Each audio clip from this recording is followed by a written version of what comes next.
have a little bit of some issues, but hey, welcome everyone to a new season of Get Good. This season, Clash at the Gates. I am Mercenary, joined by the amazing Velo. How are you doing today, Velo? How are you doing? My day has been going pretty okay so far. But you know what? It's a new season. We're excited. Absolutely. We love the new perks.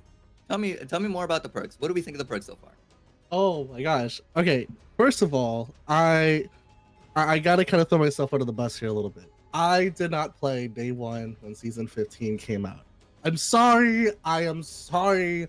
Had a lot of stuff going on, but the next day I was able to jump in and catch up on the perks. I'm excited to see the combinations that we can do with each character. One thing. Go ahead. Sorry about that. Sorry for cutting you off. One thing I'm really excited about. One, Doomfist is a very underrated pick. Why I say that? Why I say Doomfist is an underrated pick? Doomfist has the ability to have not one, not two, but three back-to-back charges. And it's the way how you cycle them out. Mm-hmm. I tested this myself. I would save my punches. Mm-hmm. Punch one in the face, punch two, punch three. If they're not dead by then, the rocket knuckle bullets thing. Yep, that'll be able to finish him off. And also Orisa. Now the only reason I'm bringing up Orisa is because I looked at Orisa's perks as well, and being an Orisa main was great. But also, we have an Orisa player here for Mormus Argonauts. Argonauts. I am so sorry. Argonauts. I'm a little dyslexic here. So we have Mel Lover on the Orisa. Pretty good pick so far. It seems like something that they can run. And we got Shadow and Yinda on Sombra and Genji. Sombra's perks are going to be great within this combination, especially being able to heal the allies. So I'm just saying that would be great. And now we got Aquarius. On the other team, oh god, we got a ball player. A little bit of a hot take. I do not like ball players, but you know what? I'm actually very excited to see how the ball combination, along with a Mercy pick. What's with that? Mercy has some pretty good picks. Honestly, Mercy has some really good picks. Honestly, I think they're gonna use that in combination with Chili Karma's Cassidy pick. The way it's gonna work is she can now hit Blue Beam with two people with her perks. So I'm assuming they're gonna go with a wombo combo shot. Yeah, especially if they're gonna have the mercenary in the back line with the Widowmaker. Cass doesn't necessarily have to be this mid ground to up front type of player. He can be in the back with the Widow, having this dual blue of what Mercy can give. What's even more interesting about that is the fact that they have an Ana pick. The Ana pick is actually very interesting because you can have the option of a perk. The perk being you can either go with a double nano where you nano yourself and someone else, meaning you can get extra healing, survive longer. No one's really gonna dive you if they're pocketed. Or you could go with the other option of double. Is it double nade or sleep? I forget. I think it's the double nade. I don't think there's a double sleep. There is. Sorry, not double sleep. Sleep would keep you stunned for 2 seconds. Yeah. And as we saw, they are going into map 1, Lijiang Tower, and I saw that hero band of Ball.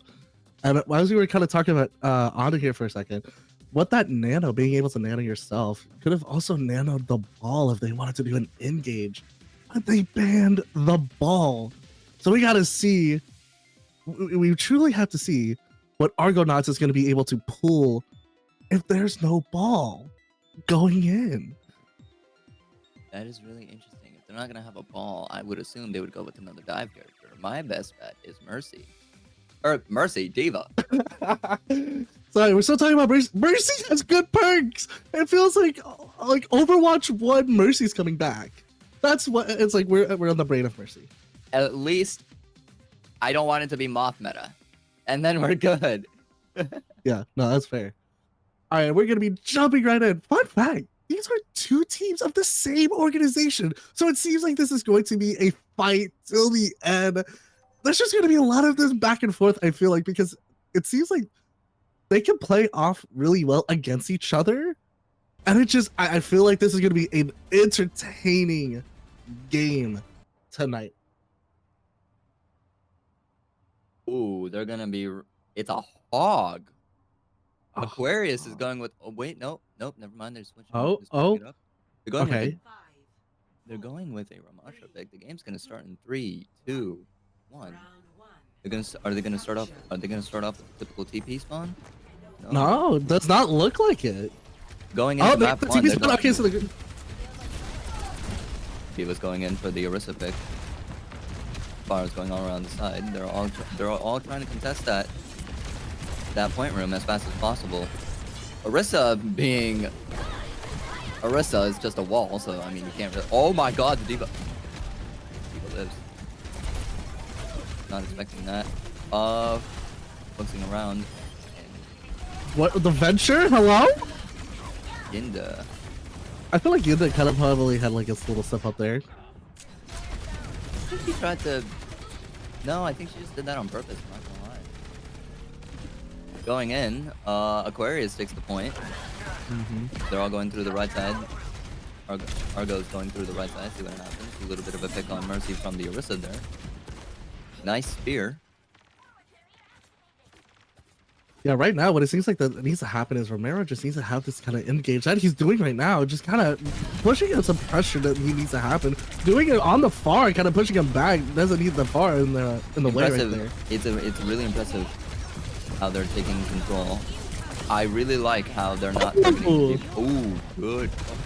Okay, Chili Karma getting 2 picks, 3 picks with the bear getting shadow down. Okay. And the Orisa falls right here, I'm pretty sure. Either that or they're going to stagger. They're staggering hard, I think actually. it looks like it's going to be... it was kind of a bit of a stagger. It was a bit of a... I'm pretty sure they got at least 5 seconds off that. Aquarius is holding strong on the point.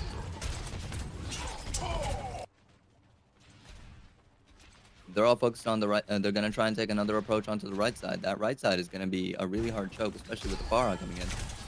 Pharah getting pick shots. Yeah, especially with even with that open space, it's just going in with the Kitsune. They're looking for an Orisa javelin, Orisa thing. I can definitely tell this is very split. Oh, nope, there's no split here. It seems like they were able to get together and being able to pick off Sean. They got another pick on Chili Karma taking him off. Thought I saw D.Va die, but I. No, D.Va's won though. They just gotta focus on that D.Va, baby D.Va coming out. Now they just baby D.Va coming out. That Mercy is somehow still living. They're gonna try and stagger that, I would hope. Yeah, it seems like Mercy's gonna be the stagger for the time being. Pretty good. No way, Mercy got out. Here. No way. Really? Mercy. Oh wow. Mercy got okay. But I mean, either way it goes, pretty good reverse sweep here by Argonaut. Now they just have to be able to push, like, keep some sort of, like, pressure going here. Oh, nope. With Aquarius going into the back, there would be no pressure. Now they just got to fight on the point. Oh, he's going to go in for the ult, right? Trying to spear him off, but no on that. Romero getting the pick. Ooh, I saw the vision. I saw the vision. I think we all did. just a little too ambitious. aggro there, but yeah, a little ambitious, but you know what, we appreciate the ambition. You know, it's always good. Kitsune ult. Ooh, okay, that was a good D-Mech. Get the mech back. Is she gonna go in? She's gonna try and get Fury's down. She's gonna go for the Juno next. Juno's 1 HP. She's trying to escape. Does she get out though? Juno does get out, but they're looking at the Genji though. Look, Genji's just one. They have to do. Both of them are one. They can easily get absolutely slaughtered on here. Oh, and Juno is gone. There we go. And Aquarius bringing it back. Bringing it back. They're like, are they gonna be able to touch that? Nope. Nope, they're not gonna touch. Aquarius with the. I have to say, Chili on the Farah, my God. It is You know, so interesting. I don't really see that many good Pharahs taking that first point like they did. Hold that corner in the room. Moving yeah, is I just mean, insanity. as a DPS player myself, like I'm gonna be honest, I cannot play Farah because I feel like the vulnerability of your flight is where like it comes into play. You have to make sure that you keep track of your flight.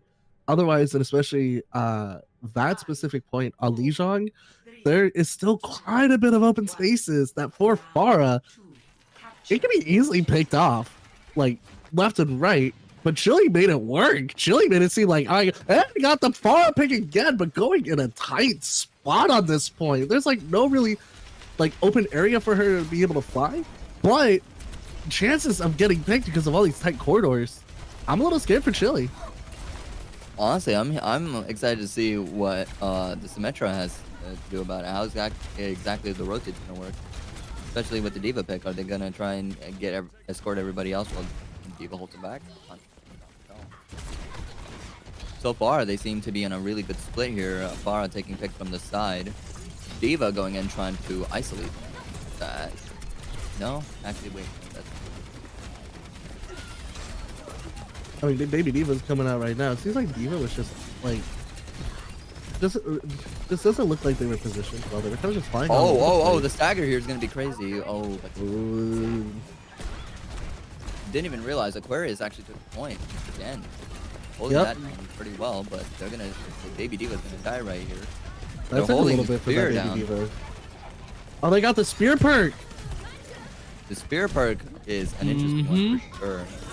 Where you're able to hold down to charge the enemy javelin, or the energy javelin, increasing its speed and knockback pierces enemies at full power. So, really truthfully, you could do like kind of minimal damage just to get something out, or if you just want to be risky, you can do that max damage all the way to the end, piercing through to go through other enemies if you really wanted to do that first. Wait, that's an actual ability? I've only ever used it for one person, so I had no idea. Karma going in for the ult actually gets the kill on the Genji. We didn't even see that. Ooh, gets speared here, and did Farah get out? Farah lives. Farah gets out. I tell you, Chili, like I'm watching Chili, and it's just amazing. It's fascinating to see how Chili is playing here. That is an interesting one for me. Going with the ult, double support ults come out. See which one comes out on top. John with the kill on Bulldog. Going for the drill. Right now having Romero right in the back line. It's kind of doing the split, but pushing in. Baby Diva coming out and going out with the ult. No. Diva gets to her mech in time. I'm actually surprised. I thought. Oh. With that Genji being one, Venture drilling Genji into that health pack. There's just no way to get that kill. You push him into the health pack. Like Bear goes in. Bear goes into the kill. Actually secures it on the Venture. Romero continuing to deliver covering fire. Applying that pressure, especially for the Orisa, really good. Like Romero's definitely doing a good job keeping keeping control and kind of pressure going on here. Got a Venture going on. Genji Ajax! Genji Ajax! Basically, yeah. Ooh, Shadow going in for the ult. Cancel it. Tries to scare his opponent. Gets shut down instantly by Bear. Zoom going in for the kill on the Juno. Seeds. Now they have a full reset, and they have less than 10 seconds to actually capture the point. Are they able to touch, or is this over for them?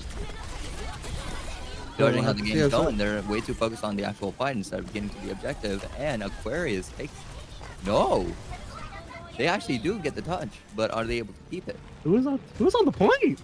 Genji on the point in the back, like Yenta just like trying to keep some sort of control. Genji fought for his life and got. Ooh, I think his abilities a little too quickly. Oh! Oh, the sub last second right there. Aquarius takes the win. That Sombra was just like needed to just have an extra length on that toenail. Oh my lord! Really Karma with the play of the game. See how that plays out. I think we already know how Chili just definitely had that perk to where when barraging, can move. Doesn't have to stay stationary. So no wonder why like Chili was able to do that. Like that perk in itself, while barraging, you can dodge. I mean, yeah, it's a little slow with the movement, but it's still a movement. So you could easily be able to dodge just a little bit of that damage. Just imagine how more potent it would be if they had a Juno or a Lucio on the team, But giving I that mean, little yeah. boost. I mean, It would be full on not running, but pretty close to it. That is a scary thought right there. Barrage was standing still was scary enough. As a Sigma, as a diva, you could probably suck it up, but if they're moving at like hyper speed, how are mhm. you gonna catch that? That is borderline impossible to catch. Oh, excuse me.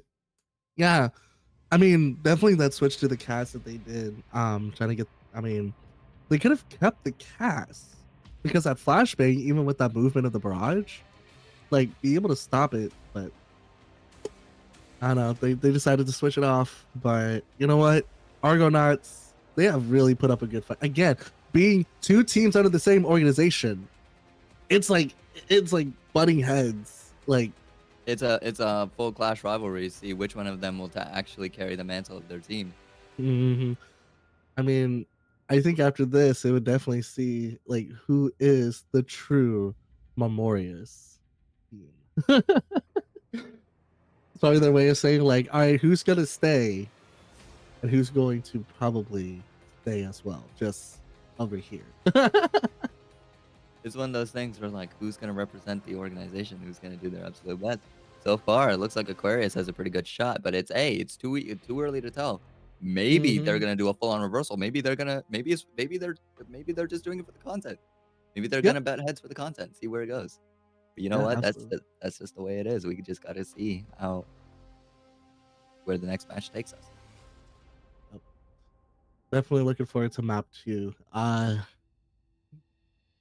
gonna be Right. completely up until you said that, I didn't even realize they were both on the same organization. Really? I I was mean, reading I was reading the last names. I didn't even consider the first one. yep. What do you think is a what do you think, at least in the tank section, would be the ultimate pick? Personally, I think Diva's DM being able to heal is potent, really potent. It basically seems like that Diva can become this brawl tank that ever like coming into Overwatch 2 at the beginning, like even for me being a Diva one trick when it comes to off tank, I was like, so how are they gonna make a Diva like this vulnerable one person tank and with this perk being able to get the like those heals from the DM, it now makes it seem like Diva can be this brawl tank and be able to have survivability. But at the same time, yeah, it can also be used as dive like she, originally is created for. But And now she it's has like a better brawling aspect. Now it's not exactly. just you go for a 1-2 kill. No, you can actually think about it. You can actually protect your teammates. And it does value to yourself, unlike before where you'd actually have to hide in a specific corner so you don't get shot at. And you had to Mhm, make sure that that corner was large enough to actually hide yourself. Meanwhile, now if you take a little too much damage, all you have to do is DM and you get your health back, which I mhm, think is genuinely insane. I never really considered that that would be a part of the Overwatch, and I'm not gonna lie, it is very interesting to see that, especially because I usually played Diva a lot. Uh, Seeing that little perk, that little change, I've just been running through lobbies left, right, and center. It is actually insane. it is a fun perk. Now, as we just saw, they are going to into King's Row for map 2, and Argon put the ban on the Mercy. So no Mercy there, so we won't be able to see that double blue beam. But Aquarius decided to bring it back around and ban the Genji, so we won't be able to see some pretty good plays Oh. right there from Argon. I So have a very interesting take on this. I think that they're gonna try and do Tracer. The triple blink recall is probably, stupid powerful. hmm So and I'm also assuming I will see a lot of Tracer. Uh, I'm thinking I get to see a lot of Tracer and Echo. probably, and we got a swap here. Opni is in for Yinda. So, no yin to Genji. However, we're getting an Omni's Torb and a Bear Torb? Oh my lord, we're back on Torb. I swear. On both sides. Since season 15 has come out and I've been watching OWCS, I am seeing nothing but Torb. Torb is living in my own nightmares, even in my ranked games. Why? Why? You know I don't want in my nightmares. Stop it. Do you want me to tell you why? It's because level 3 turrets are back in the game, and that thing is overpowered. It's also stupid. Like, don't get me wrong. It's funny to see that turret can now go on walls or like just inside of like archways. But that's where the nightmare fuel comes in. I can't find this turret now. Where are you? And I'm so sorry. Romero starting off with the Junker Queen. Junker Queen's a really good pick here. They're all gonna go into the hotel. Hotel's something. Sombra's gonna go in. She's invisible, trying to go for an espionage. Everybody's already going into the back line. Chili is already on 82 HP. Is she gonna recall though? She does. She has her 3 blinks. Let's see what she can do with that. Meanwhile, they're holding down that point really well, actually. Whoa. Especially with that hard like engage that Romero just gets a kill on Bulldog. Okay, so Lucio down. They're up 1. They're up 2. Romero getting a pick. Ooh, Sombra gets out of there. I'm pretty sure the Junker Queen dies here. What about the... Oh, I think Sombra's gonna go down here. No, she TP's out. Are they gonna be able to catch her, or she's gonna go back to the spawn? I think she just went back into spawn right there. Gonna go for a round 2. Everybody's getting set up. Racer already at 70% charge. Bear already at 80. Kitsune is gonna come out soon. I feel like they're gonna go for a Kitsune push to hold if things get a little too sideways. They're gonna try the hotel tactic again. Romero pushing in a little aggressively. Meanwhile, Bear's just providing covering fire, and it's like he already has his ultimate. Like, what can you do? Zoom and I look at the kill feed. I didn't even see that. I look at the kill feed. It looked like Zoom was able to get that kill feed like right off that beginning when Shadow was coming out. Cheeks also got the kill on Sean. Zoom kills Romero. It's a 3-4 right now in Zoom's favor. Aquarius' favor. Now we can give it to Zoom. Go for the recall. They still have... I don't think they have the triple blink perk yet. Going for the Molten Core into the hotel room. Around the hotel room, actually. Double from both sides. I think Diva's gonna go down here. Diva goes down here. Did I hear an ultimate pop from Diva? I think I did. She recalls into the mech. Reckoning comes out. No way to defend it. I'm pretty sure. No, Torb lives. That's hard. Aquarius with the perfect defense, apparently. Orbit comes out. He's gonna get full aggressive into that one. Romero's gonna... Nope, Suzu comes out. They're gonna take care of the Kiri first. Nope, Zoom actually gets out of mech. Romero should get an easy pick here. This is definitely a really close neck-to-neck fight. They're just taking 1, 2, 3 picks and being able to survive. Team coming back. Oh, huge EMP from Shadow. Omni's getting a pick on Kiri, as well as... Well, Phoenix got at least a pick before Phoenix was able to get out.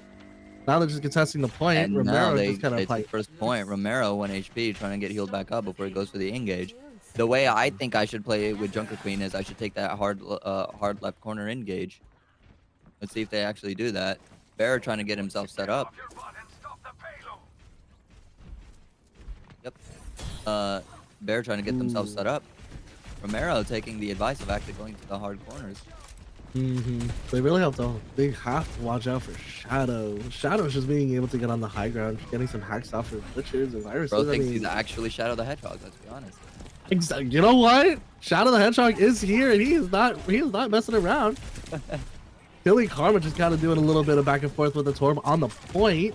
Romero taking amazing space. Let's talk about that real quick. Yeah, definitely applying that. Romero almost has his ultimate. Ooh, Chili Karma goes down. That's a very good... Come on. Chili Karma, we have high expectations for you, man. Come on now. Just switch to the far bench. Come on, we understand. You got this. You understand. I No, mean, I it's don't also King's Row. You got this. Far is fine here. It's okay. Romero holding on to that ultimate, creating that ultimate space. They cannot recontest that without Karma being on the point to distract the orb. Hmm? Karma coming back, looking. I think he's looking for holes. I would assume they want to try and. Romero over there in the corner. They pull out Molten Core by Bear. Turret gets set up on height. Turn on the wall! It's on the wall! That nightmare fuel! Molten Core comes out. Diva gets hacked. Is she gonna use her ultimate? Not yet, but I heard Tracer Bomb go out, and there's No pick on the Diva Bomb. Reckoning comes out. Does Reckoning do anything, or does it get Suzu'd? I could not tell. Looks I like think it did. It looks like Orbit they comes get out. They're Suzu. looking to finish off this fight in the room. It's, look at the bottom left. I'm pretty sure they're just Romero just keeping his Romero survivability fighting up for the his point. life. Wow, Romero was alive for that long. That's crazy. And a team kill. I'm telling Poor you, Aquarius. Diva is overpowered right now. I'm enjoying it. It's finally not like, Hazard. Hazard was a very annoying. Hog is really annoying. Like, all the big fat characters are really annoying. And that is no disrespect to any of them. They're just too survivable, and it's really annoying. They're going back for Especially another Reinhardt. engage through main. I feel like they should at least try and take the left side, but that's just me as a tank player talking. As I'm saying, you as a tank player can really see the difference of like the Diva and the Junker Queen engagement here. Energy GMP from Shadow. Romero getting a Romero's pick. getting a double pick, actually. Oh, Shadow going in for the kill.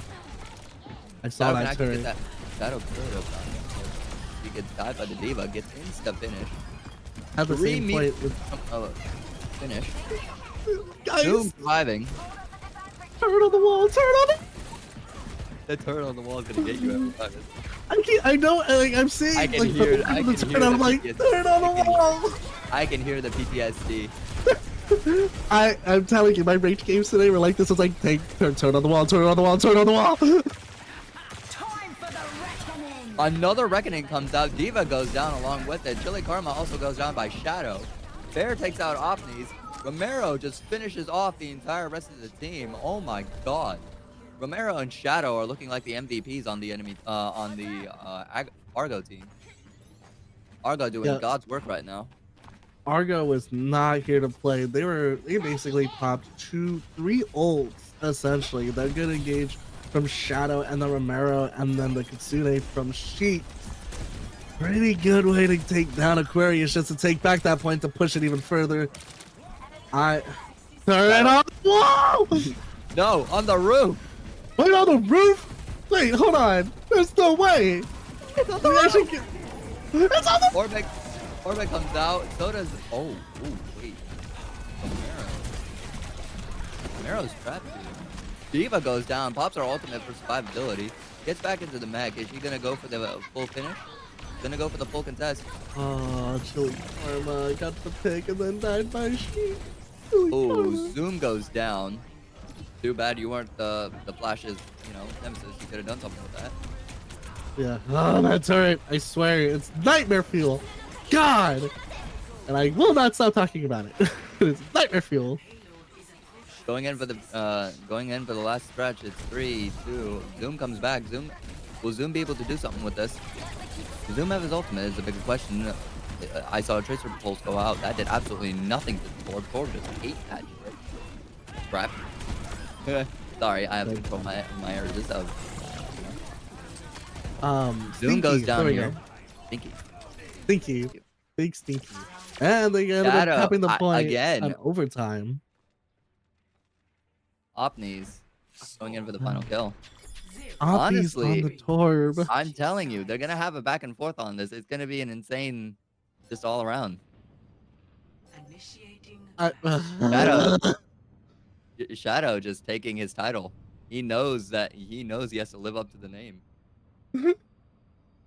God, I swear, I just can't stop seeing turrets on the wall.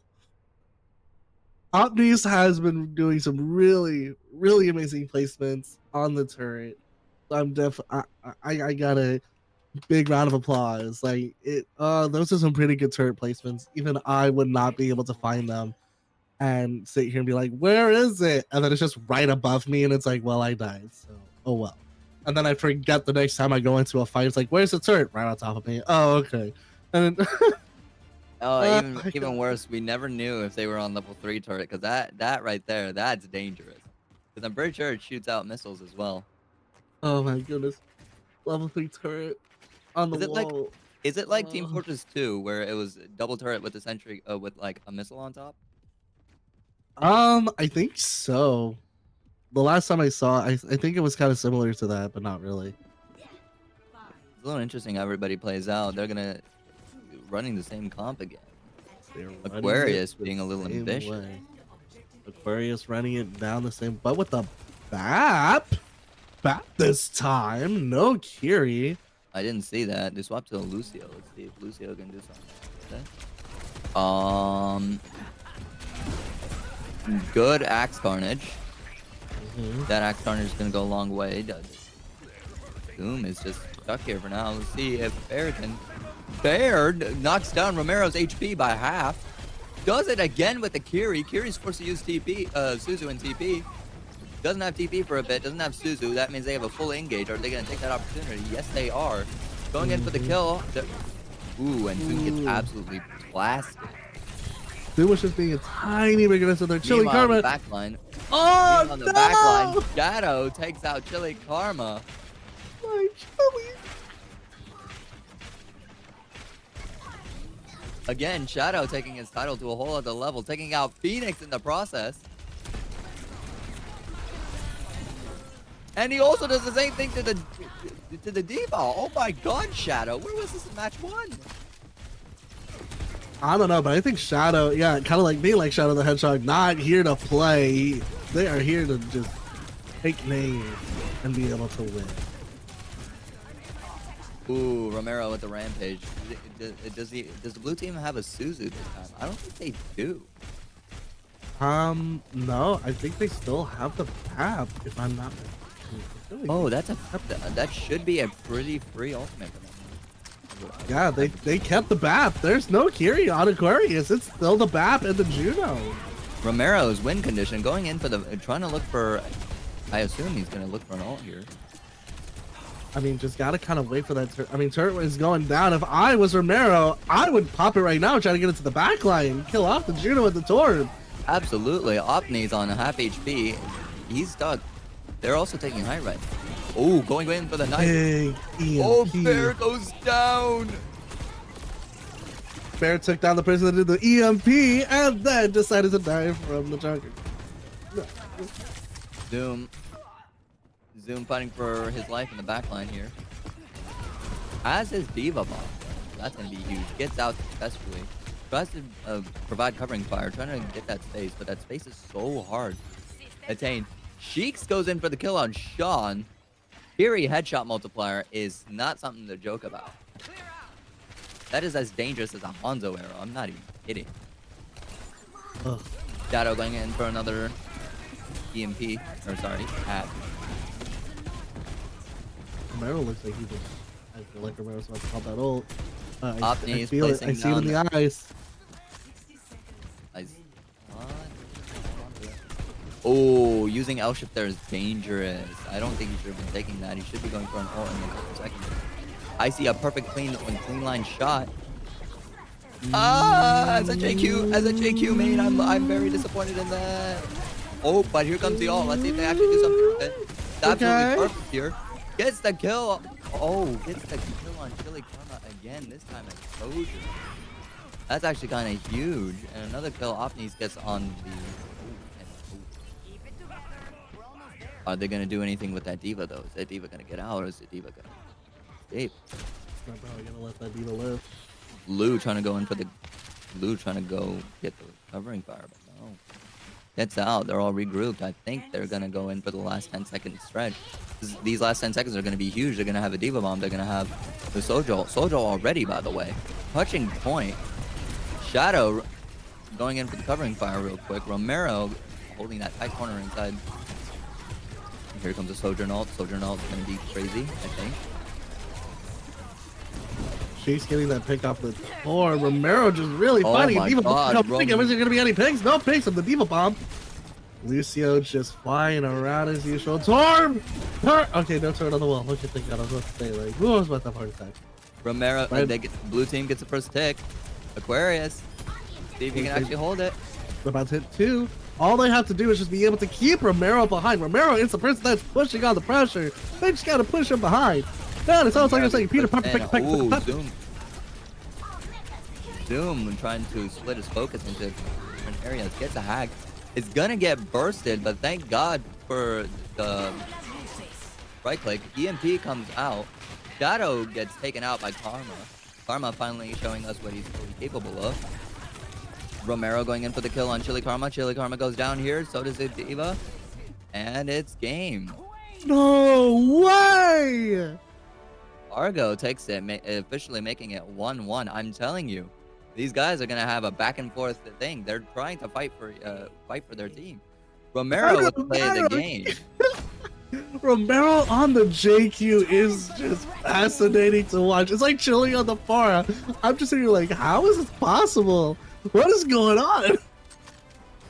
I'm telling you, Romero and Shadow are the goats of the enemy team. Or sorry, of the Aquarius team. There's just no way. Sorry, I screwed up again. Argo team. Oh my God. You know what? I'm sorry. I'm a little flustered today. Like it's Sunday. Okay, it's a day.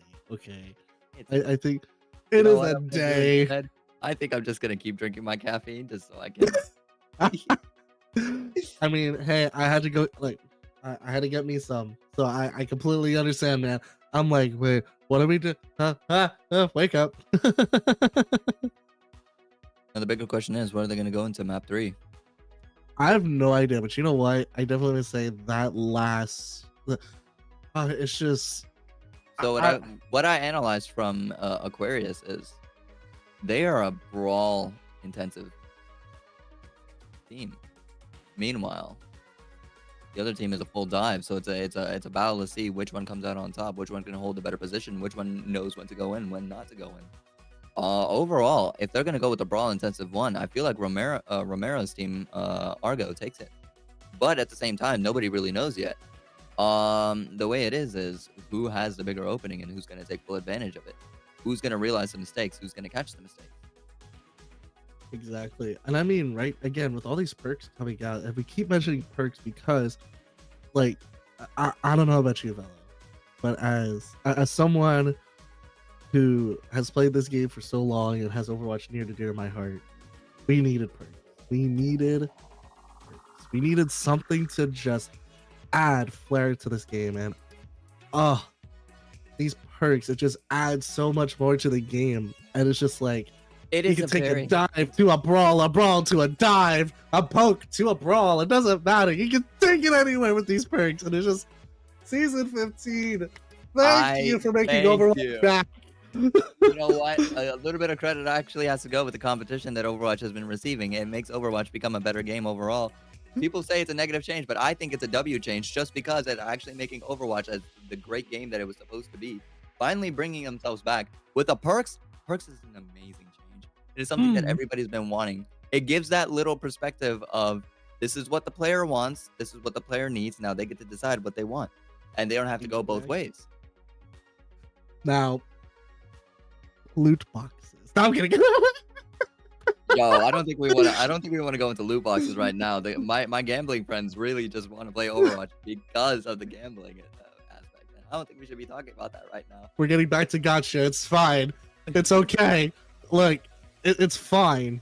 Okay, we understand. Okay, but we need. Look, I don't have it on my desk because I just moved.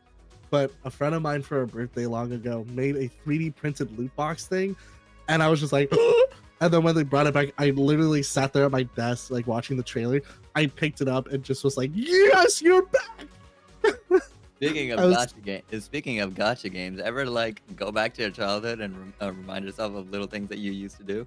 Like, for instance, recently, my buddies and I decided, you know what, we're going on to our college campuses and we are going to play Beyblades. It's one of those things where it's like. Yeah, It's one of those things where it's like, you know what? We want to relive our childhood. We're gonna bring this on campus. We're gonna see what everyone thinks about it. You know what? We don't care what everybody thinks. We're doing this because it's fun. And it's the same thing with Overwatch, where Overwatch is like, you know what? We're going to bring it back.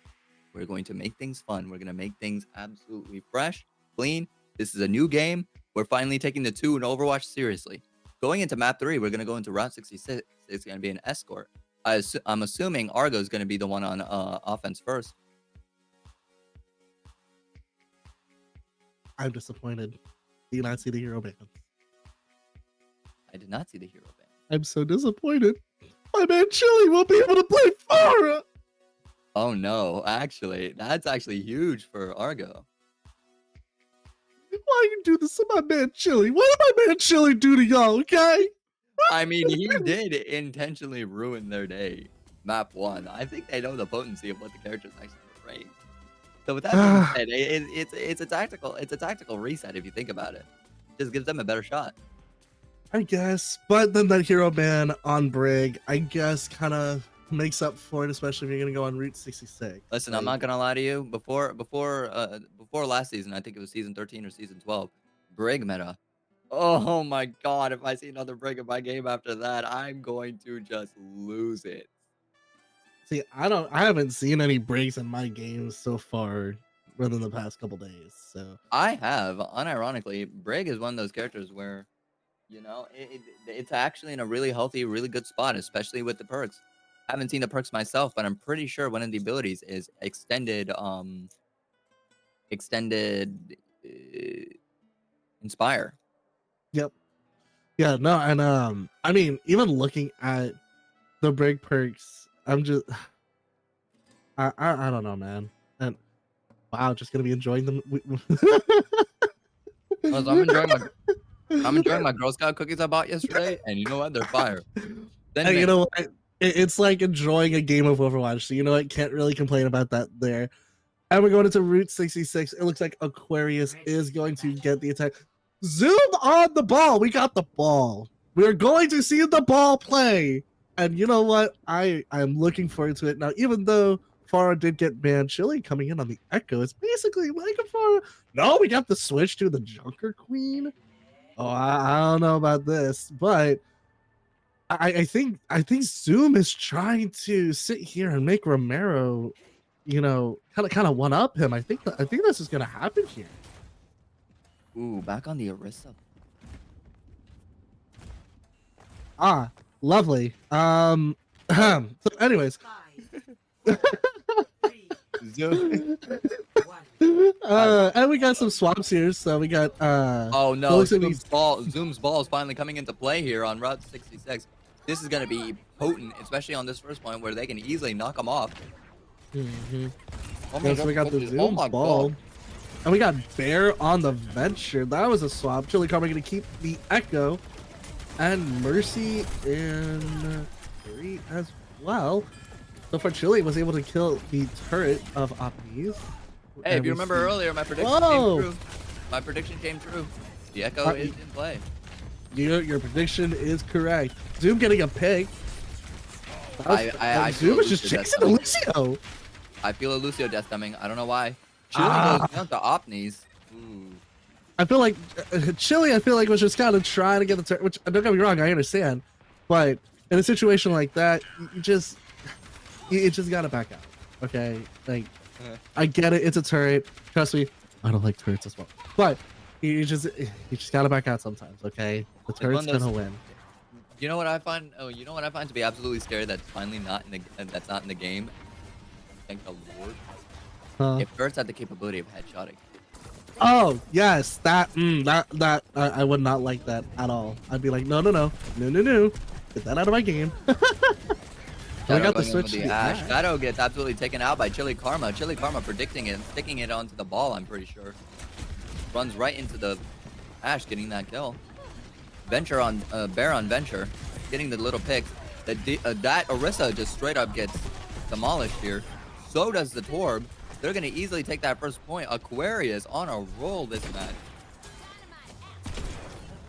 Yeah, they were definitely like applying that pressure, having that split. You know, having Venture on the bottom, just kind of doing a little bit of that poke.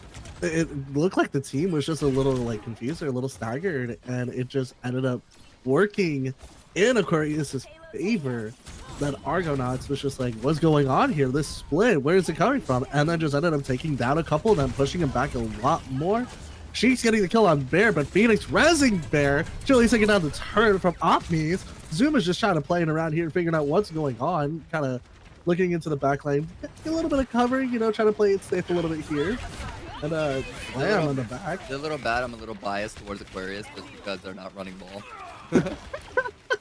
I mean, I guess so. I mean, do what you will. All I know is my man double Chili. kill on a support and on a support. Look, my man Chili, okay? They don't have any supports right now. They're going in for that mega push. Bear taking off Bulldog just for that last little bit of a pick, even though they're pushing him back just to be like, all right, we're here to play. We're here to take it. Fear us. I am your Lord and Savior, please. I will take you out. Basically. Oh, 2.69. They do not get that touch though. Bear going in with his ult. Up. Shadow taking a pick off on the Mercy. Remember taking the pick off a Bear. The ball play. Landmine's taking off Opmies and the turret. Romero missing his ult. Doom running for his life. Pretty sure he's gonna go for the med kit. The Chili Karma goes down here. So does the Kiri. No, Kiri TP's out. The Kiri was able to live.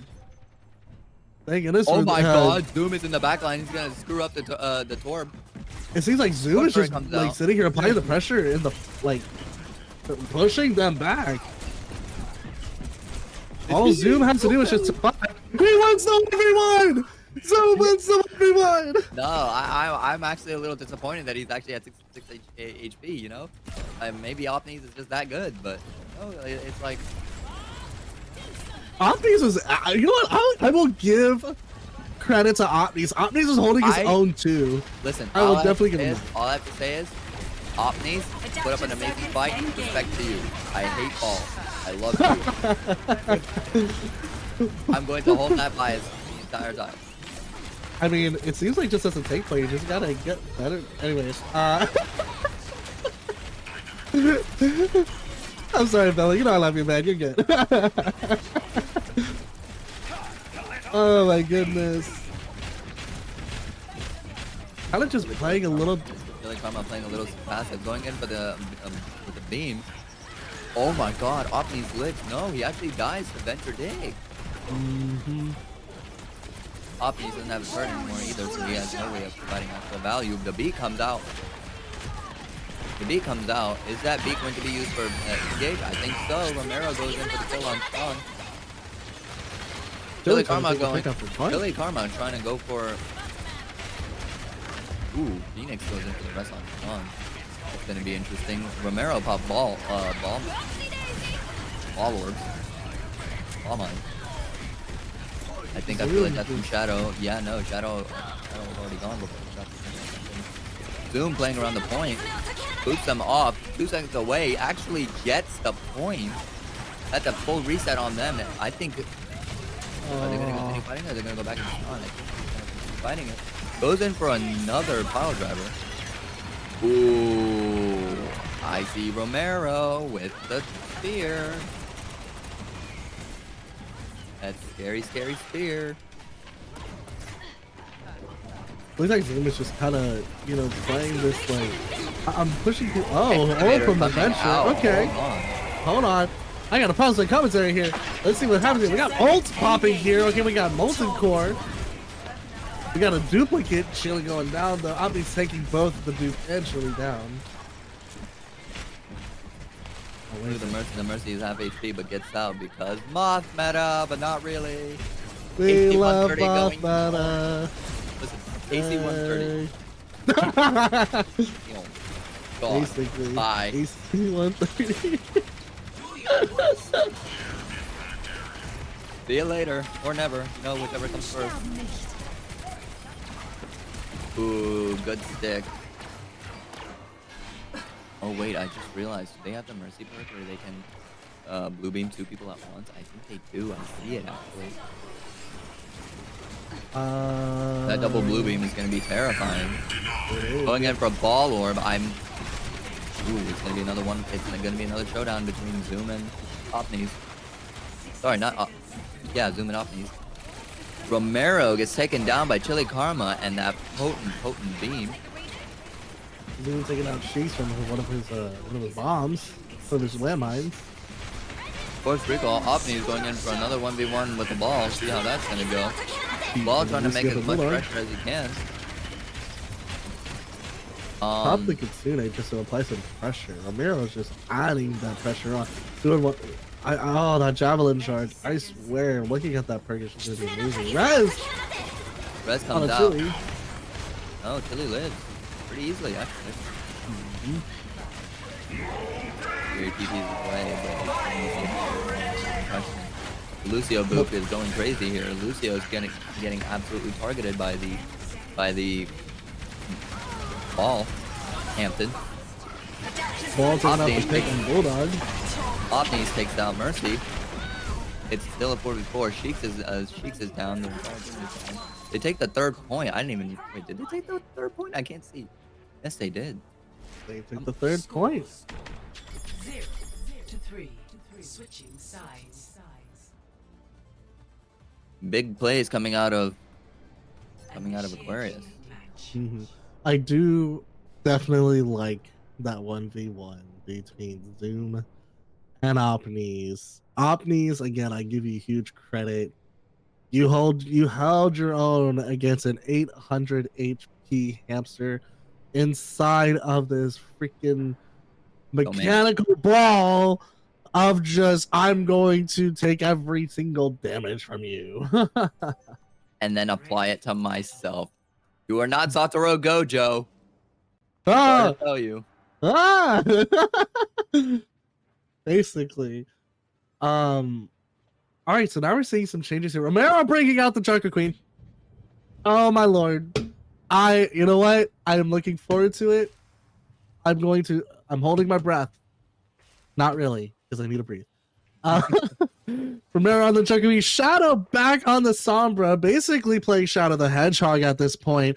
Opni still keeping on the Tor. Bulldog, Lucio, and Sheik on the Kiri.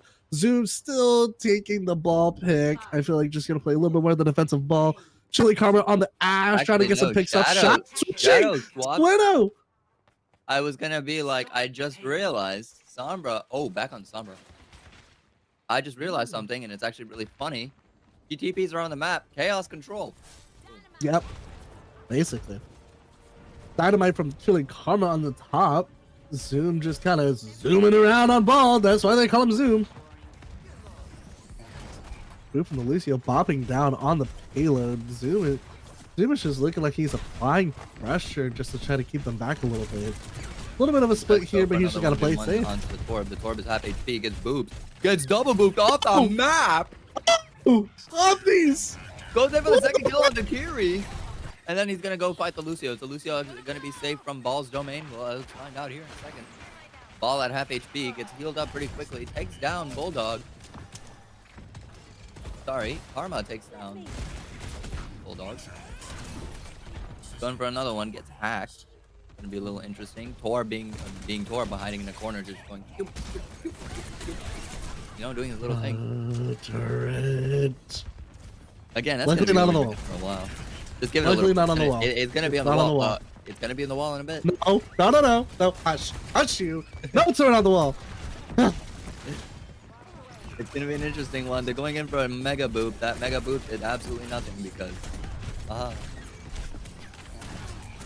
Going in for a double boop. Kiri's 1 HP gets TP'd out. Gets a kill from Chili Karma up on the Kiri. Gets another kill on the. Wow. Chili Karma taking down 2. That JQ gets just taken out. I swear I can't not look at her with that nightmares. Oh man, you really have it out for those turrets. Listen, look, it's like sim turret. Okay, why did they? Why? But whatever. Ball setting on the back line. Look, just zooming around. Zoom is just zooming. Okay. Oh, almost got popped off there, but was able to grapple back for some survivability.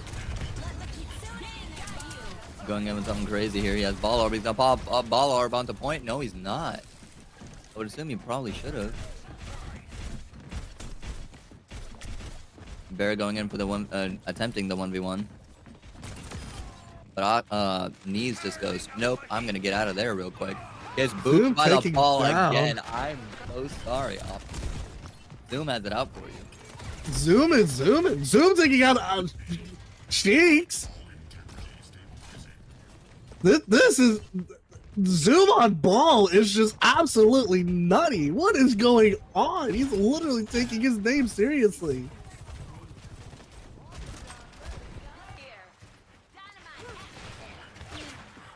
Zoom is just diving right there. For the ball. The ult.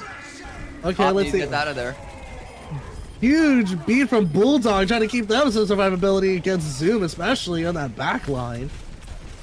Oh, that turret. Yes! Turret going down. Bulldog taking a pick on Chili. This is pretty even. Oh. Both hit scans on both teams are going down. Oh. I don't think. Yeah. Oh, huge. And Bear goes down here, I'm pretty sure. No, Bear lives. Bear lives. Bear gets out of there. But the ball, on the other hand, ball is at half HP, trying to escape Knees. I swear they have it out for each other. Yeah, oh, yeah. That definitely out for each other. Going into the pile driver. Look at Yo, all they have to do is just keep them. Oh no! Zoom, I'm so sorry, buddy. I think Oh, Zoom! What happened there, man? Romero going in for the kill. Sheeks is down as well. So is sorry, not Sheeks. Karma is down with Phoenix as well. Gonna be a full reset from them. Yeah, Argo Chili was takes basically. first point. Chili at one point just popped down on that payload just to be able to, you know, hopefully push them into overtime to be able to kill a little bit of those seconds going into the next point. And it managed to kill a couple of seconds. You know, a couple of seconds. It could be big or small, doesn't matter. It just depends on how the team is going to play it out. And Zoom looking like he's getting ready just to be able to fly in there. Chili Karma taking a little bit of damage. Oh, from Shadow. Let's see if Shadow can try to take some picks. Or looks like it's just Now gets a pick on Bear. Got the Bear pick. Chili Karma taking the pick on Sheets. Right now, it's just kind of this back and forth.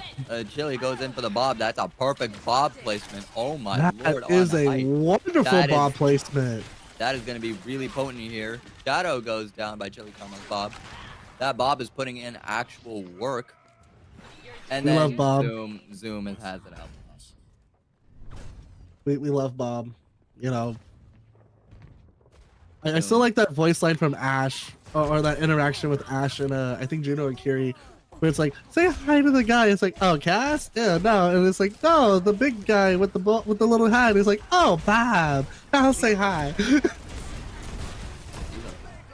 Either way it goes, I love that interaction. We love Bob. We stand for Bob. Kitsune coming out from Argonauts. Sorry. Sorry, so hung up on that. Chili Karma gets the kill on Romero. That's weird. That means they won't have an offense for a sec. Opnees goes down. Chili Karma gets a res. Shadow goes down as well. Come on, Shadow, live up to your name. 30 seconds remaining. You know what I do see though? I see an incoming ultimate from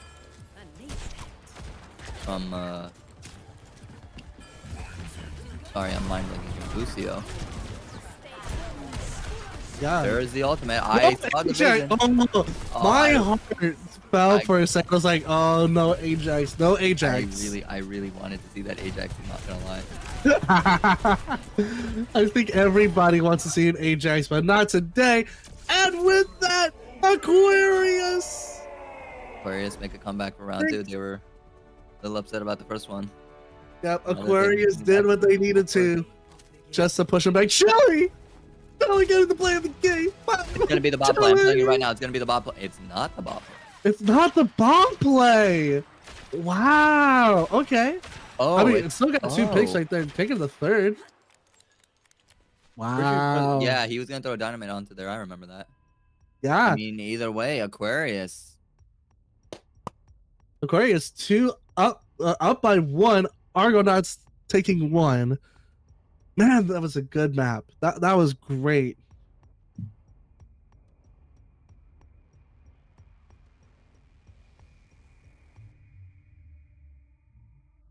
But yeah, I mean, Sorry, what? that in itself was a pretty good match. I mean, this this whole back and forth that was just going on was absolutely amazing, and I don't know, it was quite amazing to see. But we are going to take a 5-minute quick halftime, so please do not go anywhere. We're going to talk a little bit more about the match that just happened, but we're going to take that 5-minute little break here. So just don't go anywhere. With that being said, instead of talking about the match, can we talk about Opni's and Zoom's obsession with each other for a second? My God, do they have it out for each other? It's absolutely Yes. insane. Every 2 seconds, I see them. I see the ball going in. I'm like, you're gonna go for the Kyrie, right? No, there's Opni's. Opni's, I want you. I'm like, yo, bro, what are you doing, man? What are you doing? Zoom and Otney's. Look, I feel like there's something going on, even IRL, between them two. Nah, I'm just kidding. I don't know. We all don't know. We just know that it's two teams from the same organization. So I mean, all I have to say is, I mean, they're probably, if I'm being completely honest, they're probably best friends on opposite teams going at each other because that's just the way it goes. I don't know about me. I don't know about y'all, but me and my homeboy, if we're on opposite teams, we're going to ruin each other for the fun of it all. For the fun oh of it all.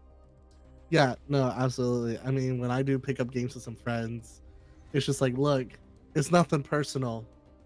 Oh, it's definitely Like, personal. It's who's going to be the best. Is it going to be I you mean, or is it going to be me? You know what? No hate against you, but you know what? You're my enemy today, and you know what? You're going to take it, and it's well, going to be fun. well, if it seems like it's not gonna be personal, I think during this 5-minute break, I think me and you needs to go into a 1v1 here. If it seems like it's not Ooh, personal, so I mean, what exactly do you think? I'm a tank player. I don't have the mechanical skill. You're a DPS player. You're gonna win hands down. I mean, you could, but anyways, with that being said, we're going to go into the 5-minute break. So yeah, so stick around and we'll be right back talking a little bit more later.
Here, let me speak. We're back. Hello. Well, Hello. we're- Welcome back.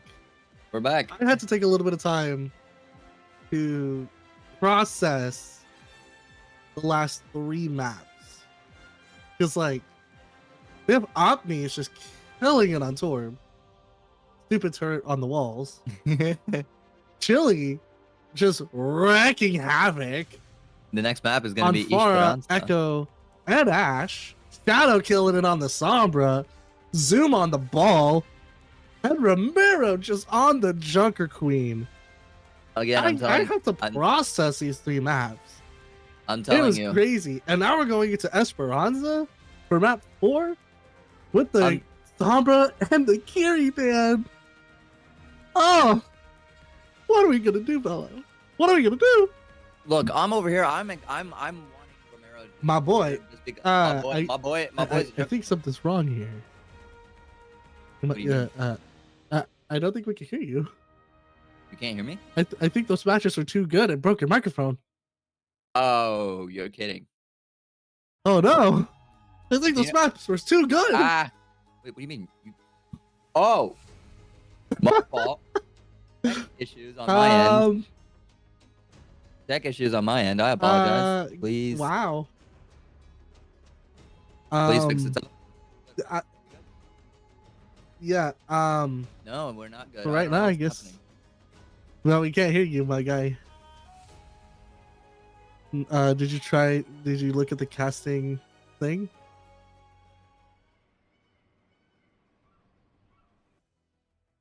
All right, well, while he's figuring that out, I'm going to take it over right now.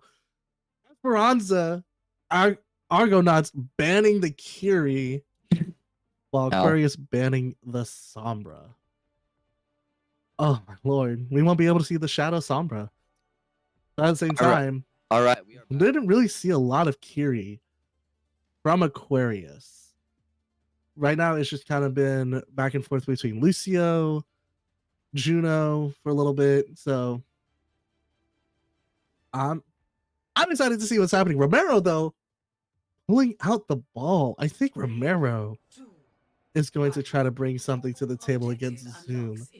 Shadow on Tracer. Yinda coming back into this map on Genji. Bulldog on Brig. Ana Cheeks. Philly on the Soj with Bear back on the Venture. Phoenix on Mercy. Moira Sean. Are we good? All right. Oh, man. Let's Are see we how good? this plays out right now. Ball just applying pressure right now. Going into the backline on the bridge. Being bumped away. And we got to pause. We got to pause.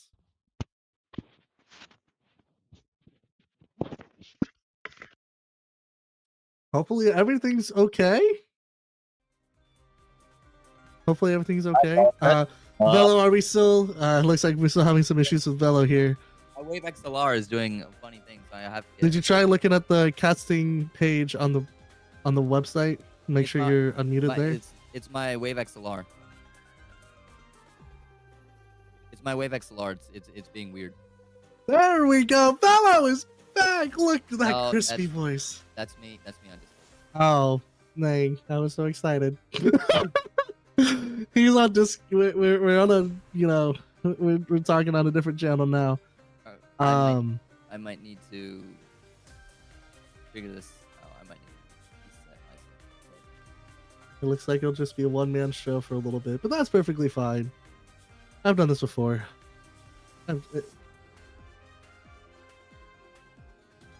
Anyways, yeah, Esperanza. So far, looking at the 2 teams that are kind of happening right here, both balls, from Zoom and Romero. It looks like they're going to try to have this 1v1 kind of action going on here. I think Romero kind of had enough of Zoom just playing this just crazy hamster. There's, you know, poking fun at them in the back line and just causing mayhem and chaos. And now again with the Sabra ban, can't really see Shadow pulling out some of the specialties, but that's fine. I I'm I don't think I've seen. I think so far we haven't seen Chili on the Soj, so I'm looking forward to seeing Soj Chili. See how that goes.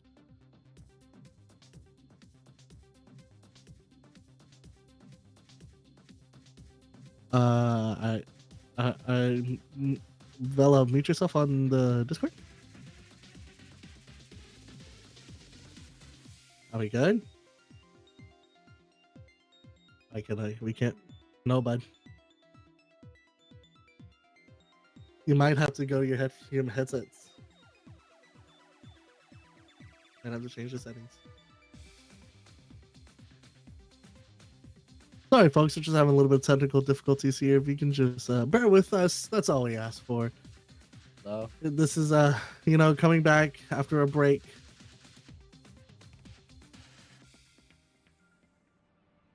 We're gonna go back into the game though. Ready for battle. Yeah, I'm gonna be one manning it, so that's fine for now while Velo takes care of his end. Velo, if you can hear me, my guy, you might have to change your settings from the XLR to headset and see what we can do from there. 5, But 4, for right now, we're just gonna take it over. 1. And again, Romero back on ball, Shadow Tracer, Yinda, Genji, Bulldog on break, Sheik's Ana, Zoom Ball, Chili on the Sim, did a little bit of a TP. Now we're switching back to Soj, Bear on Venture, Phoenix, Mercy, Sean, Moira. Right now it seems like they're playing a little bit differently. Where Are we good? Argonauts is taking up that bridge. Now they're not. Yinda taking a dive onto the Moira with Zoom. Moira TPing out, not getting any picks here, deflecting some little bit of bullets. Zoom just zooming around. Okay, we're good.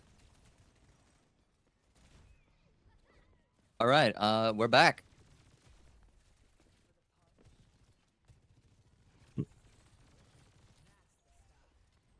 Right now we have Chili just seems like just playing a little safe here. Zoom going into the back line, trying to take a little bit of damage here. That break Break coming in, pushing break him coming in. back, not wanting to do anything here. Again, break putting in God's work here.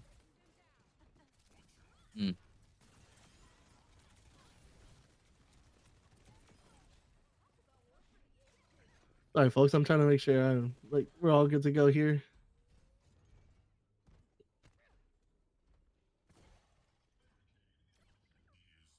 Zoom just zooming around as usual, looking like he's gonna try to take this 1v1 against Romero. Let's see if they can be able to do it. Romero backing out, going back to his team. Zoom still applying the pressure and keeping the lane going. Romero now trying to find a little bit of that pick, not wanting to take an engage against Zoom. However, looks like Romero's going to try to go into the back line. Chili Carmen doing a reflective shot on that little hallway right there. Bear taking out Yinda. Bear being 1 HP. They just need to get Romero taking out Bear. Chili Carmen taking out Shadow. Bulldog taking out Bear. Phoenix doing the res on Sean. Right now, Zoom is just kind of applying pressure into that little room. Not dying, taking a sleep though. Chili Karma coming in with an overclock, seeing if they can try to take a little bit of picks here with Zoom.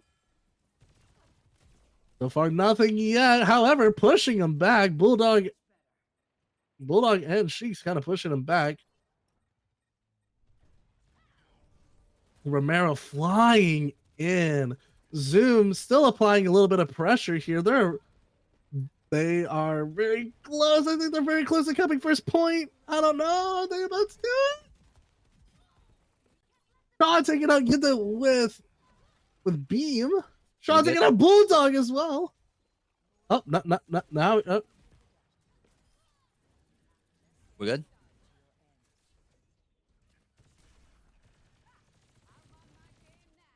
All right.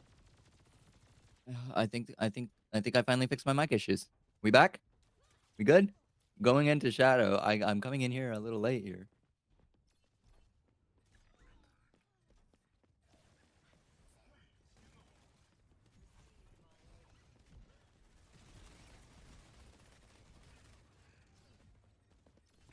Sorry, folks. Still just having a little bit of technical stuff going on here.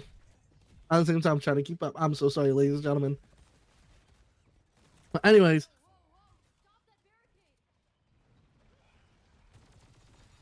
Chile actually being able to get out while Yinda and What's up?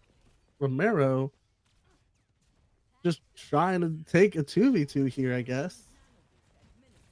Shadow keeping the point ongoing. Peaks, no sleep there though.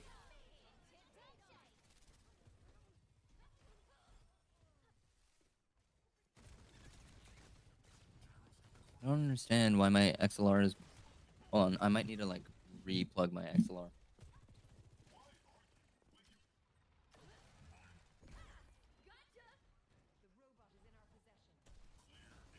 Ooh, Romero looks like he's just trying to take out some proximity mines. Making a little bit of space for his team to push in.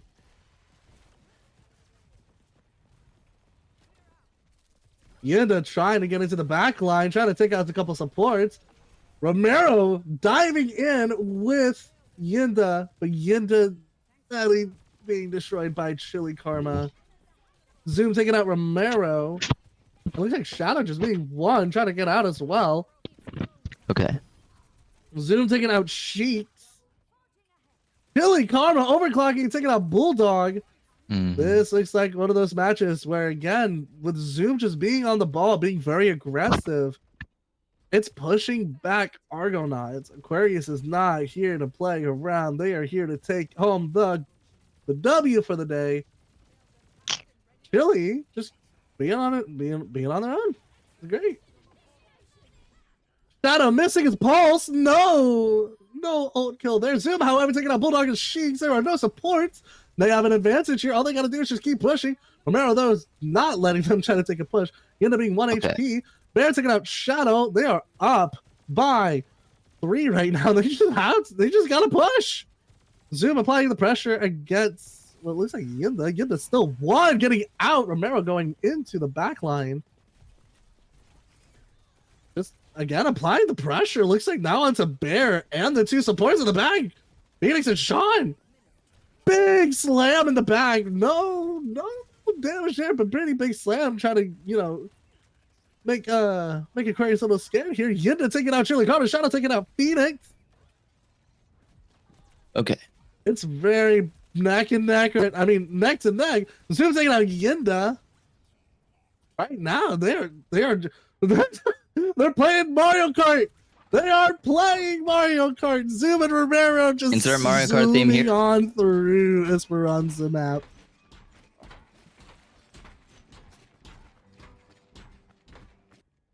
Right now, Bulldog and Sheiks are just pushing up the bot, while Zoom looks like he's gonna try to take a couple picks out from the supports in the back. Bear also looks like he's gonna try to make a dive in with Zoom. However, Romero was able to find Bear, pushing him back. Zoom, though, going to take the opportunity to proximity mine on, pushing Bulldog and Sheiks into a room. This kind of looks like a bit of an advantage, but hopefully it doesn't keep it going. Phoenix coming. Oh, Yinda taking out 2 with her ult. Oh, right now it's not looking good for Aquarius, especially on that point. And all they need to do is just take out the Mercy and keep pushing the ball back. That's pretty much it. Romero, though, getting a little bit of that action into the room. Looks like he is backing out. All the Aquarius is coming back to group up to hopefully try to take out Argonauts. With 2 minutes and 20 seconds left on the clock, looks like anything can go here. Sean taking out the kill on Sheiks. It's right. It's going crazy now. Zoom taking out the pick on Bulldog. Romero taking the pick out on Sean. Got an overclock going from Chili. Zoom taking out Yinda right now. Aquarius is up. All they gotta do is just take out Romero, and then they can push up the bot. Chili Karma's. Oh, Chili Karma's taking out Romero. Wonderful slide into a pinch. That was wonderful what Chili could do. We good for now? Once if you can find the opportunity on Sojo at the side to try to get a good pinch, it is just death from there. Building up that rail gun and then just taking it out on that pinch. Wonderful play.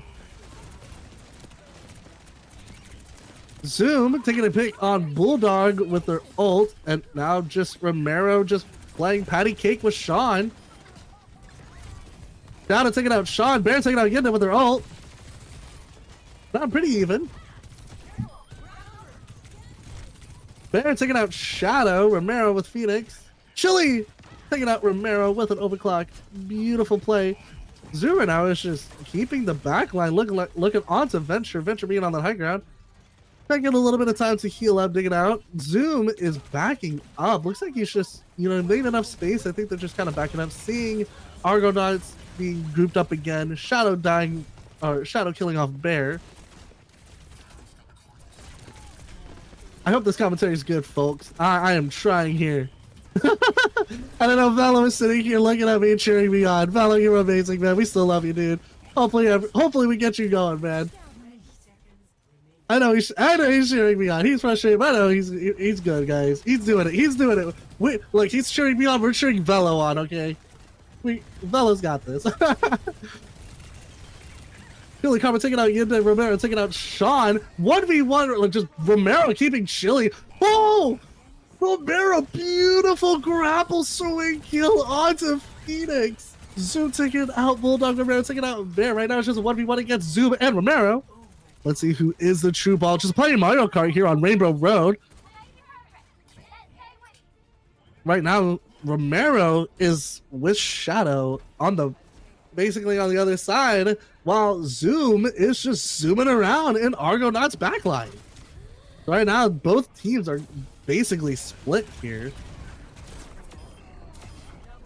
Romero, oh, 2 picks from Zoom onto Bulldog and Sheiks from Ultimate. Yinda taking out Phoenix. Zoom also getting a 3rd pick onto Shadow from his ult. Sean with Coalescence taking out Yinda. Wow. This match itself, it is going 3-1. Aquarius taking it home. Wow. Argonauts, y'all did wonderful this match. I'm not gonna lie. Y'all were able to pull it back when the bot was on y'all's favor. You know what? Argonauts, round of applause. So y'all guys did absolutely amazing. Y'all have kept y'all's own. And Aquarius, oh man. Wonderful match to see. Oh man. That was definitely a wonderful last map to play. Even though Aquarius did take it home, push that bot way further than Argonauts, Argonauts still was able to at least put something on the table of we're able to still hold our own no matter what challenge gets thrown at our face. And it seems like it's been like that all night. Even that one map that they won, they showed that they are still here to play and that no matter what, Argonaut still has a name. And so I think personally for both teams, they're both really, really talented players. That's all I have to say. I'm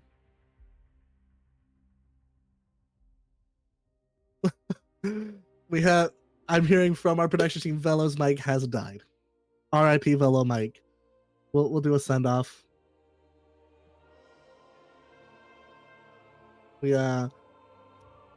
We're taking the big L here for Velo's mic. Everybody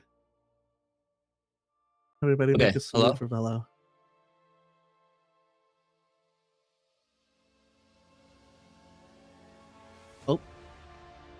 Oh. Well.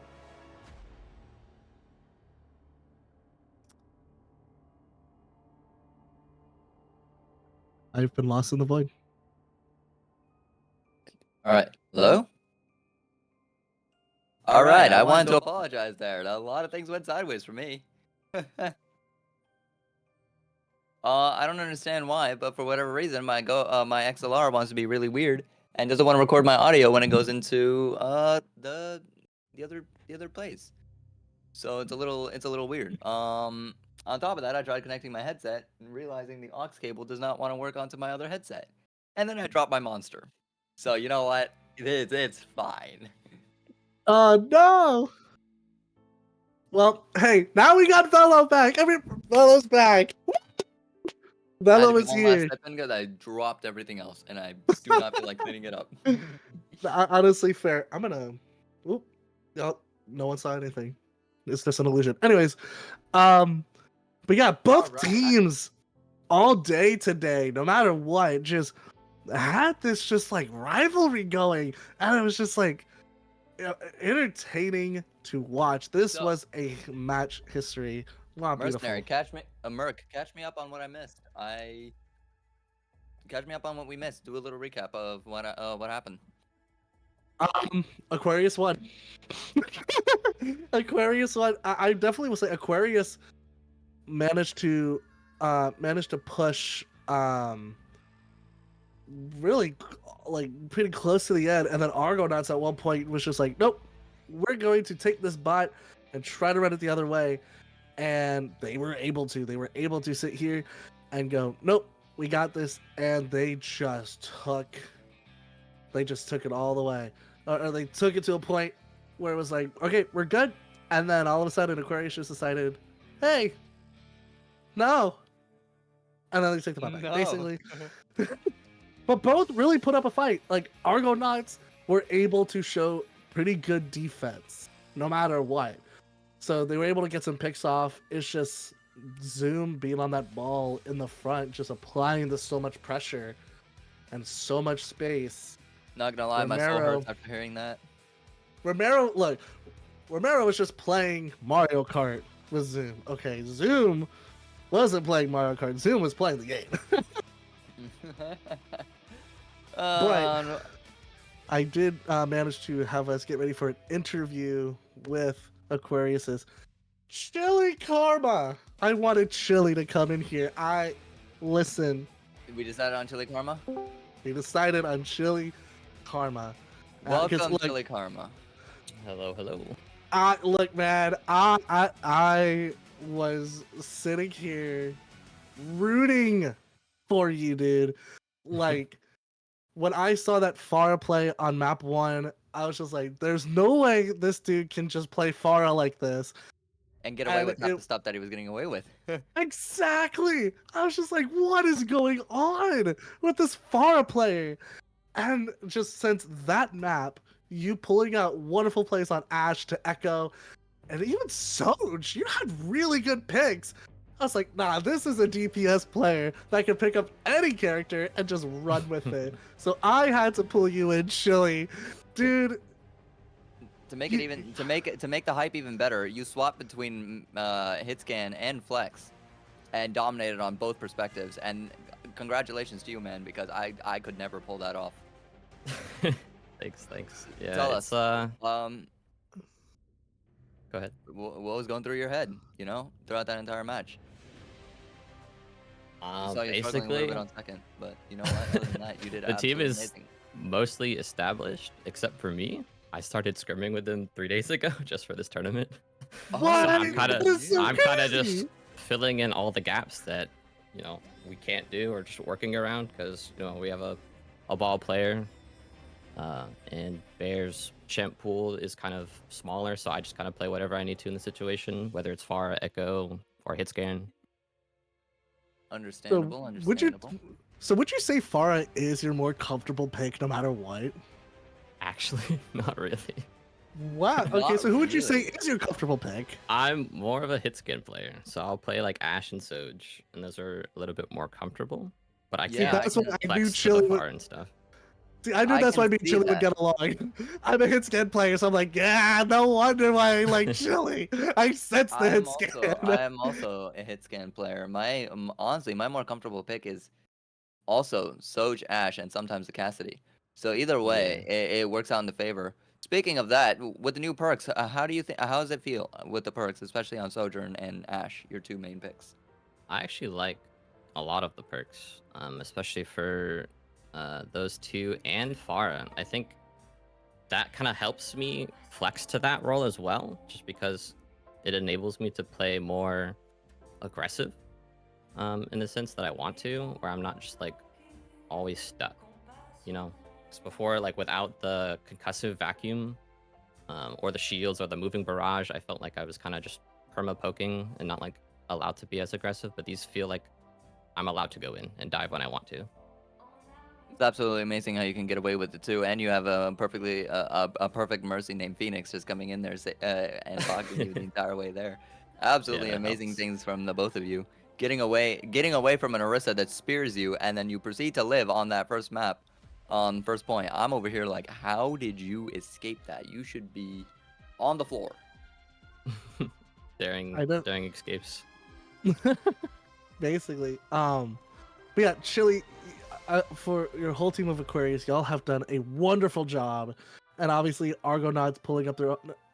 Now, considering y'all are both the same, two different teams on the same organization, I have to truly ask.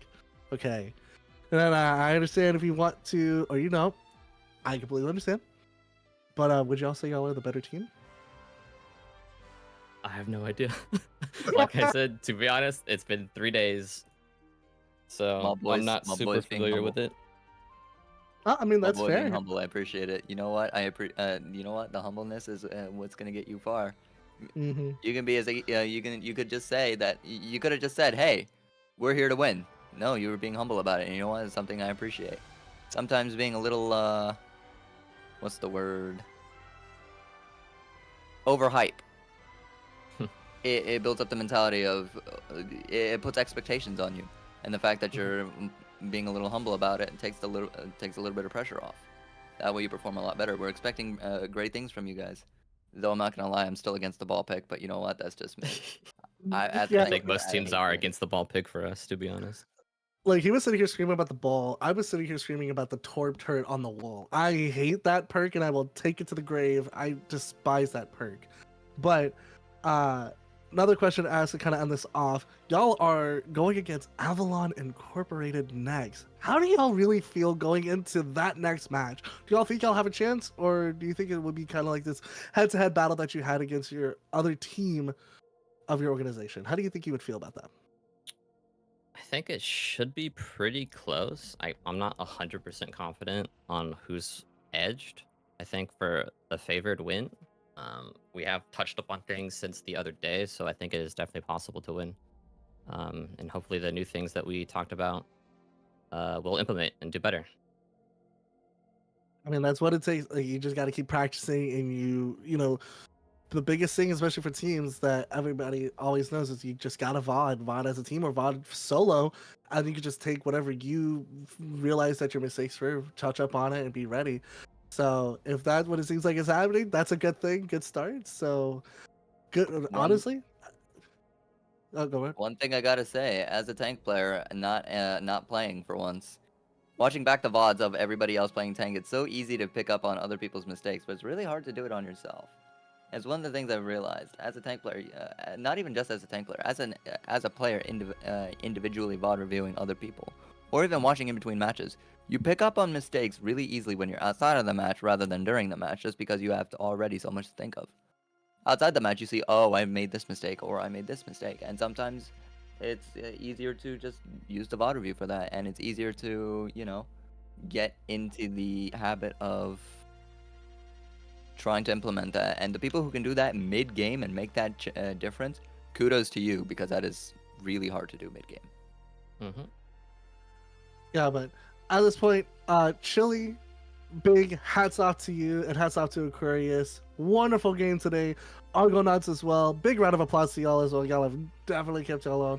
Chili, I'm looking forward to see a lot more Pharah plays here, man. You gotta keep blowing me away, dude. Because eventually you might have me be playing Pharah, and I'm a hit skin. I cannot play Pharah worth anything. I think Pharah's like the character. If I pick up, I feel like I'm a 6-year-old learning how to play a video game for the first time.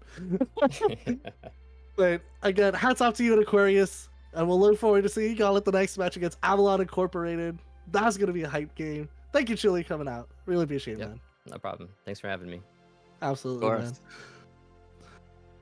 Well, with that, we're gonna be going into our next game, which I'm a little, I'm a little hesitant for because I looked up a little bit on the other two teams, and it's definitely gonna be an equal match. However, there are some compositions that I just don't know. I don't know about these teams.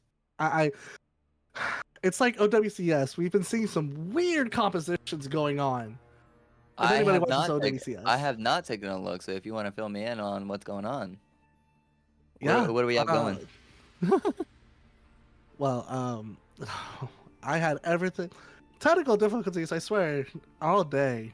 I don't know Oh, what's going on, but this is great. We just love this. We love what's going on. We love it. But yeah, wow. We love computers, guys. I think I'm gonna become a console gamer. At Please least the no, consoles. please no. We're gonna have to end our friendship if you go to if you go there. Don't ever say I that. mean- Don't ever joke like that again. Listen, PC is always gonna be superior. That's just my personal opinion. I'm just saying. Fair enough. I look, as someone who's done PC for so long, I get it, but sometimes I'm just like, PC hardware is something. It's in its own way, it's beautiful because like once you get that set up, it's like I have the ultimate frames. Plus, I'm not gonna lie, the console guys are not very fun to be around. Yep. But I COD was able lobbies to proves look. all that. Oh yeah. I was able. Yep. So right now we are looking at some. So we're looking at Interesting. alternate here. Alternate's composition. It's kind of like what we saw in a way from Argonauts with like Romero, you know, having that Junker Queen, having a Soj and then a Kiri Lucio. Tracer kind of in the mix here. So what it looks like what's gonna happen here is like this horizontal dive necessarily, like with Junker Queen going in with a little bit of that speed boost of Lucio. Tracer can just pinch in at that horizontal dive, and Soj just applying pressure in a lane if it needs to, playing more defensive. So Meanwhile, we look at the other team. They're running a Mauga. Oh, they're going for a really bursty comp. It's gonna be. Oh God, they have a Lifeweaver and Alara. You are not kidding. they also have a Junkrat. Now, Junkrat's perks. I hate to say it as a Junkrat hater.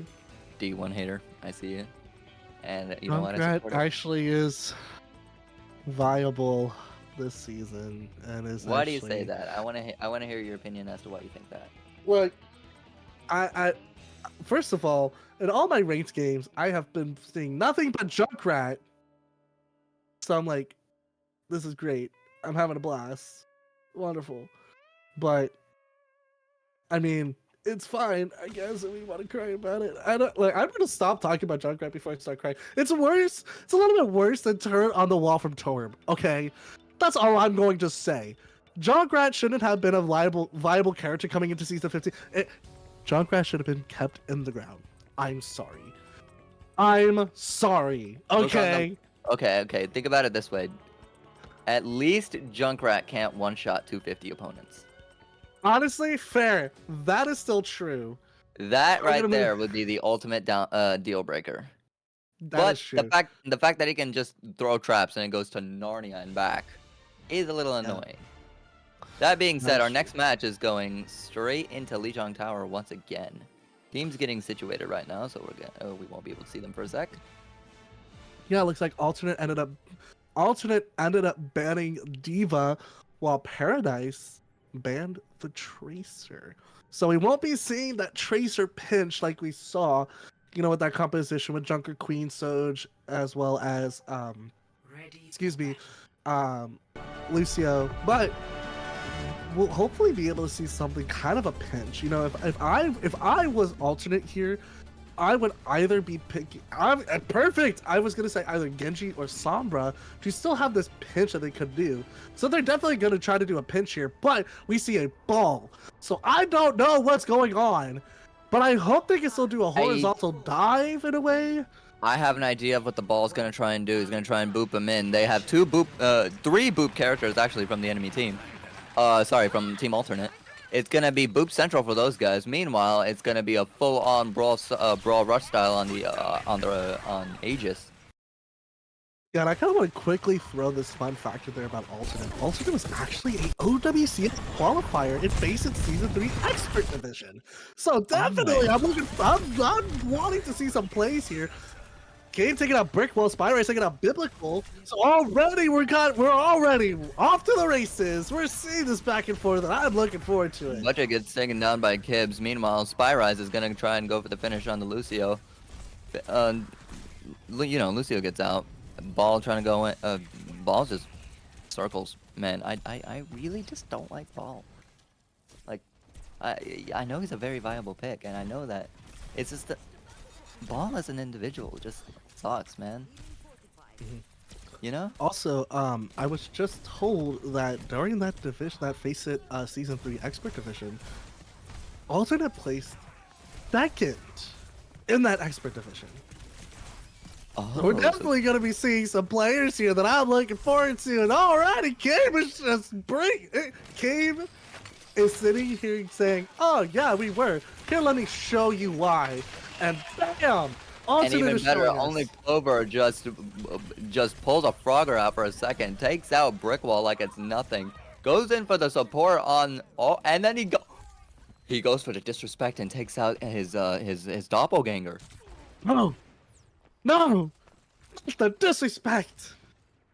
The Now disrespect. I will on say the I'm very doppelganger. surprised. I am Sabretooth surprised coming in to with- see. Oh, sorry, go. Sorry. No, you first. I was gonna quickly say with Paradise, I was surprised to see this like Overwatch 1 brawl composition here, but with the Ram and Kiri, and not a Ride and Mortar. I think the very issue- surprised. I think the issue is with Ryan, you have to be very patient, and this team looks like they just want to go in, which is a good Fair thing. But at enough. the same time, it's I feel like they're getting a little overconfident. They're not taking it one step at a time. You guys need to pick up the pace a little bit. Come on now. We're rooting for you guys. Like alternate. You guys are amazing. You guys are absolutely amazing. Aegis. We want to see you know what? big things. It's an underdog moment. I want to see the underdog. I want to see And- the underdogs. Like as much as alternate has. I don't think it's gonna happen, but I want this Aegis, please. Like we want to see the underdogs. Come on, Aegis.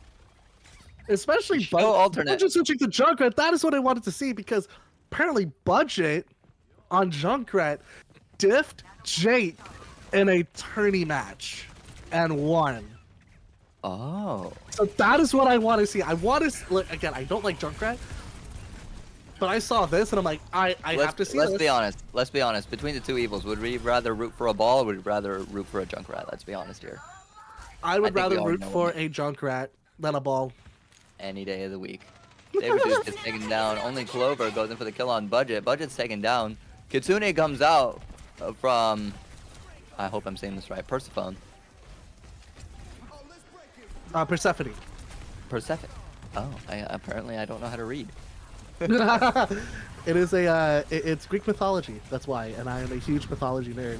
Here's a Biblical taking out 2. Biblical taking out 3. Brick wall going down. Alternate takes that should- first point.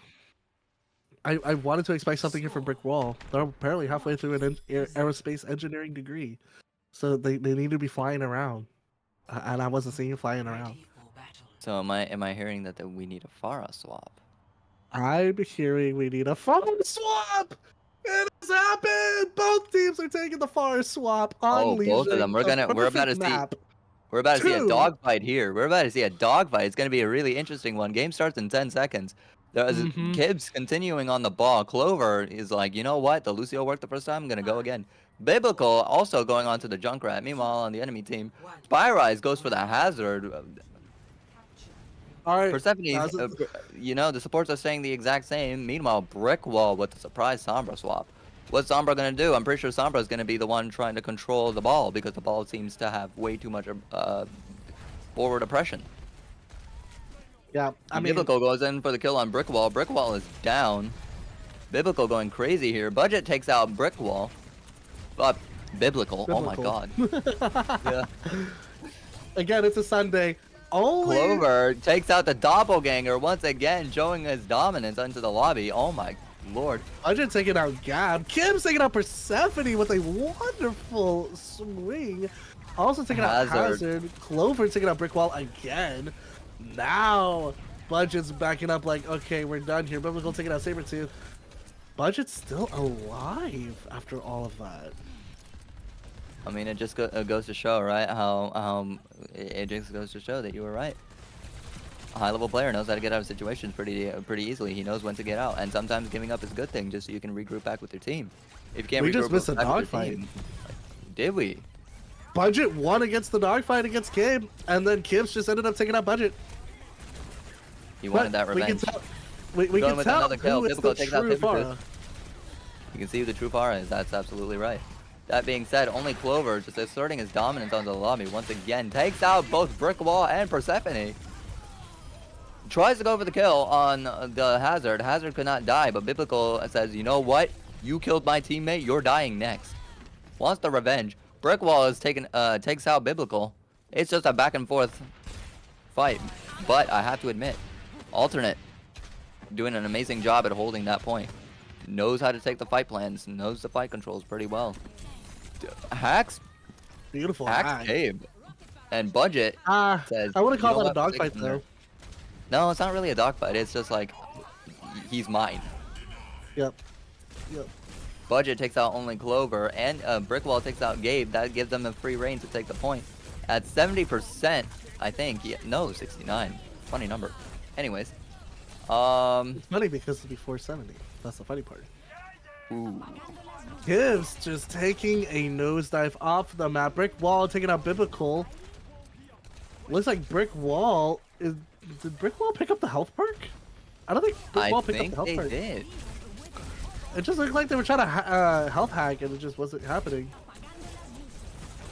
Now I will say That I have being- no idea about Hazard, so you would probably have to help me out there. I still don't know Hazard. Hazard is a very good pick if you know how to play him right. That wall is going to be very potent, along with the perk of 30%. The slash perk is you leap further and you do more damage. Both perks. One of them gives you more damage if you're over 250 HP. The other one gives you 30% of an extra boost. That being said, it can't really be applied here because the only reason it's being applied is if they have offensive pressure. And right now, the offensive pressure is slowly being overridden by Alternate. Alternate trying to claim that spot. They are one tick away. Somehow survive. Coming into this next one, they see that wall. That wall's doing amazing. They see... Ooh. We see Clover trying to run away for a sec. Hazard almost got that kill on him. I can see the Lucio just trying to wrap around the other side. Meanwhile, over here, Kibbs is trying to fight Brickwall. Brickwall just is narrowly escaping with his life. Biblical going in for the corner shots. He gets the kill on the Lucio. Meanwhile, Brickwall takes out Cabe. And Gab takes out two major players out of the equation. Hazard just fighting for his life, gets walled in by the... Oh my, gets walled in by Biblical. Biblical just swaps off of the Farah. I said, nope, I'm taking the dogfight into a completely different direction here. Gab takes out Brickwall. It's going to be another fight or flight.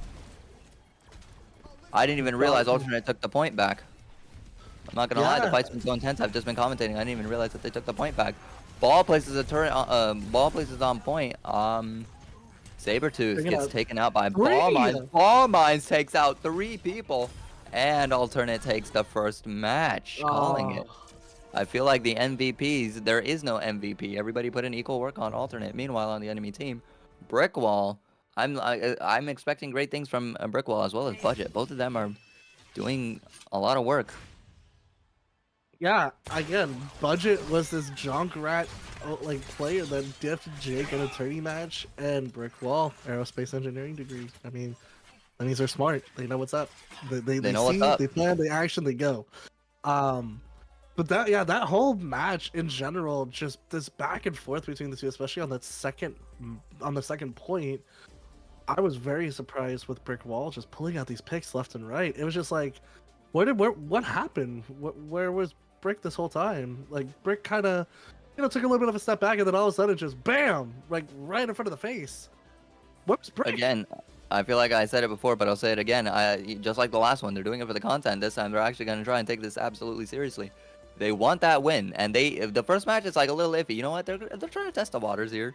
Came back with a really, really big, comeback on second point. They didn't win that second point, but you know what? They came and they showed that they do belong here. Absolutely. And budget just pulling out dogfights and winning. I mean, Yeah. I mean, uh, it the seems like ball we has played. to. Yeah, I mean, if you play junk, you play far. If you play far, you play junk. Exactly. I mean, Um, let's be honest. Farah is just a aerial junk. You- no other way to put it. It's just Junkrat, but in the air. And guess what? It's gonna land straight from above instead of around a corner. And that's what's gonna be make or break in some of these points. You have to actually figure out how to actually look for the Farah. That Farah pick is actually deadly, especially if you decide that you're not gonna run hit scans, which is why hit scans is always necessary, especially if they go for that aerial fight. As much and then as you believe in the opportunity that your flex DPS can actually finish the job, sometimes they can't. You have to rely on that hit scan to actually get that job done. and those hit scans were definitely pulling off to make sure that they were able to get the end, especially Brick. I mean, Sombra's not necessarily a hit scan, but if you really think about it, kind of a hit scan player or a hit scan character. So definitely got this little picks off at the end just in case. Definitely helped out. And Kibbs just rolling, and I mean rolling on the ball. Like it's like Zoom and Romero last match. Uh, Just These ball we found players. these ball players are just they're a different breed of people. I They're know you so don't like mechanically good. them, but They're so mechanically gifted at the game, but they waste it on a character like Ball.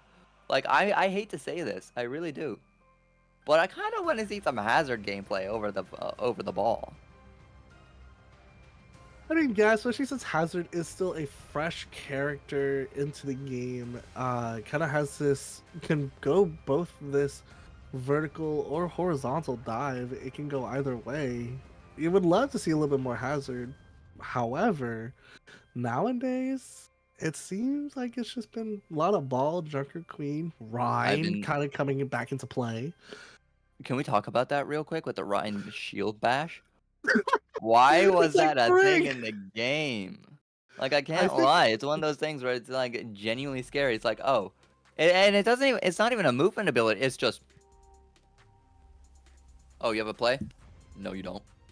I mean, I think a lot of Ryan. Now, here's the thing: when I started becoming a main tank player, I picked up Ryan, and I was like, you know, it would be kind of cool to have a shield bash, but not necessarily like a crazy shield bash where it's gonna stun, but you know, kind of like this: I'm gonna bash you, and you're gonna kind of be slowed a tiny bit, or kind of like a little concussed, take a little bit of damage, but not necessarily stunned. So I think just a lot of Ryan players just really wanted this kind of like shield bash situation like Brig, because it does make sense when you have a shield. You sometimes bash in. I mean, even like It's like back then, it's a literal riot shield. basically, and that's what we wanted. So, and that's what Ryan players got. And also, doesn't the shield do like health as well, like another perk where it, like does healing? I think if you were to do fire strikes, it would regenerate your shield health. But don't quote me on that. I haven't really tested Ryan that much. I mean, I'm looking right. Yeah, while using Barrier Field, your passive health regeneration triggers 50% sooner. Right. Now that being said, we're going into this next match in Numbani. Um, Alternate banning the Mercy, Paradise banning the Genji. I think they were kind of done with Genji last match, where Alternate just wrecked it on Genji. I think they're kind of tired of seeing it. They're like, we don't want this Genji guy here. It is Blade I'm and a, just nanoing and destruction. Get him out of here. I'm very, very nervous because I feel like ball is going to be in play again, especially on attack. There's just going to be boop central off the point, especially if they decide to take that back right side. Sorry, back right? Near the stairs, where the first chokehold is.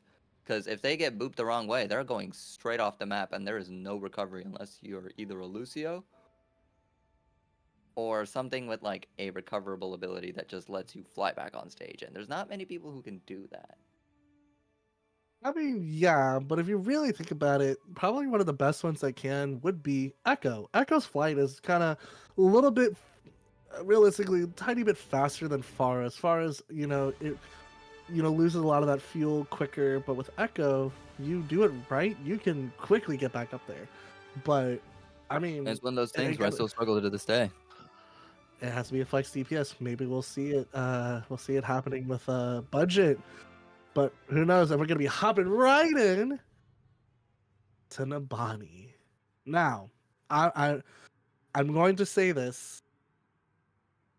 I don't like Nambani. You know what? I'll Watching give you that one. watching people play on Nambani, including myself, if I'm going to play on it, I immediately go in, which is like, all right. But it's not as bad as King's Row. And I know a lot of people are going to be blowing up the chat like, what is he talking about King's Row for? King's Row is an F tier map for me. Nambani is D tier, King's Row is F tier.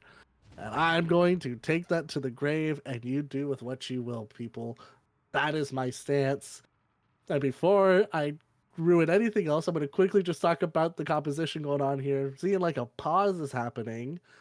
Real quick, Alternate is kind of pulling out this dive with Doomfist, Carry Torb. They might be doing this, kind of setup with the Torb. Probably going to do the turn on the wall. A couple of areas where they could easily do that is the top right where the bridge is at, or the top left where that other bridge is at. Especially if there's going to be a dive kind of happening on this flank through main where that bus is flying up. Both wonderful areas that you can set up your turret at. And then Paradise kind of also doing another dive with Diva. Diva against Doomfist. Now sometimes that doesn't work out, especially as a Diva one trick like myself. Doomfist. Actually, that being said, I myself am a Doomfist one trick. Not actually a one trick, but if I get the opportunity to play Doom, I'm playing Doom. But at the same time, it is actually such an even. It's actually a lot closer than you think. Diva plays this right. All Diva has to do is just fly into the backline and just murder the opponents. And and the worst part is Doom can't really go back for his team, because if he does, he's effectively, they have to trade the backlines for both dive characters. Diva can just get out faster than Doom can, which is again ironic. But with Diva, you just have boosters that you can get out in 3 seconds. Meanwhile, as Doom, you kind of need to play it really smart, and you need to know how to effectively cycle your cooldowns. If you can't cycle your cooldowns, you're basically useless on the battlefield. That being said, we're going to go into the next match. Biblical on the Torb. Oh no. Budget continuing on the Pharah. And then Gab on the Illari. We're seeing an Illari playing now. Cabe with a K. On Ashe. And then again on Paradise, we see Spyrise on Diva. Brick Wall on Ashe. We got a double Ashe 1v1 here. Budget on Pharah. Persephone on the Kiri still. And Sabretooth taking the Juno instead of the Lucio. Still a speed character that can definitely help out with the dive, but not a Lucio. Juno instead. And Diva doing a back line, a full just, I'm going to take out this turret. Now looking on the Ashe. And then deciding to back up. Kim's taking out Sabretooth. Looks like Alternate is going to be able to take first point pretty easily. Looks like Cabe taking out Spyrise. All they have to do is be able to sit here and try to cap first point as best as they Paradise being able to cap first point. That being said, a little tip for you Doomfist players. One thing y'all got to look out for. You guys need to learn when to use their blocks. Because you guys use it too. The people who use it too early cannot really use it the way you're supposed to use Doomfist block. It's supposed to be cycled. You're supposed to wait for people to attack you before you use it, not make them attack you by blocking. The second you use that block, you're vulnerable. You want to use that effectively so you can get yourself out, and that's the thing that most people make that mistake on. And that would be make or break. Meanwhile, while I'm yapping over here, Cabe gets another kill on Spyrise. Doing God's work out here. Goes for another kill. Tries to go for another kill on... I can't speak English today. Persephone. Again, it's a Sunday. It's just a Sunday. Gab taking out Persephone. As we were talking about Persephone, now Clover on the Curie is just applying pressure to Budget to push him back. Like, no, Budget, you can't come back here. I'm sorry. You may be a Pharah, but just still being a rat. Get out of here. And Biblical taking this side against... No. Do not go for that disrespect. Do not get that disrespect. You're gonna get burned. Oh, Biblical taking out Brick Wall either way. Still showing the disrespect. is still going for the Torb hammer. Yeah. Gabe gets a kill on Sabretooth here. That's really good. They're not gonna use Diva Mom. Actually, that was a pretty good thing. Gabe gets a kill on Spyrise. Kibbs actually takes out the Diva mech for it. Going crazy over here. Budget has his ultimate. I feel like there's gonna be a barrage incoming. I'm actually anticipating that the Doomfist is gonna try and block it via Doomfist punch. If I see that, I'm gonna go absolutely ballistic. Yeah, and right now they're just kind of sustaining first point. Paradise just needs to figure out what they need to do here. Budget just taking damage. Oh, somebody taking out Clover, so it seems like they're already up by one. Brickwall taking out Biblical's already Biblical. down as well. Spyrise is controlling that height. So right now they are up. All they have to do. But Kim's taking out Sabretooth. There's already one support being taken out. They have to make a move here. Otherwise, Paradise is just going to let Alternate keep sitting on this point. And there's a Meteor Strike. That Meteor Strike is going to be huge here. He's looking to drop on top of the Ashe. Ashe gets pulled back, misses the punch. Kitsune comes out. I feel like that was a panic. Budget comes out with the ultimate, gets a kill on Gab. They're still up in the lead. Biblical pops his ult as well, trying to keep that pressure going. It doesn't mean anything to Aegis. Aegis trying their absolute best to try and capture that point. That point is going to be a little hard to capture. Kibbs goes down. Clover's at half HP. She TP's out. Meanwhile, you see Lucy over here trying to just sustain the point. Yeah, Gab coming back, taking off Brick Wall. Hopefully taking off the boot, but was not successful against Persephone. Although Persephone dying against Biblical. Meanwhile, So Sabretooth here fighting for his life at actual 1 HP. If you look at the top right, gets her health back really quickly. Tries to sustain that point as long as she possibly can. Gets jumped by Gab and Kibbs. Gets taken out. Budget's down, Brickwall's down, and Spyrise is down. Alternate just keeping him back. That is the end of the first round.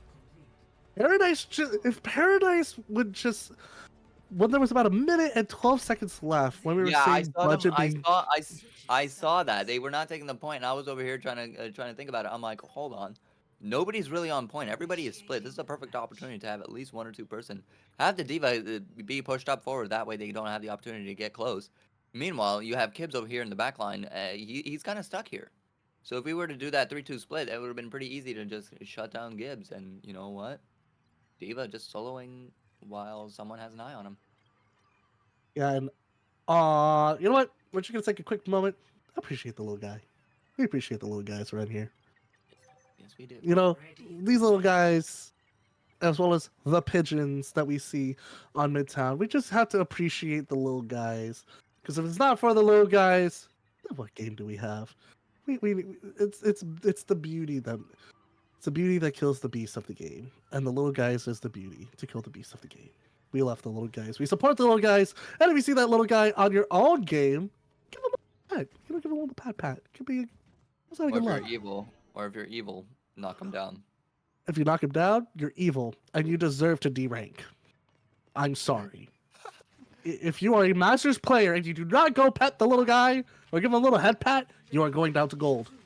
That is your curse.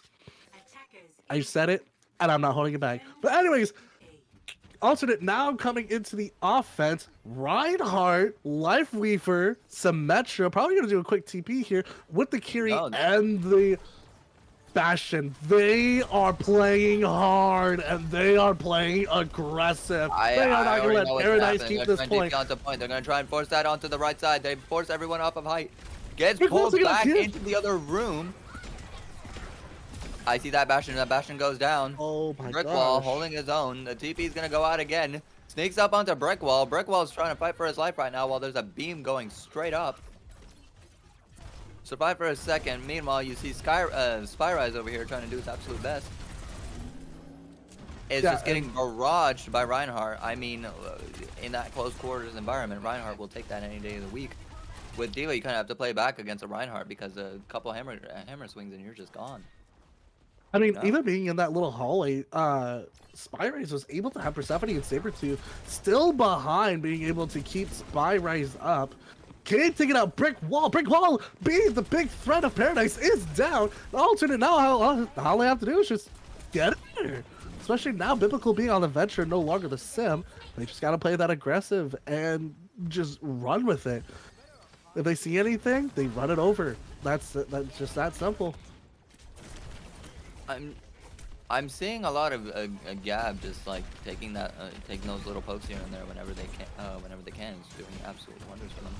Meanwhile, you see the Reinhardt over here on height just swinging into, just applying that pressure of, hey guys, just remember, I'm still here, and I will show you that I'm putting in the work. Kibs and Biblical work as a team, take out the tank, and they have a free reign onto point. Will they make it back onto point in time is the bigger question here. And I unfortunately think that they will not have the opportunity to touch that point. It looks like that they are. No, they're gonna go ahead and get on the point, but Brick Wall being on Sombra. Brick Wall gets taken out, unfortunately, but you know what? That gave the team opportunity to swap onto ball. Spyrise playing ball. Rhine duplicate, so hopefully there is gonna be something here. The duplicate's gonna go down. Looks like. Ooh, that shot is gonna be absolutely huge. I mean, they were able to get some people down on alternate. Paradise just needs to be able to survive. Sombra just needs to get in there. Reinhardt just going for the bashes is doing absolute wonders, and it did for a quick second. Spyrise. Spyrise. Aegis holding in there in the last second. Can they hold it off for another minute 15? They have 3 ultimates coming up. They have 3 ults up, 4 coming up. Biblical almost has his ult as well. Bob goes out, goes straight onto point. Bob is taking point as we speak, and there's nothing that they can do about it. Bob takes out Sabretooth. Cave takes out Persephone, and Bob takes out 4K, ending it off. With that 4K, ending it off. They had that pressure. They took full advantage of it. They knew that the team was separated and split, and they used that to their advantage, and they came out on top. Cave with the play of the game. We already know what the play of the game is gonna be. It's gonna be them throwing. No, it's not. Oh, this isn't the 4K. Gab over here. Gab over 1, here 2. taking off. What? Gab over here taking both of them. Yeah. Well, dang, Cabe. That is crazy. Like, wow. Cabe with the 4K ending it off just to make alternate take the end to make it 2-0. Paradise. We're rooting for you. You're the underdogs. What's going on here? Like, we get it, but come on. Brick Wall. Come on. We have faith. Okay? We know there's a thing called reverse sweep. We're waiting for it. We believe in y'all Paradise. We believe Tell me, in going into map 3, what do you think is gonna happen? What do you think is gonna happen here? What's the next map gonna be? I kind of forget.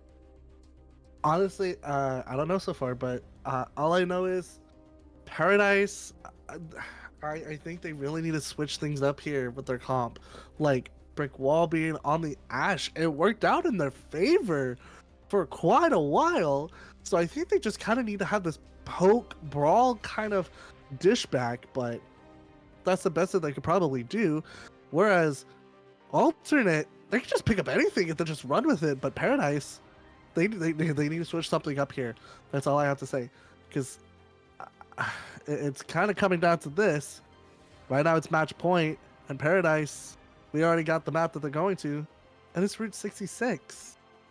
And Route 66, especially that first point, perfect opportunities to have a lot of hit scans being on the highest. So Brick Wall is on the defense. Brick Wall can easily pick up the Ash, and Budget can honestly keep the Echo and just be able to duplicate if they have another hit scan on the enemy team, or if they go with the perk to be able to duplicate their allies. You can have 2 Ashes on the field, making it pretty easy, and you can get 2 Bobs on the field doing kind of pitch here. I'm just saying, they got the defense. Brick Wall, grab Ash. Budget, do the dupes. Do the dupes. I'm not gonna lie, having 1 Bob is scary enough. Having 2 Bobs onto the field at once, that is a death sentence on the table right there. Especially if they're looking at the same enemy at once. Oh my god, the burst damage that they're gonna have is just going to absolutely obliterate. Especially if Spyrise ends up keeping the Diva, definitely a lot of burst damage there. I can definitely say. Now, as far as alternate, it's burst damage. burst down alternate. That's all I have to say. Make it even worse. There was a change. There was a change with Ash a couple seasons back, where if you shoot at a target, Bob will look at that target. Just imagine what happens if the enemy, if both the Echo copy and the regular Ash throw on Bob onto the field, and just And then shoot look the at the tank Reinhardt. once. That Rhine Shield and Reinhardt is going to explode with the all caps on explode. So, but excuse me. At the end of the day, Paradise, again, you just got to switch up your composition a little bit. And Route 66 is a perfect opportunity to make those switches. And even for attack, you can kind of keep this Ash Echo going. Just with Ash, you got to play a little bit more defensive, being able to take these covers. Whereas Echo, you just got to poke out whenever you can. And That being said, sorry, I cut you off. No, go right ahead. I was gonna say, that being said, with Ash, you also have to keep in mind of when and when not to throw your dynamite. Your dynamite is a very explosive ability that you need to use as an AoE, and not for one person. That's how you get most of your damage. That is true. Outside of just getting actual damage with the coach gun. Yeah, and we saw the hero bans, Paradise banning the Wrecking Ball, and Alternate banning the Life Reaver. I mean, two wonderful characters as well that can be played on Route 66. I don't know what's going to happen here. I mean, Paradise banning Ball here, you know what? All I have to say is, finally. I know you would love always seeing Ball being banned. So I guess this is a win for you. You know, a little bit of. If I had confetti right now, they'd be all the way out there. You know what? It's gonna be a whole New Year's party up in here. You remember that? You remember a couple years back on Twitch, you would this guy killed a person, linked their Twitch, goes onto that Twitch, and they had a whole rave party in their room. I'd be doing that right now. Yeah, it was like one dude in this it was like a small room apartment or something, just like lights going everywhere and everything was just like, It's just whoa. It was great. Yeah, Absolutely amazing. And did that for every kill, and it made it absolutely special because no one ever does that. It's one of those things where it's like people are so scared of the fire hazard, and this guy had no chill. Just goes in and just goes, you know what? I'm gonna make it loud tonight, and I don't give. You don't care. Yeah. No, I think with you, every time you see a ball ban, you're just gonna be like, wait, press a button, and it's just like, boom, boom, boom, boom, boom. That being with said, Torb. That being said, we just got word from the players that are gonna switch Cabe on to tank and Gabe to Widow. Ooh, so Gab is going to be on DPS, where Cabe is switching off DPS and going to tank.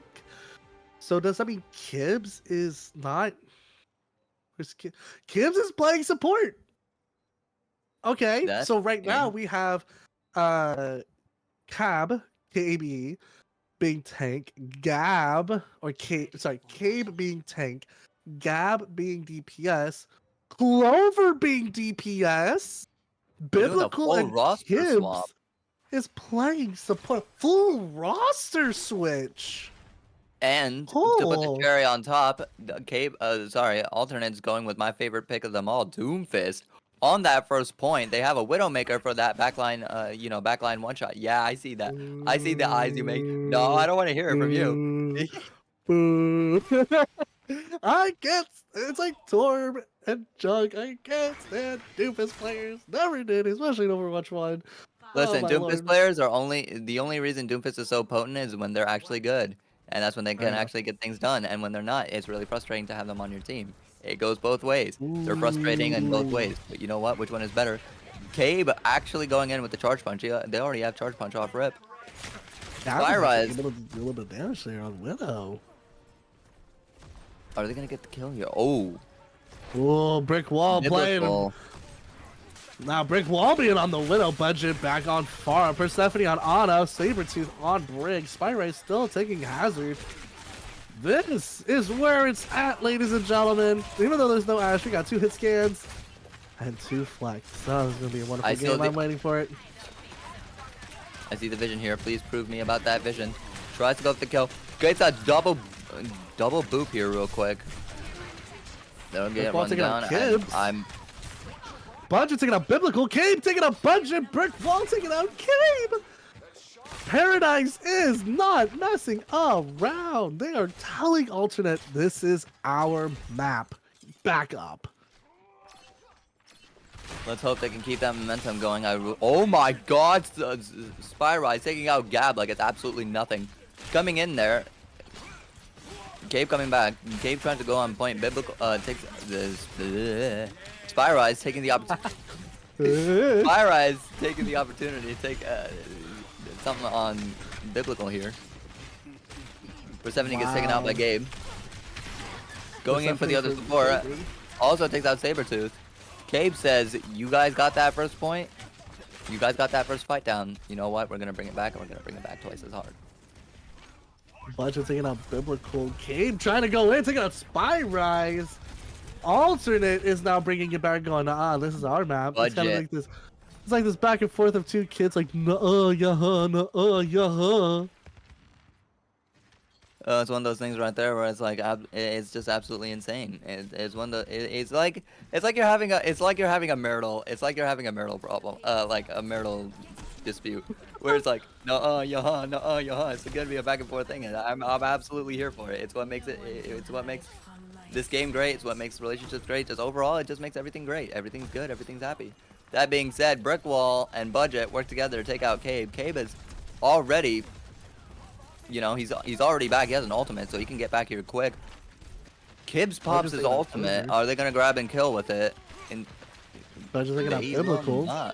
Biblical is down. Cabe gets a kill on Brickwall. Budget gets a kill on Gab.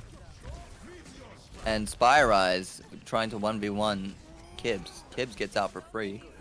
Oh, the defensive slap. He's gonna get absolutely. Oh, Persephone just gets that kill along with the far end break. It's a deadly combination. Gab switching onto the Tracer. We're looking at a different dive composition. Biblical going on. Oh wait, on Biblical's been on Ana? Have we had the Ana? I think they've had the Ana. No, yeah, no, they've been on Ana the entire time, and they finally have an ultimate. I'm really hoping they go for either a Nano Blade or hold on to the Blade and give it to Doomfist. I don't know about you. They're gonna Nano Blade. You know that. Look, we all know when we see a Genji and an Ana, it is gonna be that Nano Blade. Clover is. I see the vision. I see the fire in Clover's eyes. That Nano Blade is gonna come into play. I can feel the Super Saiyan aura already. And look at that Nano Blade coming out, giving it to Genji. Hopefully Genji. Kane taking out 2 pigs. Bunch taking out Biblical with Barrage. However, no picks on Blade from Clover, but Clover did manage to get a kill on Brick Wall. Now just keeping it back. Cave taking out Budget. Budget gets taken down, but at least he took someone out along with him. All I have to say. I mean, they gotta push them back as much as they could, which is great. Now they just gotta keep this momentum going. Brick Wall with that 1 HP.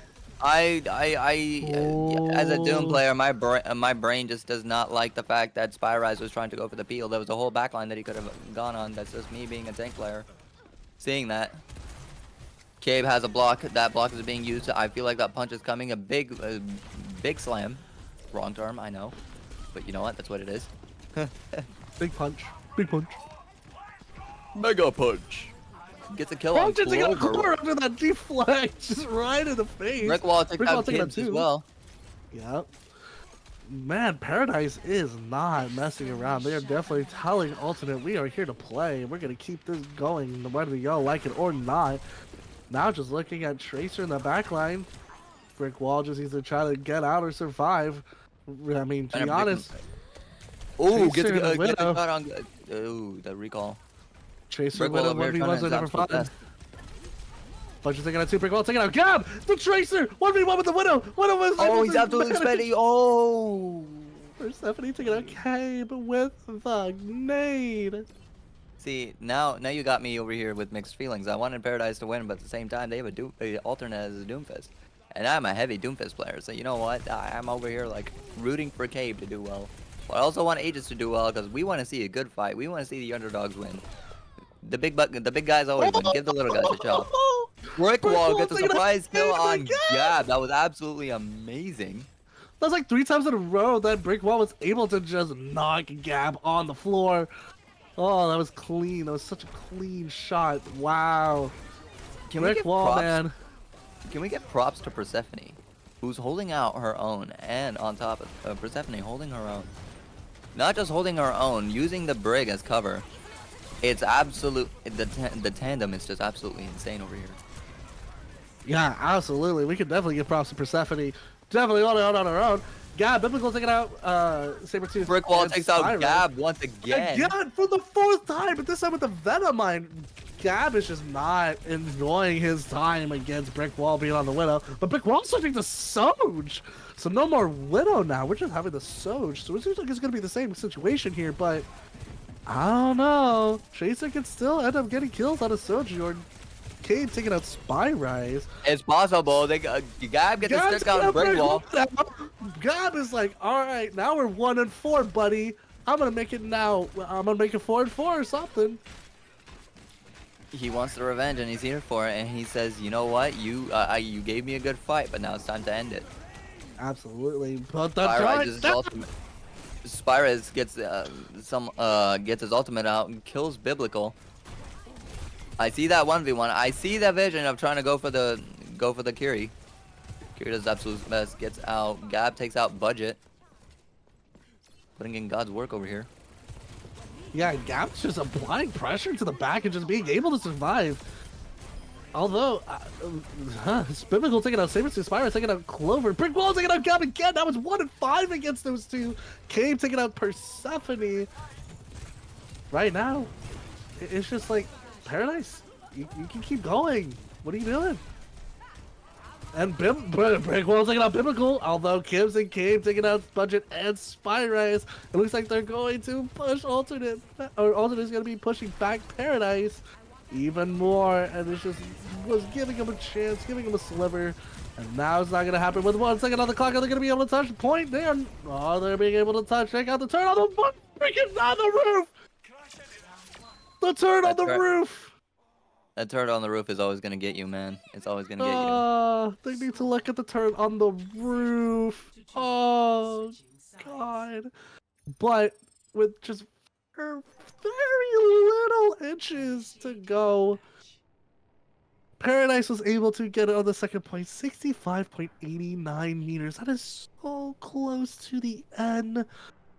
Now, it all comes down to this. Will Alternate be able to do a full sweep, or would Paradise be able to at least put 1 on the board to move on to map number 4 and show Alternate that they're here to stay and they're here to play? It's just gonna be that back and forth thing, and once again, it's one of those things where it's completely unpredictable. Back in the day when I was in NECC, when we were doing NECC, NECC is a college collegiate. It's a collegiate for Overwatch.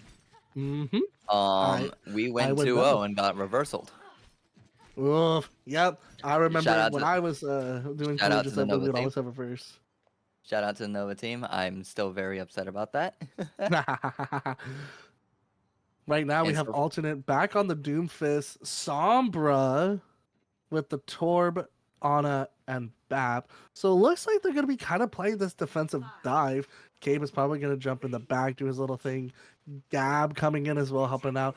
Clover's probably just setting up the turret to make sure that Biblical and Kiv stay alive. Spyrise on the Hazard, Brick Wall back on the Widow. Budget now on Genji. Probably going to do a dive with Spyrise as well, while Brick Wall's probably going to take picks here and there. Persephone on Ana, and Sabretooth back on Brig. Excuse me. Wow. I have been talking a little too much here, and I'm getting hiccups. We hate the hiccups. Right now, Gab is just... Try holding your breath, see what happens. You know what? I think this is the map to hold my breath. I mean, we're definitely going to have those hold breath moments for a while. That being said, Budget's trying to look for an engage. Can't really go for an engage right now. Gab over here in the back line hits the virus onto the brig. Gets another tries to go for another hack on the BAP. I don't know if it actually hit or not though. Clover gets a kill on Spyrise. Taking out Spyrise and Budget. That being said, I see the Sombra pick over here taking out Brickwall again. Gab and Brickwall are just gonna keep going back and forth, back and forth. It's, oh my god, the rivalry is so there. It's one of those things again, where again it's like a yaha nah type situation. It's one of those things where it's like yaha no. Yeah, it's like no, mom told me it was late to the Xbox. No, yeah, kind of back and forth. Biblical taking out Spyrise and Brick Wall. Aegis doing their absolute. Delicious. Aegis trying to do their absolute best by the skin of their teeth to hold that point, but they failed to do so. Capture and Alternate takes that first point with relative ease, unfortunately. Yeah, I mean, right now, again, Alternate is like with 4 minutes and 42 seconds on the clock, pushing as hard as they can. I think Alternate is going to tell Paradise, nuh-uh. Unfortunately, it seems that way. And on top of that, Alternate has 1, 2, 3, 4 ults and a 5th one incoming. Meanwhile, again, Paradise only has 2 ults. And both their DPSs are still lacking in it, which is a little unfortunate. Can they use those 2 ultimates to secure a win fight? Gab over here trying to go for the engage. Gets a kill on Persephone with the virus. Goes for the ultimate EMP. Stuns 3 with that. With that being said, Spyrise goes down. Budget takes out Cade, so you know what? That is Wow. Budget and Brick Wall just taking on 2. Gab is just taking it by the horns. Gab is just doing the work for Alternate. And Clover and Biblical are just riding this payload to the end. I can hear Break My Stride playing on that payload for the both of them. Going, they're gonna break my stride all the way to the end. Hazard ult coming in with the Molten Core as well, trying to see if they can have some separation. Brick Wall taking out Clover. Gab taking out Brick Wall. Gab is sitting here saying, I'm the better Sombra. Gab taking it out Budget. Came taking out that turret in the back, being able to be pushing more. Came taking out Persephone. Yeah, at this point, Alternate is showing that they are going to be taking it all the way to the end. Came taking out Sabretooth. Hazard was not able to get out with Gab coming in and getting the kill. Gab is doing the work for the people. Gab is Alternate. I can see it now. I see the vision. I see the vision, but guess what? You have to keep in mind, it's not the end of the game yet. It's not the end of the game yet. 3rd point's usually the hardest one to hold. I still believe in Aegis. Aegis can still hold that last point. They can still assert their dominance here. But it's all up to these next 2 ultimates to decide it. They have 2 ultimates, and they're gonna have to decide how to use it. Trying to set up for that engage. Tries to set up the turret onto that height side. EMP from Gab in the back. Gonna be Gab taking out Sabretooth. Looks like they're gonna be doing the engage. Clover taking out Persephone with the hammer. The disrespect. I'm so sad to see that. Biblical taking out Budget. Came taking out Spyrise. They are pushing it back into their own spawn. Yep. Alternate is sitting here showing that they are not kidding around. They are here to play the game. And victory will be theirs. They are not pushing back. We still have a little bit of time. The game's not over yet. There's still 3 meters to go. They're trying to do as best they can. They're touching the point Persephone right now. taking out Cave, so there might be a chance here. Maybe they'd be able to push it back, but still 3 minutes and 50 seconds on the clock. Both turrets are going to go down. Spyro taking out Kids. Gab takes out Persephone. Clover takes out Brick Wall. It's all up to Torb and Brig. Brig goes down. Oh, their entire team goes down, and Alternate. C9! Alternate wins! I don't think that was a C9. They all fell down. And I'm not quoting the song. Nah. Cave takes the play of the game. My goat right here.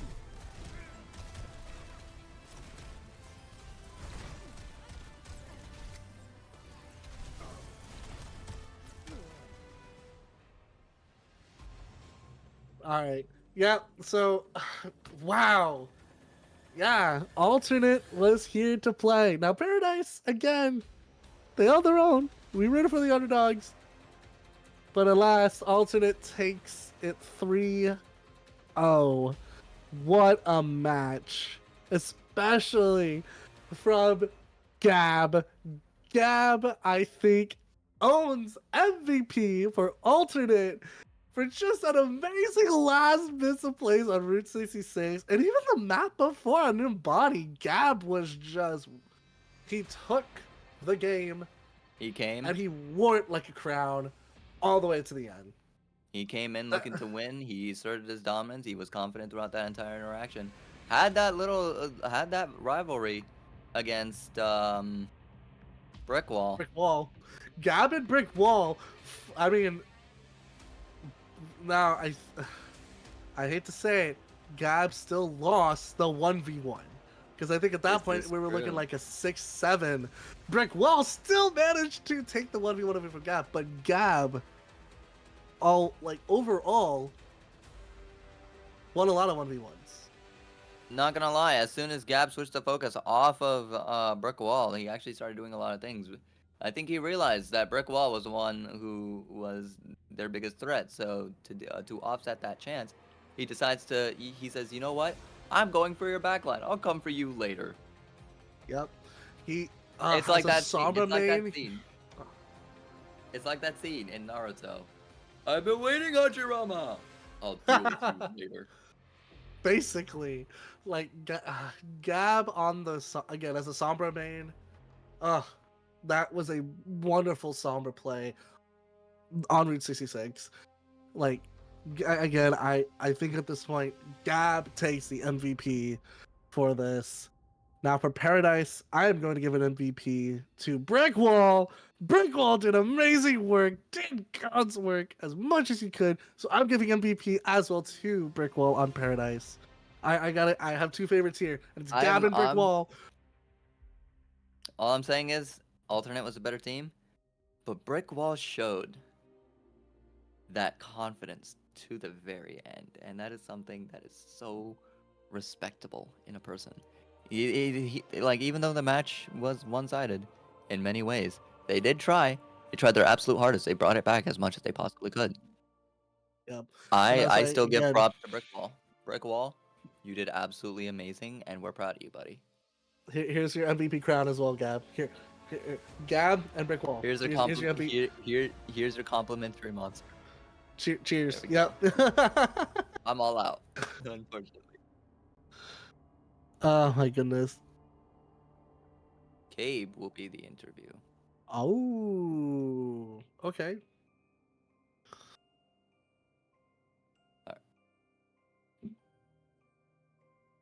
Yep. Yep.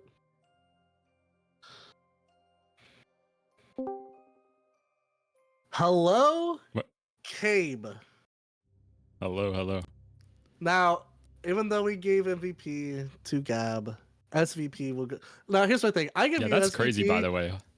I give you SVP. MVP to Gab after getting gapped by the enemy widow. My Brick No. Wall, Sorry. I know. No. Like, here's the thing. They had You that got an rivalry. MVP from Velo, okay, because you played Doomfist. I'm not giving you Listen. MVP, okay? I don't play Doomfist. I don't like Doomfist. Hey, it's okay. I You- get it. Cabe, you won my heart. I'm a Doomfist one trick. You won my heart. Nice. Gab's up and Yeah. coming. It's okay. Cav is mean- on good coming. It's wild to say. Now, I definitely want to point out this swap that y'all did, where you went from support to tank, Kibbs on support, and then Clover from support to DPS, and then Biblical taking. What was going through y'all's heads after that? Like, what made y'all want to do the swap? Was it kind of like a, let's just have some fun, do whatever, or was this actually like a planned thing? Because, like that took us for a loop when we saw that swap. Yeah, so the way that it happened was Gab just said, "Oh, my widow's crazy on this map," and then I said, "Okay, I'll play tank," and then we all. So then you swapped guys them. did an entire roster. You guys did an entire roster swap. Yeah, that was Gab's widow debut. I think it's safe to say they're not playing widow anymore for our team. We're finding a new widow specialist.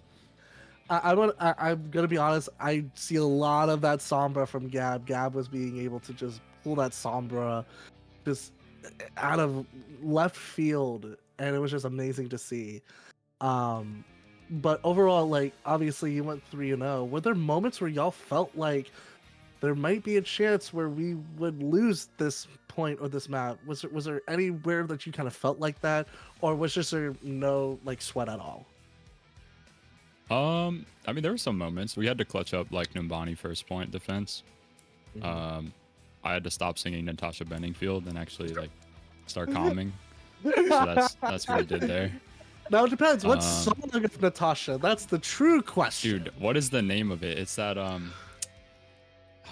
hold on, I gotta look it up. Is it the one See, time Cabe, the sun this shines? is see, Cabe, this is a little hot take from me. If you were listening to a song and absolutely vibing to it, I would do "One More Time" by Daft Punk. Oh, that's a great That's a song. good That's one. actually in my playlist. Oh, it was Unwritten by Natasha Benningfield. Oh, yeah, that's a good one. That's a good one. Yep. Hey, but you know what? Sometimes Natasha may be good, but sometimes Natasha, you just gotta go to sleep. Okay, it's dooming time. Okay. That being Yeah, said, exactly. Cabe, we heard that you were #2 in the expert league in OWCS. Tell us about it.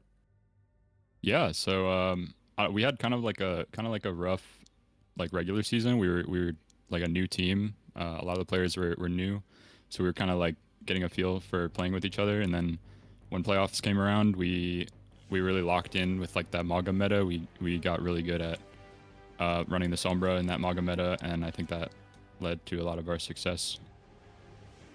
Do you feel How like you? exactly? Oh, Sorry, you first. How exactly? What with Sombra? No. I was gonna ask how exactly did you guys learn from each other's mistakes? And because I formed what do you call it? I tried to form a team. It didn't go. It didn't go so well. At least this season, because we couldn't find the players that fit our vibe. So Yeah. how do you compensate for that? I mean, I think like what you just said is kind of very important. Like the best teams are usually the ones that just get along with each other, and like a good team environment usually leads to like people being more motivated to actually um like communicate about what changes need to be made and like how, different play styles people how the ways that people want to play and stuff like that. So I think just like getting along with your teammates goes a long way. Having people Now for that work well together. Now for my $1 million question. Which Yeah. is more important, team composition or learning the map and what to play on what map? Which one works better for you guys? As in, I definitely think. if you were to simplify the question, if you were to Yeah, choose yeah. between a specific roster on a map or a specific roster you want to run, like your comfort, your #1 pick, which would Yeah. be the more viable option? I definitely think just like understanding the macro and understanding how the map is supposed to be played, and like kind of what map space you guys want to control and how you want to take it. That can be applied to like any comp. So I think the team composition matters less as long as you guys know like what your team comps like win conditions are and like how to play around those. So yeah. So, well, to kind of ask one more question before we end off this interview. Kind of going back Sure. to the expert division of Face It. Now that you kind of realize what worked better, do y'all feel like if you did face it one more time, do y'all think you can make it all the way to first place and maybe even go higher? Like, what kind of feeling here? Because I mean, seems like how y'all been playing. I feel like there might be a chance. But how do you feel about that?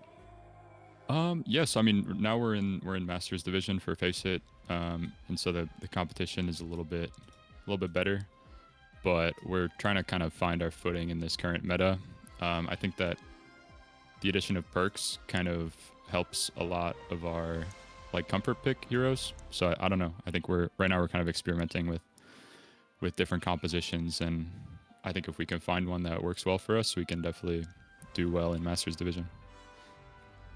Well, before awesome. we Well, end, congratulations on moving on to Masters Division, and Yeah, congratulations thank on you. second place on Expert. Velo, you got anything? I was gonna say before we end off this interview, what do you think of your guys' opponent? Feel like we just glazed you a little bit too hard, and we wanted Wow, to you know guys what are your really trying to get me to do some trash talk and start some beef here. I mean I think like I definitely think there's some potential with that team. I think if they keep grinding together, they can get somewhere. Mm-hmm. No. I Awesome. mean Well, with the upcoming team, the one you guys oh, are Oh, gonna face. who's our next team? What's the next team we're Mhm. playing? looks like the next team that y'all are going to be facing is, well, actually, we're going to be waiting for the semifinals for Aquarius and Avalon. So whoever wins there is who y'all will be facing in the finals. So we're still kind of waiting on Gotcha. that information to happen. But either way it goes, it seems like whoever's going to be in the finals against y'all, again, is going to be a wonderful match to see. For But sure. Gabe, thank you so much for taking some time and talking with us. And not only congratulations on the win, but congratulations on second place for Expert again and making it to Masters Division. Rooting for you guys to make it all the way. Like, that's amazing to hear how much y'all have progressed. That's awesome. And wear that as a badge of honor. That's amazing, guys. So keep up the good work. Yeah. Thank you so much. Thanks, guys. You're welcome. Yep, you're You have a welcome. great- you have a great- All right. good Have a luck. good one. Yeah. Thank you. Thank you. Alrighty, and yeah, that Velo today means in general, I was just had wonderful been hectic. matches. It's been hectic in the best way possible, and you know what? I'm here for it. This is the first time I've actually been really excited to watch. Like, you know, this is my first time commentating here. Hopefully, I'm keeping you guys entertained enough. You know, I'm trying my absolute best here. But on top of that, I've had a lot of fun just communicating, talking about the game, along with, you know, my 2 cents on everything. That being said, you know, We got the this is bracket. exciting. We got the We got bracket the right now. bracket? Avalon is leading 2-0 against Aquarius. Whoa. So we don't know what's happening. We see that 2-0, but who knows? Maybe it could be a reverse sweep from Aquarius, or Avalon moves on to the finals against Alternate. And yeah, I'm looking forward to it. I'm kind of seeing who's gonna go against Alternate in the finals. But I mean, right now, this is what we got. So we got Avalon and Aquarius battling that right now, and whoever wins is gonna take it to the finals. But Well, yeah, and it's for me. Like I was, so for anyone who was watching, who have watched last season, I was under the name Odin, but I'm glad to be back under a different alias and kind of back to where I'm at. But yeah, I'm super excited to see what's gonna happen in the finals. And right now we're gonna be taking a quick break because I definitely need some water for my throat. I'm dying. hey, all I have to say is grab some water, grab some popcorn, whatever you want to do, grab some food, sit down, enjoy yourselves, because this last match is going to be absolutely amazing. I need you guys to go grab some food, get a drink, sit down. You know what? It could be anything. It could range from, it could be anything. Grab some soda. My favorite one is Fanta, and you know what? I'll even throw it out there. Bunch of Crunch, my absolute favorite of all time. But you know what? Right now I got some Wow. Girl Scout cookies. I've just been enjoying these on the side. I've eaten too much. I think I already ate an entire box. But I'm over here. Good I'm job. enjoying it. I'm having a great time. That being said, stick around because that final match is going to be exciting. Don't go Absolutely. anywhere. Grab some food. Use the bathroom. Come back because we're going to lock in for that third match. We're watching y'all. Better hydrate. Better grab some food. Watching you. That being said, we're going to go on break now.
My fault.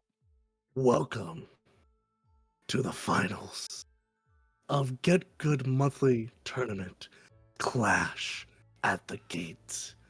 I am the gatekeeper, for we now have two teams that will be battling it out to be able to enter the gates. No, it's just me. Anyways, yes, we are down over to the here. finals, and Velo's here. We're here. We dressed up. You know, we got the blaze. I didn't have a blazer. Okay, this is the closest thing I had, but I'm gonna take it off because it is my boy over here choking me. my boy over here impersonating Rudius.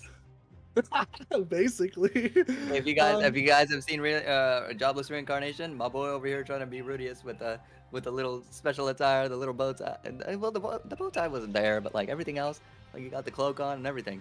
All you're missing now is a giant ass staff. Yep, I am missing a staff. But meanwhile, I'm over here. I'm like, I'm over here. We got all that set up. You're chilling. But yes, we are in the finals. We have alternate back again with our boy Gab. My boy Gab for the win. Clover, Kibbs, Cabe, and Biblical. What about me? What about me, Velo? I can't hype up my man Gab. My man Gab, okay? Oh, he was that man, I swear. Him on Sombra. But then we also have Allied Incorporated. We have Pow on Tank, Rancid Randy and Greg on DPS, OP Freeze, and Zasper on support. Now, looking at this composition, we got Ball Genji, so kind of a hyper dive that we have here. Greg that could be able to have some lane control a little bit. You know, can hopefully get some flanks around to help Rancid, Randy, and Pow be able to go in and get a couple, you know, being able to have some aggression. And OP Freeze and Zasper having this back of just, you know, like, I'm a brig. I'm gonna protect my Ana. You know, nothing special. It's always been this way. I got my girl. You know, it's fine. So, what are we thinking about these two teams right now? Of course, we've only seen alternate. We've only seen alternate. Avalon. I mean, it's gonna be an interesting one for sure. Let's be honest here. Alternate swept away with that 3-0, made it really interesting. I mean, we don't know what Avalon is capable of. As much as I love alternate, I mean, here's the thing. I want to see a good fight. I want to see good action. I want to see clean action. That being said, focusing on to the final bracket, Avalon and alternate. You know, they duke it out. The finals. Was kind of hoping for Aquarius to make a comeback, but Aquarius unfortunately fell short into the semifinals. We never really got to see the semifinals, but you know, we know for a fact that Aquarius tried their absolute best and they made it to the semifinals. And guess what? Semifinals is not a bad place to be, especially since you know you know, everybody improves. You know, I know myself for NECC, you know, and some other like NECC, NJ. CAAE. We were semifinals for both of those. Didn't make it exactly to the finals. And you know what? It's absolutely fine. Because guess what? You guys came, you guys showed your performance, you guys did absolutely amazing. Avalon, you guys won them, you guys were 3-1. We're expecting big things from you guys because Aquarius did a lot of good things in the first match. So we know nothing about you, Avalon, but you know what? We see you, we respect the hustle, we respect the grind, and we're expecting big things from you. Absolutely. And already third place is being battled out between Aquarius and Paradise. So two amazing teams that we saw that were able to, even though they got defeated, they were still able to hold their own, both defensive and give a little bit on the offensive. So honestly, between the two teams, I'm rooting for both. Whoever wins third place, I'm going to be happy either way. Both are extremely well-rounded teams that definitely deserve to fight it out for at least third place. But here in the finals, but first the 4 match between Avalon and alternate. I'm about to take off this bow tie. I didn't realize how tight it was. Actually, I'm gonna do that right now. You're getting a little flustered there. Is it because you're just excited a little bit? I'm a little flustered. I feel like you're getting excited for the match, man. I'm a You little know, excited. You know, I'm just thankfully, too thankfully my ears are excited. thankfully my ears are covered, so that way you guys we won't be able to tell if I'm flustered or not. You know, it's just the way it is. It's just the way it goes. The Yep, way the fair enough. crumble cookies. That's the way the cookie crumbles. That's always a good saying. Um, but yeah, looking, I'm going to talk a little bit more about Avalon just because we haven't really seen Avalon at all. Looks like, yeah, Pow, one of their best tanks is Wrecking Ball. Rancid Randy is going to be Genji, Greg, Soj with a so their secondary is Ash, whereas Pow is still Wrecking Ball all around. Genji still for Rancid Randy. OP Freeze, their main is obviously Brig with a secondary Lucio, and for Zasper, Anna's being their main, Lifeweaver being their secondary. So we might be able to see some Lifeweaver and Lucio plays probably in a mix here. So Interesting. Interesting choice though. especially Uh, Lifeweaver, we've barely seen Lifeweaver tonight, probably once. I don't think we saw Mhm. Lifeweaver at all, did we? Like we did for a little bit on, I think it was Nabani against Alternate in Paradise. I think it's just for a tiny bit we saw Lifeweaver. Oh, right, right. I Mhm. remember because they got pulled back after they took Yep. the TP. I completely forgot about that because that was the only time they actually used it. Yep. And I'm looking at their favorite map pool, and obviously starting off Lijiang Tower. Circuit Royale being their second favorite map as a team. That's really interesting because I mean, for Circuit Royale, that's one of those maps where it's very difficult to get past that first point and the third point. That second point is it's just an easy breeze because you're talking about a cart that can just literally do a U-turn from the bottom to the top. So already you have it can be an easy breeze both for defensive and offensive. But for that first point, you're talking about a choke that is really difficult, especially that first corner, and then that third point, talking about being inside. You know, pretty OP. You still use the Pharah to go, pretty high, but not necessarily, horizontal. And you have a little bit of that open space of that hotel pool off to the side. And once you get to the last little bit before that cart gets in, I mean, pretty good area, but I mean, Circuit Royale in itself has been a very difficult map, and it's not just me saying this. A lot of other players do agree. Circuit My, Royale has been pretty difficult. myself included. I know for myself when I was on my Nova team, we would do everything in our power to avoid Circuit Royale. Yeah, it's still a map that a lot of people just can't really get down. The thing But then I is, see. it requires. Sorry, I cut you off. No, go ahead. I was gonna say circuit requires a lot of mechanical skill in terms of you need to hype up your Widow or your Ash or sometimes even Hanzo. Not gonna lie, Yeah. Hanzo is an underrated pick, and you know what? I'm all here for it.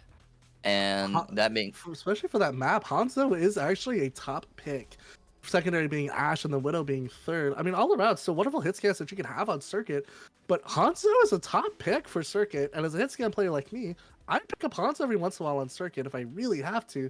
It sucks, but still a wonderful pick for that map in particular. well, that being said, I see that the thing with Circuit Royale is first point, very high ground dependent for the defender side, which means the attackers have a really difficult time actually trying to get there. You need to make sure your your tank can actually go up there. Meanwhile, your DPS can provide the covering fire and or one-shot capability to take out the people that they need to take out. They need to figure out who they need to see, who's the biggest target, who's the biggest threat. And that being said, at least on that first little corner choke and that final choke onto that first point where it's literally just the defensive team towering over you. And you need to get past that barrier, and you need to do it quickly because the second they get their footing, they can hold that corner forever. And especially on third point. Third point spawn points is really, really close, which means they could easily just swap over to Tracer and or Sombra and or any other speedy character on the tank and support roster. I know for a fact Lucio can touch point in about 4-ish seconds, give or take, depending on if you're actually good with the Lucio rollouts or not. Tracer is just, you just blink out. Sombra, you just TP out. Doomfist, it's like you have to learn the text. It's not too difficult, but it's still, something that I struggle with to this day just because of the pressure that you need to touch the point. Either way, it's gonna be a really interesting one if they decide to go with Circuit Royale.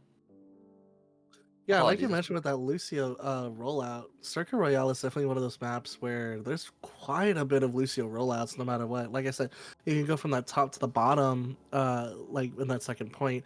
pretty good rollouts that you can easily just be able to get up to the top point if you really need to get out on defense as Lucio. But also on the third point, you have that bridge that you can just easily get across and just kind of hover on the top if you really need to. Still have areas where you can poke, but quite, like I said, quite a bit of rollouts for Lucio. And then just kind of moving on from Circuit, because we talked a little bit about Circuit a little too much here, and I'm already feeling a little, because, Circuit. The third pick is Blizzard World. I want to talk about Blizzard World just a little bit because that is a personal favorite of mine. But Blizzard World, especially for the compositions that they have, like for for Avalon in particular, it can work. I mean, you got Wrecking Ball that can kind of be in the front in the defense, or be very, very aggressive on the offense that he could just take first point by taking the sides. Not just that, but you can easily just go behind them, take the offensive angle onto that height, push them off like it's absolutely nothing, and there's nothing they can do about it. Yep. And we're already looking at the map pool here. Let's go. Kind of had a little bit of time to talk about Avalon and kind of seeing things going ahead. And obviously, first point, we're looking at Lejeune Tower. Avalon banning the Orisa, while alternate. Meanwhile, alternate is banning the Pharah pick. Thank you. Alternate I cannot talk. Hey, don't worry about it. It's the finals. Everybody's excited. They're gonna choke up at some point. You know what? Better get it out of the way now than during the match. You know what I'm saying? Absolutely. Yeah, no, I That agree. being, And you're gonna put that. this is just how I feel right now. Because it's like the tie, that goes around the head when you're kind of Yeah. done with life. It's a bow tie, so like this is the best. You know what? This is the best you're gonna get. Everyone, okay, we're done. It seems like Avalon did a little bit of homework on alternate. Meanwhile, I feel like alternate just chose to ban the Pharah, which is also interesting. I feel like they have a little bit of PTSD. Sorry, not alternate. They might have a little bit of. They might have seen the two Aquarius versus Avalon. versus no, before that, the first match Oh yeah, no, Aquarius where they versus saw Argonauts. Yep. Yeah, where they saw that the was Pharah kind of pick, those and they're matches. like, with you the know what, we're Pharas. not. You know what, we don't want to deal with that. We're gonna just get her out of the game now, so then it's not gonna be a problem later on in the future. It's one of those things where they're like, you know what, let's just get that out of the way now, so it's not a problem later. Yeah, absolutely. And the ban for the Orisa on alternate. I mean, haven't really seen any Orisas being pulled out from alternate. It's really just been the like Jonker Queen for a little bit. It's been Doomfist from Cabe. I mean, and Ball. So no Orisa really. So, but we'll see what happens when we go into Lijiang Tower here very shortly. If I want to bet, Um, they were going with the safety ban. Probably. I mean, Orisa's perks right now, it's pretty nasty. So like you said, it probably is a safe pick here. With 3 seconds on the clock, we're gonna be seeing who is picking who on the finals of GitGud Monthly Tournament. Clash out the gates. These two teams are gonna be battling it out to enter the gates and claim victory. In this corner we have Avalon over here. They're gonna start off with a monkey followed up with Venture, DPS Sojourn, of course, and then Ana Lucio. Take it away for alternate. For alternate, we have Biblical. Oh, we have a switcher actually. Biblical's on tank. Biblical on tank for Hazard. Kibbs on the DPS for Symmetra. Soj, Cabe, Clover back on Lucio, and Gab back on the support with Juno. Cabe taking 2 pigs with the railgun on. Oh my god! Clover taking a boop off for Greg. Kibbs killing Colossus, who is a sub for Avalon, and Fuchu, who is also a sub for Avalon, going down as the last one picked off. Alternate is here to play, and they are here to win. Colossus making the change to Ramatra. Fuchu making the switch to Bastion. Hopefully they can try to do some poking brawl here. All they gotta do is have a quick speed in and just poke out the pressure on the point. Pushing alternate out. Looks like Sim is gonna be TPing into the backline, gonna try to do some pressure here. And all they gotta do, TPing out. Hazard taking all the hits, sleeping from OP Free taking out the Biblical. Oh, this is gonna be. This is gonna be a really interesting match. Greg is trying to go for the gate, for the gab. They're gonna get the Fuchu is gonna steal the kill from Gab. Going in there, Greg going in for the finish. They're gonna use that TP to get out. Diva's gonna come in flying. Biblical made that tactical swap because he knew that, you know, with the Ramatra and the Bastion, it's not gonna be it's not gonna be real interesting unless you do something a little funny. And you know what? I'm Avalon taking 2 picks off right now. Alternate taking the 1. Right now, Avalon is leading. All they have to do is just sustain the position. Right now, I don't know what Alternate is thinking, but they have to try to think of something quick. Avalon is just going to be sitting on the point. Rail charge coming out. Not really much to do there. Oh my goodness, OP Freeze was so low. Kibbs is also 1 HP trying to hide himself in the back line. Tries to get healed up by the Juno. Juno heals him up almost efficiently. Throws out his ultimate. I hear a B coming out of OP Freeze. Gabe gets a kill on Greg. Biblical gets a kill on Fuchu. Colossal gets a kill on Gabe. They're going absolutely insane. Biblical with another kill on the tank. Going up with the following shot on the Lucio. The Lucio is trying to survive with as best as he absolutely can. And gets taken. Oh no, actually. Yep, he gets taken down by Biblical. Stay alive for a good minute. As tied it up to 40. 41 actually. Tied it up to 41. Oh my god, this game is going to be really, really close. Thoughts on the match so far though? What do we think? Who do you think is going to take this first win? Honestly, it could go either way. Cabe with the overclock coming in, taking off 2 picks was wonderful. Right now, Avalon having 3 ultimates on standby, popping 1. Fuchu's probably going to be able to separate something here. Sim popping in her ult. Hopefully trying to do, like, put a little bit of separation here. We don't know. Right now, I know they're taking the fight into this room. Fuchu was trying to do his absolute best to try and keep them separated so he could stay on one side of the wall. Couldn't get away with it though. They predicted it, and on top of that, Kibbs goes in, gets a triple kill. Gap finishing off Zasper, and that is the end of the third fight. Coming back, they have 2 ultimates. I do not know when they used Nano though. We didn't get to see the Nano get popped. I hope yeah, it was... I didn't know where the Nano went. I probably went towards honestly, it probably went towards the Ram, honestly. Cave taking a pop off of open free. 2 Demon Bomb! Biblical taking out Sasper and Colossal. Colossus, Cave taking out Gav. I don't think you understand what they tried to do. They went with the team kill. They threw the TP into, they threw a TP down, threw the bomb into the TP, got that finish. The TP came out of nowhere. They went for the ultimate funny play, and it worked in their favor.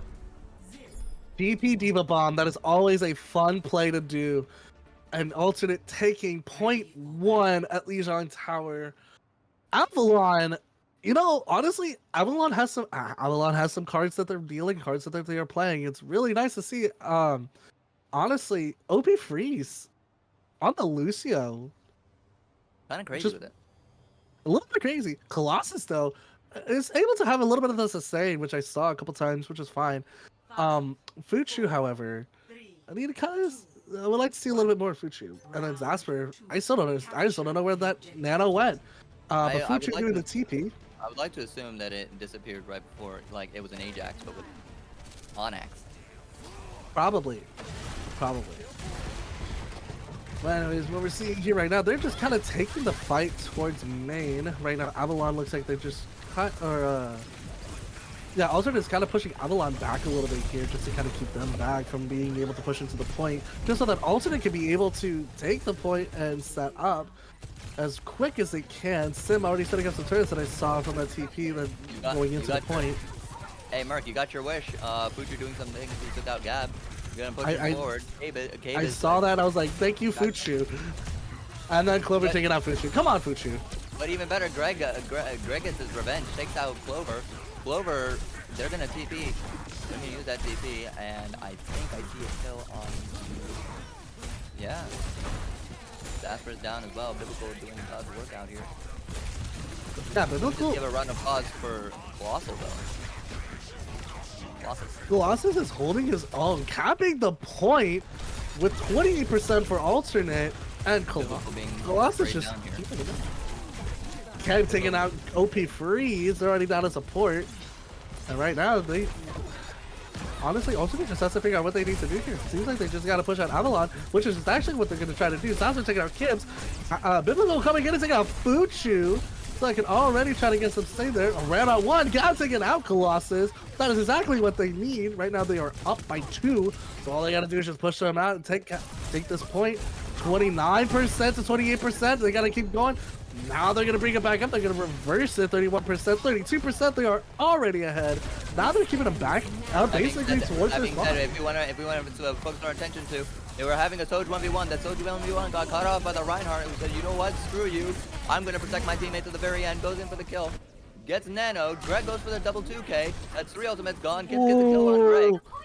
But Kibbs takes out Greg. He was not going to give Greg a chance to get a triple or quad or a team kill at all.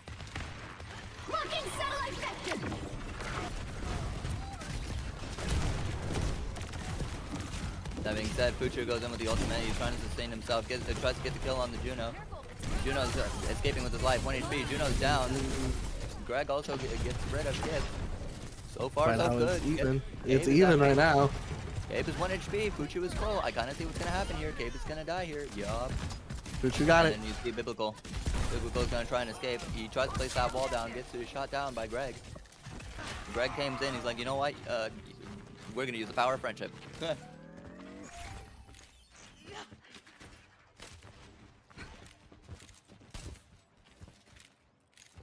Right now, it's just Avalon is just trying to make sure that they can come back. Alternate was able to hold down that point for quite a while, but now it seems like Avalon's going to want to come back and try to take a little bit of vengeance on himself. Diving in on Fuchu, however, Fuchu taking the kill on Biblical, so right now they are even. Both DPSs are down. They have a hit scan and a flex on both. They just need to see what they can do right now. Hopefully they can push into the point. Unironic hot take, Reinhardt can actually do wonders here if they can actually get it around the corner. As long as he stays on point, knows how to position his corners well, he can actually hold that point down for a good minute. Kib's trying to look for a free angle. Fuchu's gonna come in hot. He says, I'm not gonna deal with this. He tries to get out. Clover coming in, getting a double kill. That's an ult failing. Oh, alternate though taking down 4K right there.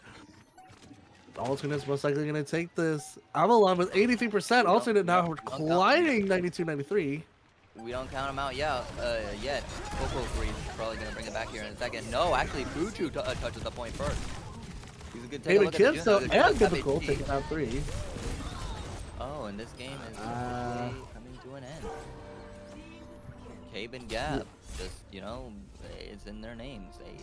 They play like brothers. They don't even need to talk to each other. They just know what the other's thinking. Either that or just really, really good at communicating. Exactly. Yeah, alternate.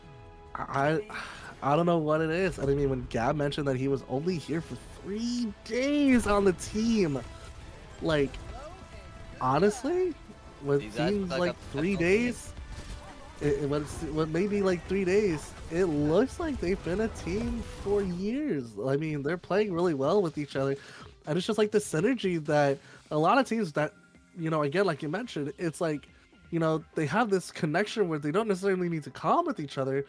It's the fact of they just know that they need to do something with their partner or their teammate. And it's just like, I don't need to calm. I just know what's going to happen. You're going to do this, and then I'm going to do this.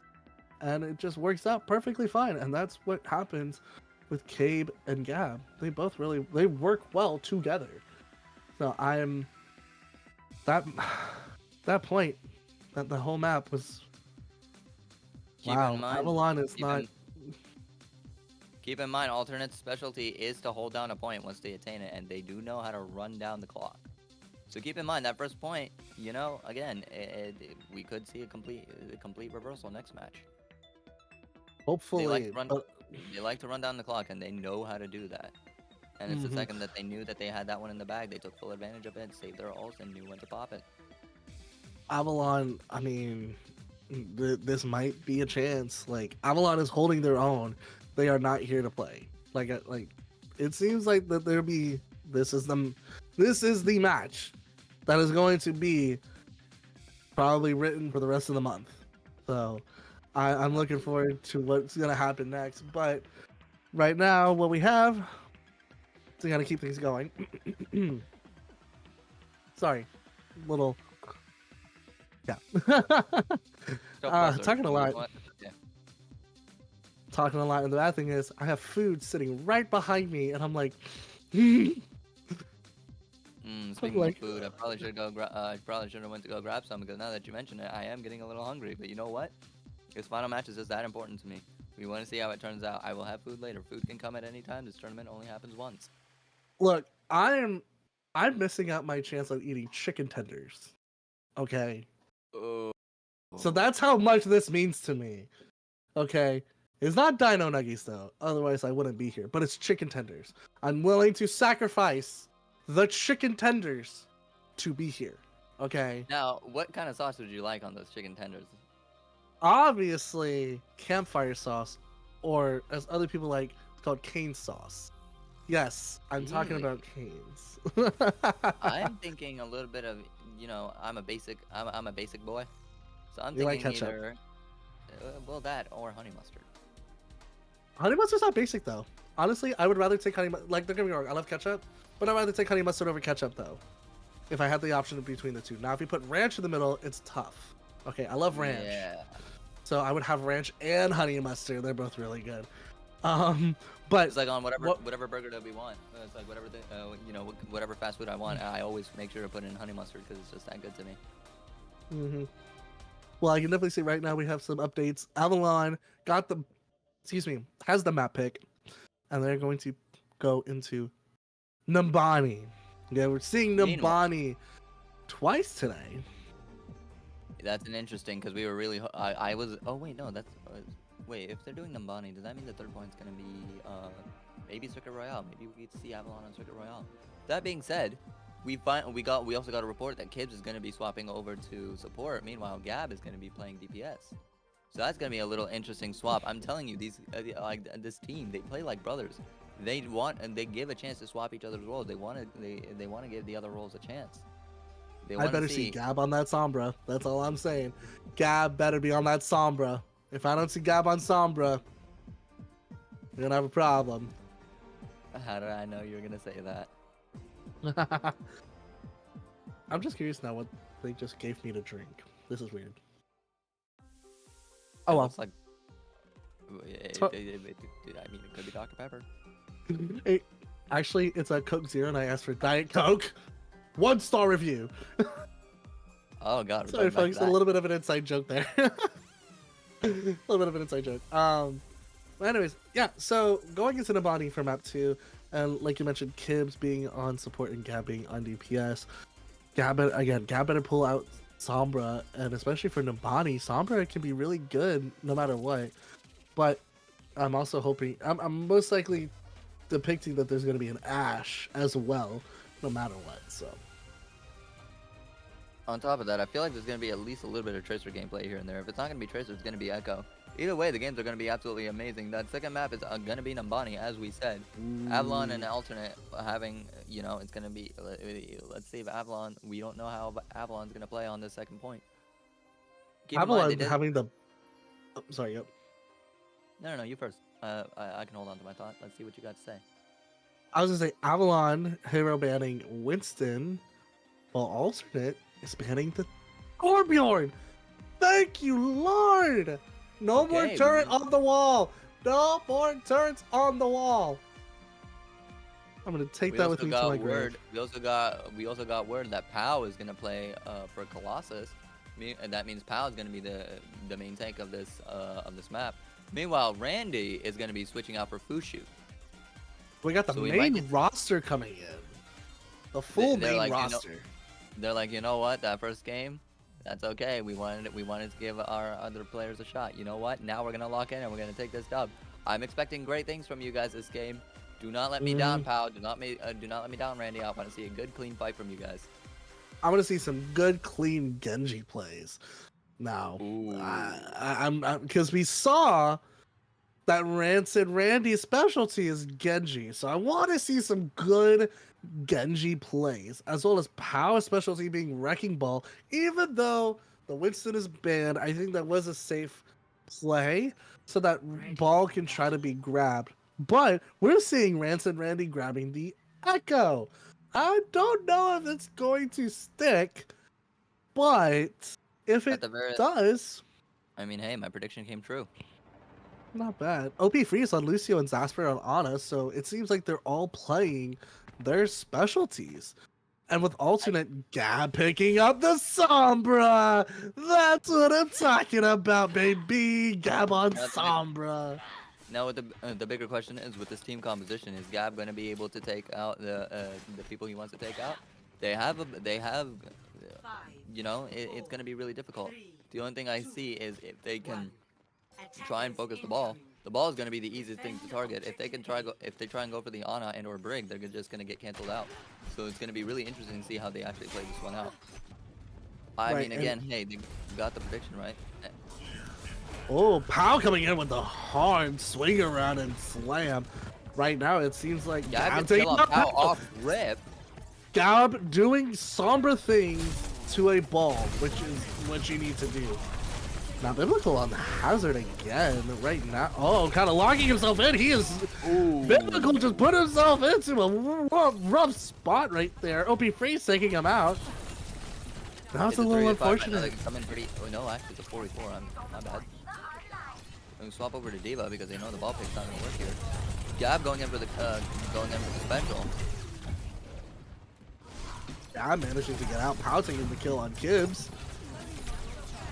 Right now, they're kind of just playing this weird split thing going on. Biblical taking out Greg. It's like they're playing split, but not really. Biblical taking out Ransom Randy as well. Zafra taking out Cave. So right now, like, Alternate's kind of doing this weird split on. I'm sorry, Outlaw's doing this weird split on Alternate. I think this is what they just try to need to keep doing. Just split Alternate off, get the picks, and then come back. What they need to essentially try and do, at least in my book, is they want to try and split off the ball. As soon as the ball's out of the picture, they can do whatever they want. It's free reign. The ball is the one holding everybody back, and they can easily have the boot potential and just place everybody else. Wow, going on to the Ash and the on in the back. Biblical though taking out Ransom Randy. Right now, Alternate is up by 1. OP Freeze getting the hack off, and it's just, again, it seems like it's kind of just playing slow, kind of like we're splitting, we're kind of, you know, playing with the water a little bit. Biblical taking out Greg. There's not really much kind of happening here. It's just, again, playing with the waters a little bit. Biblical taking a sleep though, has bomb. Can see what they can try to do with it, and manage to get out pretty swiftly. Pow though not wanting that to happen. Gab gets another kill on Randy. Randy's struggling a little bit here, but he has 95% ult charge. Meanwhile, the entire enemy team on alternate already have all 5 of their ultimates. They're gonna try and go in and see what they can do here. I feel a bot coming out any minute. I feel like they're gonna probably pop all of their ults towards the end to make sure that they don't get a chance, because they already have 1 tick. Avalon already has a tick on the point, so I think they're kind of just holding on to their ults to make sure that they don't get pigs. Now we see Soj. We're seeing 3 ults already happening. Pow with the landmines. Greg with overclock. OP Freeze with rally. Ransom Randy got the duplicate on the Ash. Overclock coming in clutch here. Ash is gonna get tucked away in a corner, and then what happens? That Diva bomb. No kill from bomb. It's a Poco bomb. Poco bombs go wild. What can I say?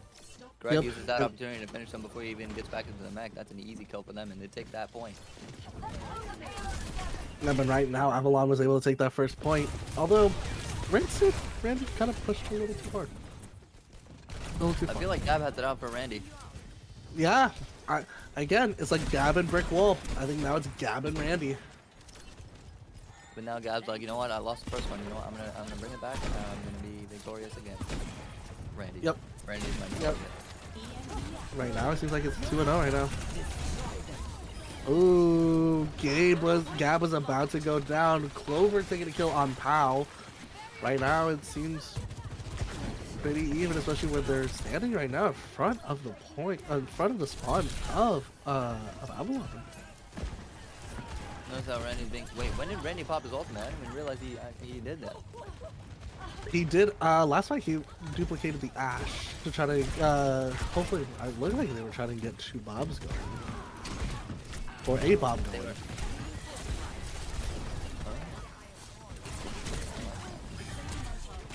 Yeah, but now Power trying to get into the backline. He's gonna go straight for the Ana. Ana though sleeping! Oh my gosh, got pushed back! What was that? That was absolutely crazy. Greg taking a kill on Cab. Kibbs taking a kill on Pow. I'm trying to analyze that real quick. Did he get pushed back by the knife? I think he either got pushed back by the knife, or Brig ended up just bopping him. Or both? It could have been a knife and then a bop. Yep, it could have been one. It could have been both of them at the same time because he got pulled back, but then got pushed forward with the sleeve. So it seems like it was just a combo right there of the knife and the mace bop. The wombo combo go crazy here. The ultimate. The ultimate was a failure. Got antied in the process. Unfortunately, Greg got hit by it. Backs up. Backs up here ever so slightly. Pao gets taken down. Oh my. Oh. Gab is just killing it on Sombra. I'm telling you, Gab on Sombra is where it's at. Kibbs and Cabe also coming in the clutch here. Cabe killing their Ana. Kibbs being like, you know what? I don't want to be the only one left out. Goes for the jar kill. And right now we still don't see any switches. It was just, again, kind of just playing this balance of like, we're just gonna stick right here. We're gonna try to do a little bit of aggression, but it seems like, you know, kind of just playing the slow, weird, like, dive aggression, which is, like, I get it, but huge EMP coming off from Gab! All four of them getting EMP, Cabe taking off OP Freeze, Cabe also taking down Duplicate from Randy, Biblical taking out Greg. That huge EMP from Gab is what, like, Alternate really needed to do to keep Avalon back. Oh, Gab with the Sombra, man, I'm telling you. And again! Oh, it's beautiful. One of those things where I'm getting so excited I'm yawning. It might be because I don't have any more caffeine in my system. Anyways, Biblical going for the kill on Zasper. Zasper gets taken out by the knife. Greg goes in with a double kill on Cabe and Kibbs. Taking them out like they're candy. And right now they're just holding on to the point. Gab taking out OP Freeze, Biblical taking out Ransom Randy. It was actually a trade-off between Biblical and Ransom Randy. And right now, Avalon is continuing to stay on the point to try to push it. They're on overtime at 71.22 minutes. Right now, Pao is just doing the ball thing of just swinging around, keeping on that point as long as they can until they eventually explode. I'm surprised OP Freeze didn't have the opportunity to touch, even though they could have touched. Gab had an ultimate, Biblical had an ultimate, Rally was already popped. There was no way he was going to reach the point in time, unfortunately. And that being said, Alternate takes that first point. Now, that does not mean that they will not have an amazing defense. Avalon, oh, sorry, not Avalon. I mean, yes, Avalon, but, my brain hurts. Avalon had a pretty decent offense, but they're gonna we really need to see this defense having on Avalon, whereas Alternate really had a strong defense, but they need to have a stronger offense to really be able to push past that 71 meter mark from Avalon. Now, if I'm not, here's my thing though. If I'm not, okay, so Biblical is going to stay on the Jarker Queen. I thought Biblical was going to switch to the Hazard to try to do a little bit of that dive aggression, but Jarker Queen can kind of continue being that as well. Gab still continuing being on the Sombra. Cabe on the Ashe, I feel like could switch. I would probably think maybe like a Genji or something. Again, kind of that aggression, kind of pinching off to the sideline control. Clover though, Brig. I feel like Kibbs might go back to Ana. Pao continuing to be on Wrecking Ball. Ransom Randy picking up the Genji. The main. The thing. Greg picking up his secondary Ashe, OP Freeze, Brig, and Zasper Ana. So, definitely a pretty good, decent defense here by Avalon. But Alternate Biblical turning into the ball. That is what we really need to see. Even though I said Hazard, ball would also be pretty good here as well. So, let's see what happens. Ball v ball here is going to be a little interesting to see two people going to the backline at the same time. We see Gab trying to go over there. He tries to do a TP before getting the TP. Tries to get a couple of tags on Greg. Ball coming in here doing a crap ton of work here. Oh! Gabe goes down. Greg goes down with Ball being the lead oppressor and Gabe all up.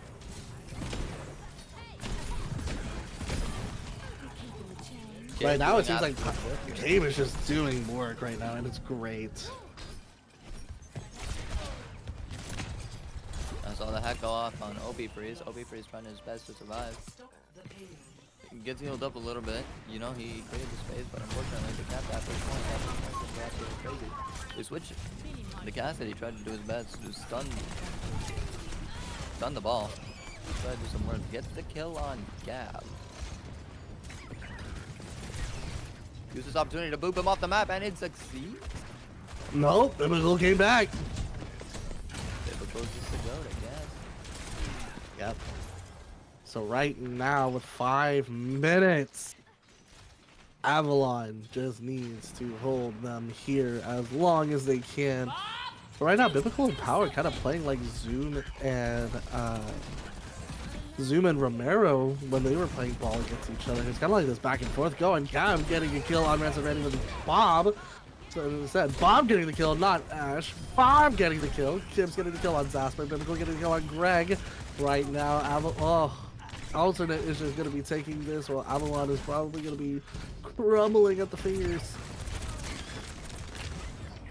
Things gonna be 18 Powell's trying to do his absolute best to keep himself alive, getting looped around by not just Ball, but the Lucio as well, trying to get back into their spawn room. Meanwhile, they have about, I don't know, 5 seconds. Oh my god. Oh my lord. They're doing the laser from Dance on the point. Clover, get off of Eva. What are you doing?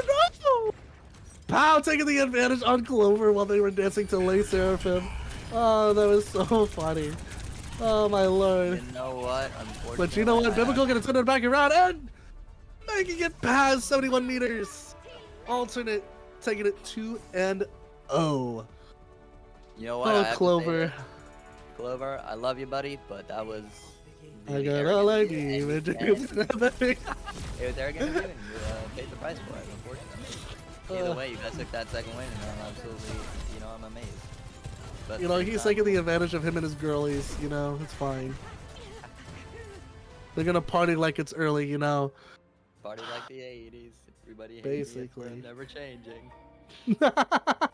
Yeah. But map 2 going to alternate Avalon. I mean, I don't know. I'm gonna be completely honest here. Avalon is struggling, okay, and I feel like, you know, alternate has this connection, and Avalon. I think they need to make some serious bans here. If I'm gonna be completely honest, they're not really doing good bans here, but they need to make some serious ones if they really want to at least take one, or maybe do a reverse sweep. But I mean, the only thing they have left is to do a reverse sweep. It'd be even better if they went like, it's 2-2 final score. Maybe we get that opportunity, maybe we don't. Only time will tell. And you know what? We're here for it, and we're giving our hearts out to you, Avalon. Don't let us down. yeah, we're both here for both teams. Even the alternate is just wiping the floor. Avalon, we feel like there is something there that just has to be unlocked, and we're holding out for it. We don't want the finals to end just yet. We want it to be exciting. We want it to last a little bit longer. We don't want the fun to end just yet. Come on, give us something. Give us something to commentate. We expect great things from you guys, and we want you guys to succeed. Try your absolute best. Come on, you guys got this. Look, Genuinely. Avalon, I get it, okay, but look, I can share my chicken tenders with you, okay? If that will help, I will share my chicken tenders with you, okay? Just don't let me know, okay? Chicken tenders are on the line. That's all I'm saying. That's all I'm saying. But we got word on the map pick, and it's towards Avalon. Avalon got the pick, and it will be Dorado. We're gonna be looking at Really? Dorado on our 3rd point. Dorito. That, I love Doritos. that comes to Right. a surprise for me, especially since we ruled that I thought they were gonna pick Coliseo. Or sorry, not Coliseo, Circuit Royale. The funny thing is, Dorado is actually Alternate's 2nd favorite map pick. So, I if wonder if I'm they knew not, that going in. I feel like I hate to say it, Alternate has the favor in this one because it's their 2nd favorite map pick, and I don't know I if don't Avalon wanna- knew that, but I don't want to count them out just yet. Moving back into the ban rules, alternate bans Diva. You know what? I Ooh. don't understand why they did that, but maybe it was a safe bet ban. All I'm saying is Diva and Dorado is something not to be messed with. I mean, I can understand that, but then Avalon getting the ban for Widow. Wow. Avalon banning Widow. I think for that one, I think for that one, it's probably gonna go against Cabe's favor because I remember Cabe was pretty good with Widowmaker. We saw a little bit of Cabe bringing out the Widow a little bit, also the Soj. So I think that's why they're gonna probably ban the Widow against Cabe's favor. But who knows?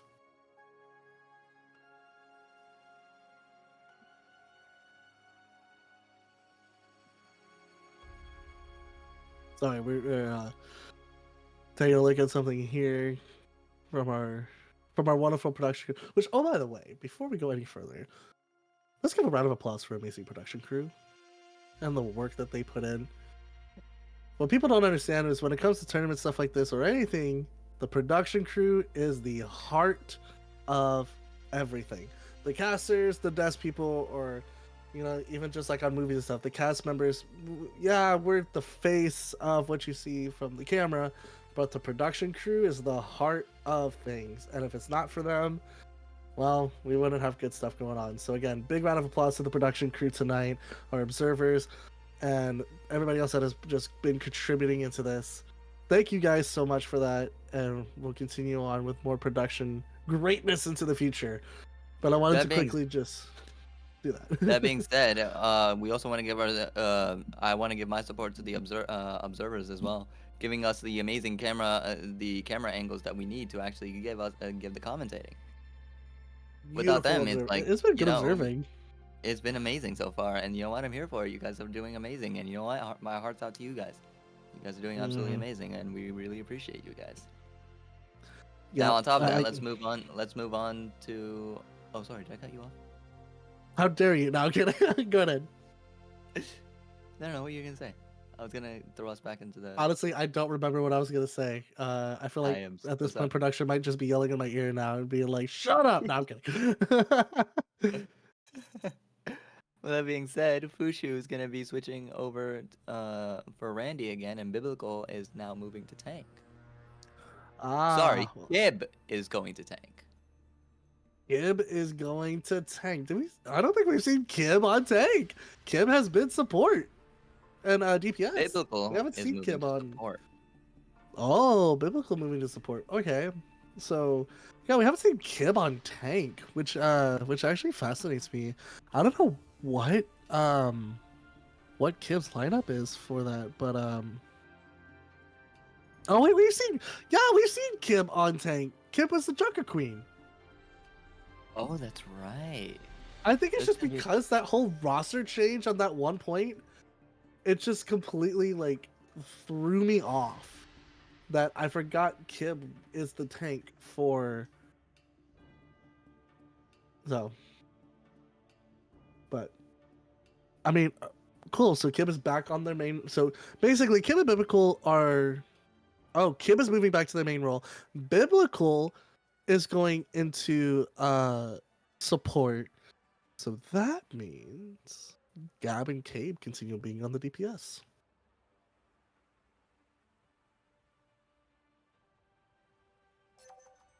Ready. And I was right. So we got Kibs coming on to Doomfist, Gab on Sombra, Cabe, the Ash, Clover on Kiri, and Biblical on Ana.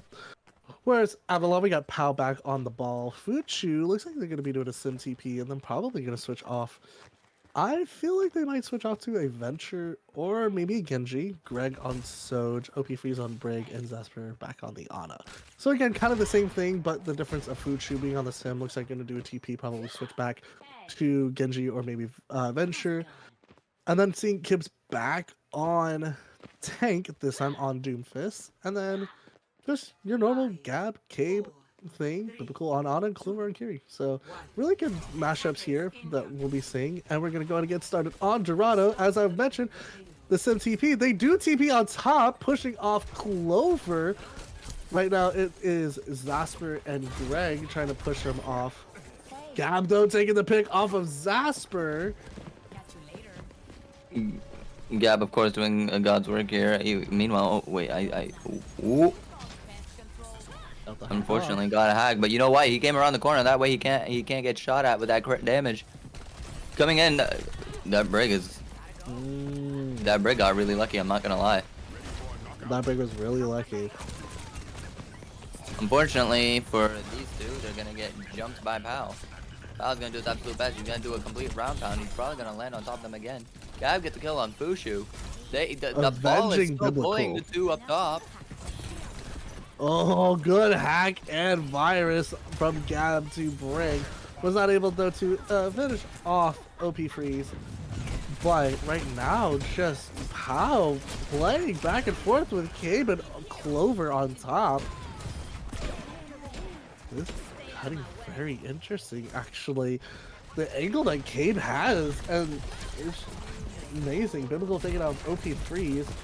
Right now, Gap is just kind of focusing on the venture. Cabe taking out Greg. Ash 1v1 done. Kim's taking out Zapper. And right now, Gab is putting him in the situation. Pow and Gibbs are both respectively following each other's backlines now just to see who's actually going to be able to do it better.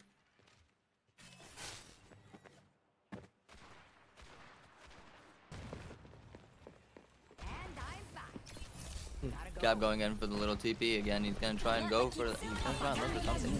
Goes for a. You know, I kind of respect that. Actually. Goes for the kill on the Ana. Clover steals the kill, but then replaces it with a kill on. Ow.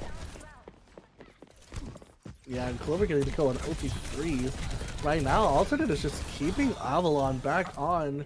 Kim's taking out Fuchu. So yeah. Basically, Alternate is keeping Avalon back, even though Avalon was able to get 45 meters. Alternate's just keeping him back. They're not giving him a chance to get back on that point.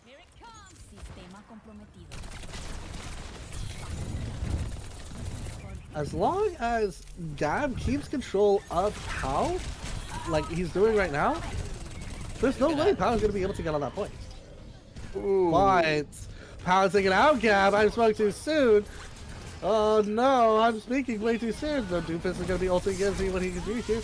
Gonna probably take off the pick. Oh, Bob coming in though, needs to get out of there. Woo, Kibbs, man. Woo. Out of there on time. Gabe in the back line just shooting them up. Meanwhile, the Bob turns around the corner and spots where they are. Gabe just controls that high ground from there along with the Kiri. Meanwhile, we got Pow over here just scrolling around, scurrying around in the back line. Swapping between high and low ground, high and low ground, high and low ground, trying to go look for this Ana pick. Probably gonna swing around in a couple seconds here. Finds the Doom. Doom, you had Nano. What the heck?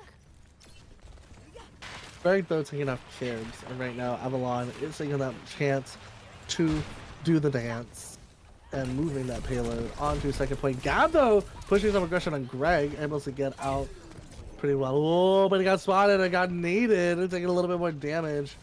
Gab, you need to get some healing there, bud, and be able to get back in there. I'm just saying. But right now, Kim switching onto the ball, so it looks like they're gonna have this ball 1v1 kind of going back and forth. And Kiss needs to really get out of there. Kiss is running low. But they're putting some pretty good aggression on the point. Again, trying to keep Avalon on their toes. So it's gonna be UGMP killing the mines. UGMP. All that mines. I think he also got the ball in the process. Yeah, he did. He got the ball and Fuchu in the process. Really good.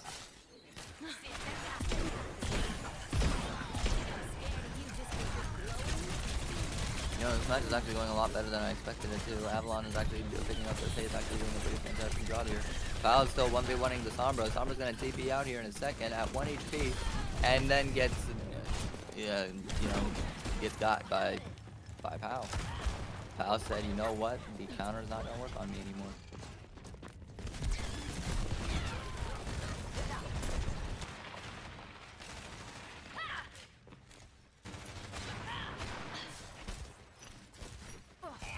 They're holding that corner here for a second. They know that Ash is going to be looking around that corner. I'm surprised they're not pushing that point. They have all the opportunity in the world to push that point.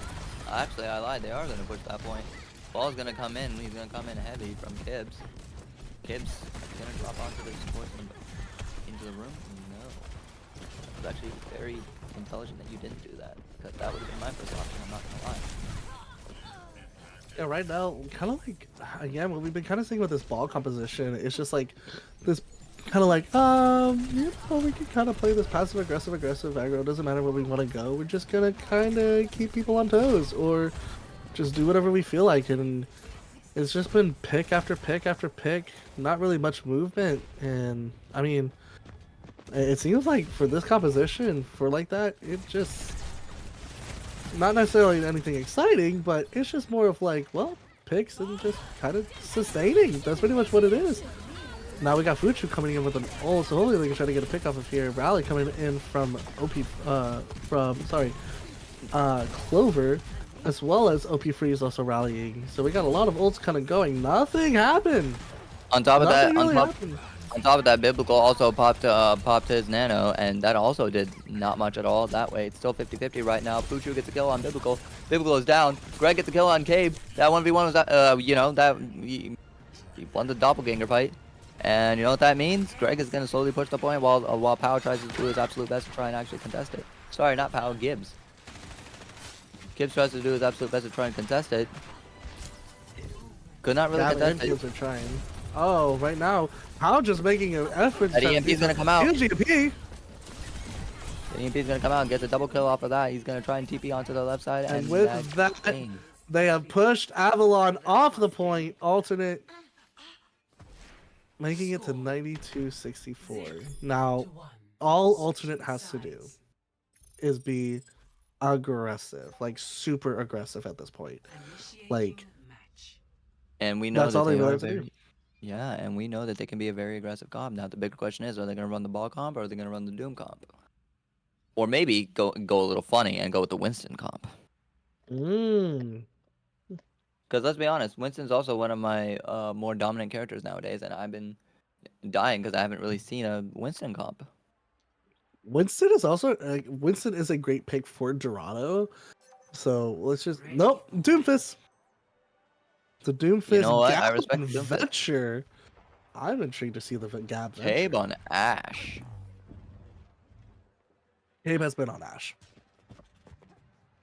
which honestly doesn't surprise me.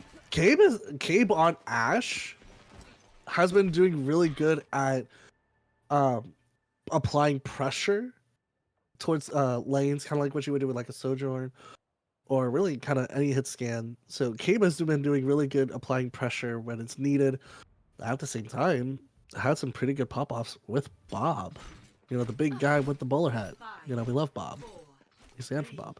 Now we're gonna have. Oh wait, I just realized it's gonna be a full mirror comp outside of Doom and Ball. It's gonna be an absolute mirror fight. Oh, never mind, Gab. You ruined it. You're ruining it. You know what? I respect it. You know why? I don't. Because Gab is good on Sombra. And gets taken out by Casper. That is what you call karma. You know what? Hit him like a truck. You know what? I support it. Honestly, fair. That is so fair.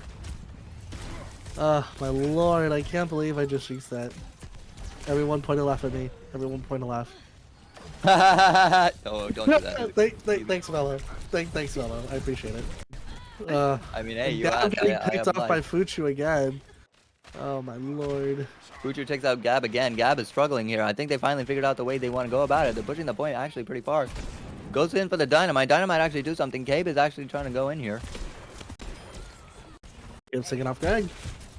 Yep, looks like they are making moves. As Ball as is the somehow kids, still alive even after being bubbled. as the kids say nowadays, they are making money moves. As the kids would I say have down in the clubs. I have never heard that before. I don't know. I was told it's from a song. I don't know. I don't know what kids are saying nowadays. Gab taking a kill off to Pow, and Biblical taking a kill from their nade. Okay. With that being said, Yeah. I feel like they already got the control of first point. No, Venture comes in. He's gonna get hacked here. The hack does not go through. He's gonna hack the ball instead. Ball actually gets away with it. Fushu's down by Clover and the little whip. I don't want to call it a whip. I don't know what else Whip to call shot. it though. It is technically called whip shot. So, Gab taking the kill to Pow, Cabe then to Zasper. Alternate. I mean, I'd say alternate is sitting here, not playing around. They are making sure they are taking this all the way to the end.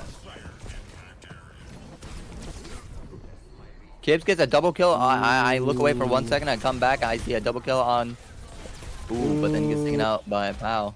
It's actually gonna be a pretty decent fight so far. I want you guys to get out of that room though. I need you guys to go contest point. You guys have 4 minutes and 10 seconds on the clock, and you guys need to touch that point ASAP. Oh, but bomb coming in. They're gonna keep him back. Oh no! Pack onto Pow from Sombra. Oh my lord, this is They're huge gonna respond. They popped that EMP. off. I knew that EMP was coming. I felt it.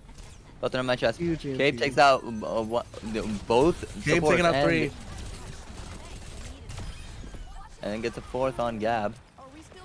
With that being said, Wow. up to Venture to see what they can do. They're not gonna be able to hold much, especially with the entire team there. It gets absolutely crushed, unfortunately. That being said, they have 3 minutes on the clock. Everybody keeps dying. Greg is coming back with an ultimate. Kyle's coming back as well. I lie. Wait, did I lie? No, Greg is coming back with an ultimate. Sorry, I was looking at Cabe. Pao is also has his ultimate as well. So is Fushu. Gonna come back, make something great out of it. Let's hope they don't use Bob off Rip yet because they still have time to hold it. Coming up, Doomfist is charging in. Goes back to the point. Now are they gonna be able to recontest? They can. Don't know about that. Oh, Man, Pow good taking a kill off, taking the kill for.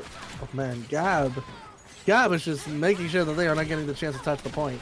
OP Free still taking out Clover though.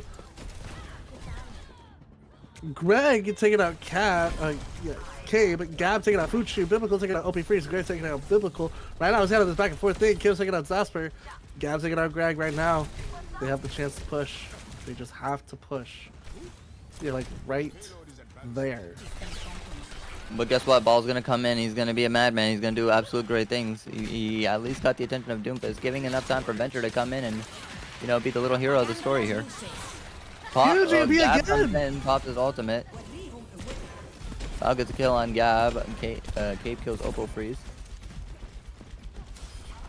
And unfortunately, that is game.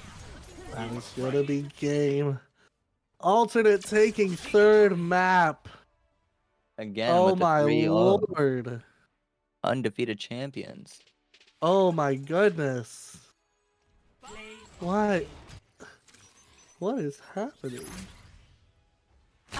This.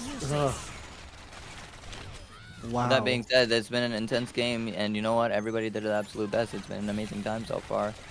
Gab pulling in all the stops. I Gabe and want to Gab see. pulling out all the stops. I really want to see Gab's KDA.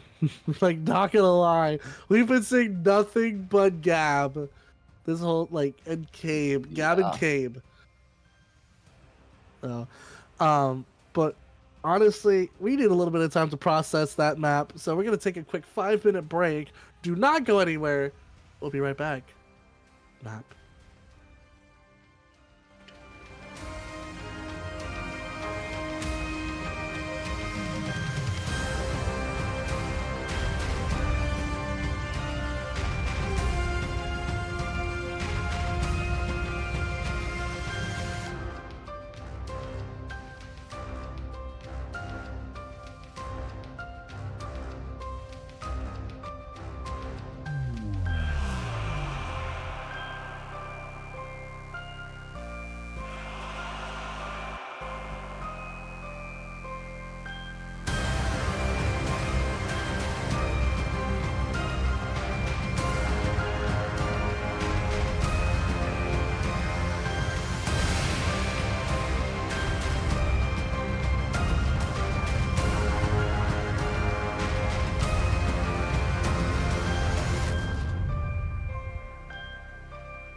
Welcome back to the finals. Did you end up taking time to process that? Because I did. And I have quite a bit to say about Avalon. Hopefully help them out here shortly. But how do you feel, Velo? I mean, so far it's been really great. I mean, we know. Let's be honest here. I didn't even know who alternate was, and like they came in and they're just doing great. Yeah, I they're mean, rolling. they're doing But, absolutely amazing, and I wish Avalon nothing but the absolute best. Yep. So right now we are also in the midst of a live feed for the third place match against Paradise and Aquarius. Right now it is neck and neck, 1-1 on the third place match. But real quick, Runestoppy is the pick for this match. The hero ban from Avalon is going to be Hazard. Alternate hero banning Lifeweaver for this one. But then to trail back to the third place match, it being 1-1 right now does not surprise me at all. We're talking about, again, two great teams that even though that they lost, they still showed this power defense versus their offense. So it's like it kind of makes sense that they're kind of head and head right now, being 1-1. Now, again, for me, like I mentioned earlier, whoever wins, they definitely deserve it because these are two powerful teams. So for third place. Now, going into this match, Avalon, I swear, I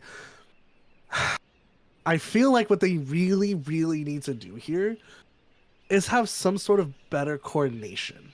What I'm noticing is like Ready for battle. there's like a lack of synergy, I guess. That's what I'm feeling. Like, don't get me wrong, Greg has been getting some pretty good picks, as well as OP Freeze and Zasper. But Randy, I don't know where Randy has been. It seems like Randy's kind of dropping a little here.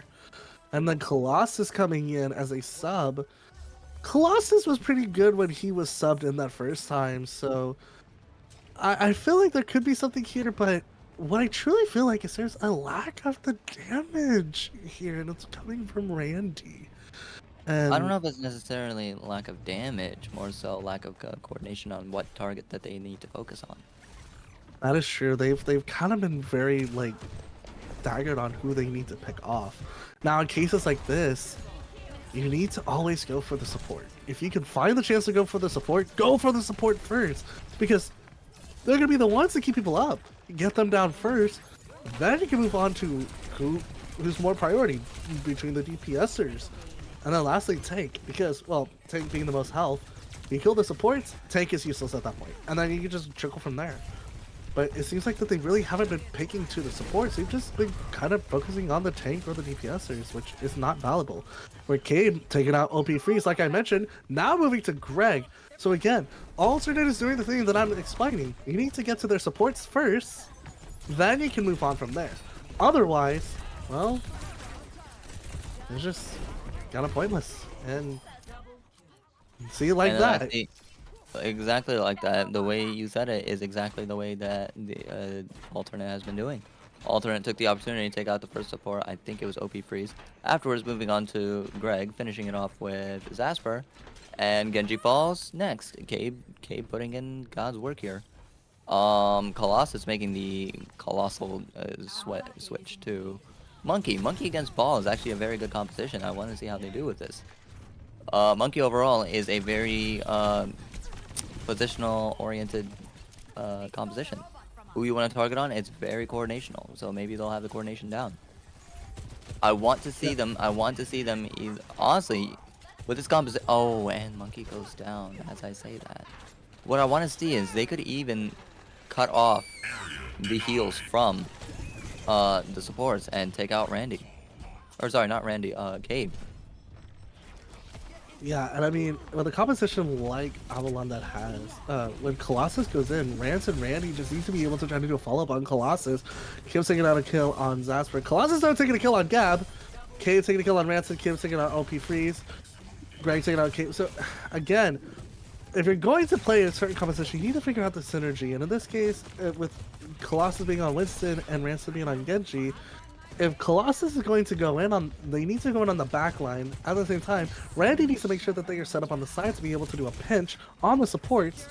And I mean, OP Freeze or Zasper, really truthfully, OP Freeze can swap off of the Brig, to be honest, and go something else. Probably go with Curie, you know, Curie Juno, but with the Curie, can dive in with Colossus and Randy, you know, help with the Suzu, and also a chance to back out. But then Zasper, you know, with Greg, can kind of just sit in the back, and then if it needs to be able to speed Colossus, Rancid, and OP out if they needed to. Okay, get the kill on Greg off rip. Not before. Sorry. Directly after, Randy actually goes for the kill on the Widow. Sorry, I'm a little flustered right now. Randy gets an amazing kill on Biblical. They're actually, you know, maybe this will be the turnaround game. The game just started, so this can go both ways. So far, the synergy is actually looking pretty nice. They're gonna try and go for the. Gab is trying to look for a hack. The hack is not gonna really go through. The ball is actually gonna try and put in ward. Puts the virus onto the monkey. Monkey tries and dip out. I mean, again, so far they're actually not doing too badly. You know, it's still too early to tell who's gonna take that match. Colossus is actually putting in amazing work right now. He knows what target wants to go, and he wants to focus ball away from his supports. That way, supports can actually do something. You know, get a little bit of healing done, get a little bit of practice on that. Meanwhile, Gab wants to do everything in his power to actually keep the game going.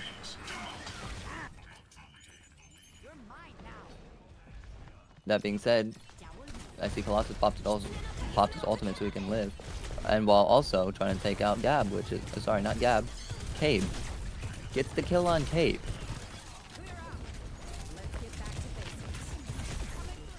Gets the kill on Cabe, and you know what? They're actually pushing forward. They're gonna get forward spawn here. That forward spawn is gonna be absolutely huge for them. Oh, but then it gets blocked at the same time.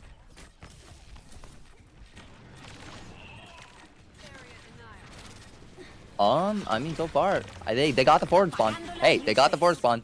Gab pops his ultimate. He gets the kill on Zasper. And Greg gets a kill on Gab. I mean, hey, so far, Avalon's actually going to be putting in a lot of work here. Cabe gets a kill on Greg. It's still 50-50. It's still whoever takes it. Oh, but then they also get the kill on Colossus, and they have to turn that game around. They did get the forward spawn, though, which means that they can actually turn this game around. They did get the forward spawn. They should be able to group together. The way I would analyze this, Randy and Colossus should coordinate and try and focus their attention on either the Widow that has his ultimate. Actually, they should probably wait off for a little bit so you know, Widow's sight lines can be off, or full target him, whichever comes first. That being said, we got ball over here waiting around the corner and goes for a big slam. Gets out of there because he knows he's not going to be in much. You know, he's not going to do much in there. Thanks to the Brig. Zasper gets an amazing kill on Biblical. They pushed a little bit, but not too far. Kids tries to go for the kill on the Brig. The Brig is trying to do his absolute best. Unfortunately falls down. Cave gets a kill on Zasper.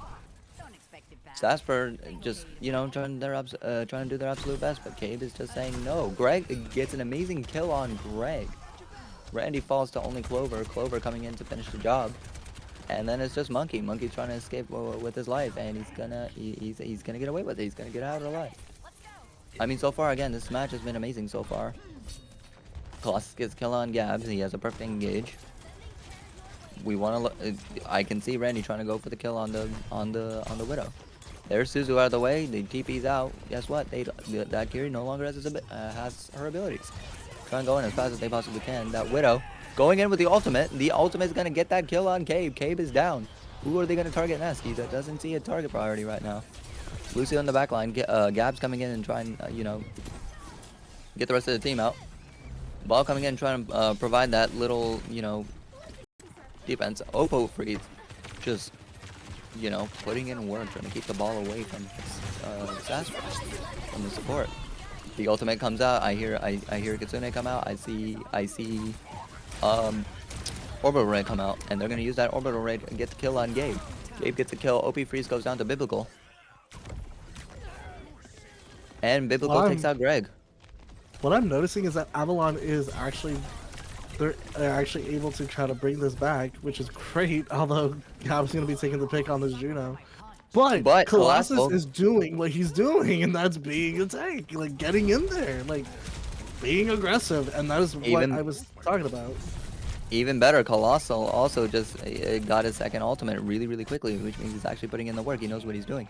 He's gonna go around the corner again. That ball has his ultimate. That ultimate's gonna be huge. They cannot be in any room together. If they get caught, if anybody gets caught in the room with the ball, he's gonna pop his ultimate and they're all gonna go down. Either that or he's gonna do it on point whenever they reach that corner. That being said, the monkey gets hacked. He's gonna try and use his bubble for cover. He used his bubble for cover and then immediately got out. Greg gets the kill on Cade. Amazing stuff happening here. The ball orb, the balls come out. Oh, EMP landmine coming in. Do a wombo combo between them two. Gab getting a pick off of Greg from Virus. Oh, it seems like these are gonna start crumbling. A minute and 30 seconds left. The monkey's still trying to get out. The monkey still escapes pretty easily. Randall's trying to do his absolute best. The monkey's trying to escape with his life. Trying his absolute best here. He's gonna get out here. Oh no! Hey, he man, got out it's- alive. That monk is actually that monk is doing like God's work out here. Not gonna lie. Oh, that 1v1 against OP Freeze and Gab. Gab was able to get out of there scot-free. But Greg taking a kill off of Biblical. Gab taking off a kill on Redsid. The Virus. Gab is just doing great with his Virus. It's really good.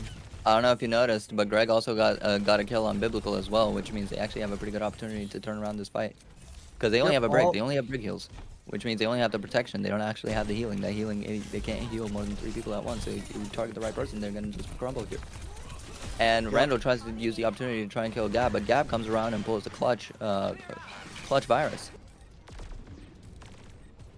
With this, as a Genji versus Sombra, you need to be in their face because the second you give them a little bit of space, they have an SMG. They'll do everything in their power to actually completely ruin your day. Meanwhile, Greg is trying to play around the corner and tries to do a 1v1 against the Lucio, but Cade comes in. Lucio gets a kill on that. Gets an amazing shot on Sasper. That was absolutely amazing. I don't know how people hit that Juno shot. Yeah, right now, just being able to take them off one by one. Colossus is gonna get killed on with Rampage. Huge EMP coming in from Gab. Right now, it just seems like Alternus is gonna be taking it down. Colossus is at 1 HP. Kibbs swinging around, getting that kill, and just like that, Cade gets Alternate takes it forward. Oh, Alternate taking it all the way to the end. Huge dub to Alternate. GG's all around. Avalon, you did your absolute best, guys. Don't let this ruin anything. Y'all did y'all's absolute best. Truly, y'all did. Everyone this season did amazing. Alternate taking it all the way 4-0. Congratulations, Alternate. That is what's up. And that being said, you have a tie on your head. That is really funny. Actually. I'm doing the thing where people at an office job, when they're celebrating, this is what happens, okay? And I decided to do it because I looked like someone from the movie Office Space or The Office. And it's just like, you know what? The bow tie didn't work, so I did the tie. And that is what's up. Alternate 4-0. Congratulations, guys. That is amazing. Oh my gosh. Alternate. Went on a rampage, came out on top, did not have a single defeat in their book. Though I will say that 4th game was probably the closest one they've had so far to losing. You know, as much as, you know, Alternate is like the GOAT, can we just give... As soon, like, what do you call it, Alternate does his absolute best here. Comes out with the 4-0. No losses. Avalon tried their absolute best in the end, and they came, I'm not gonna lie, they actually came out the closest to securing a win against Alternate. So, that being said, Avalon, you guys did amazing. You guys almost pulled a win on Alternate. Though, don't let this defeat, you know, bring you down. You guys came to the finals. The finals. That means you deserve to be here. Just keep that in mind for next time. And you know what? When we see you guys again, we expect big things from you guys. Absolutely. I mean, definitely Avalon, you had some really amazing players like Colossus on tank, definitely pulling it off on the Winston, and the Ramattra did really good on that first map, and this map, fourth map on Winston, really good. Winston Randy, I would have liked to see a little bit more on that Genji, but not too bad. I definitely would give you some props on the Genji. Just would like to see a little bit more of that. You know, hey, if my Winston's gonna go in, I'm gonna should go go in. in with You know, Yep. yeah. Make sure you have that better lane control. But outside of that, pretty good job. Greg on the Soj did really well. Like, Absolutely amazing. had some pretty good plays going on. OP Freeze on the Brig had that 1v1 against Gab and was able to was getting pretty close. Almost had a heart attack. But OP Freeze really good on the Brig. Like, keep it up. And Zasper on Ana, you had some amazing sleeps. Like, I saw some sleeps that you did. Really good job. And pretty gnarly nades. So, gnarly nades. That's a pretty good name. Gnarly nade. You should probably change. Zasper, if you're ever wanting to change your name and you're going to be sticking with Ana, gnarly nade. There you go. It's a perfect alt account name if you just want to go screw around. It'd be absolutely amazing. In Ana OTP, there you go. Gnarly nade. There you go. Merry Christmas. Happy New Year. I Happy don't Hanukkah. I don't even need like a portion of anything. Just there you go. Okay, that's Feliz for Navidad. you. I don't need it. Okay, because I'm not an Ana player. I don't need it. That's for you. But I mean- anyways, what's up, Bella? What's up? I was gonna say Ana is actually a pretty viable pick this season, and it's all because of the perk. The double bounce nades. I don't know if they actually used the double bounce nades or not, but what I do Dude, know, these perks. these perks are game changing, absolutely game changing. It's still even for me, it's still a lot to try to like sit down and read over, and I'm just like, oh my god, there's a lot that you can do with these perks. Like, you can go either way with it. It's just, what do you do? One of the things I wanted to see with Monkey the most, I don't know if I actually got to side or not, was the ability to use the Tesla cannon like sniper on more than one person at once if they're within a certain radius. That coupled in with the Winston jump is actually stupid powerful. You be over here, you jump in, you hit that right before the animation cancel, and it does like over 130 damage across all players. That means you could get like a 3-player kill off rip. That right there is absolutely devastating. That is a complete game changer. I want to see more of that in future plays, and right now I know the meta just started, which is why it's a little hard to grasp that concept. Sorry, hearing the little voices in my head, more like my headphones. So just making sure it's going. But we're about to have an interview with one of the players from Alternate, being Frost and Kibbs. Frost for Alternate is. Hold on, I just had it here. It's gone. Where'd it go?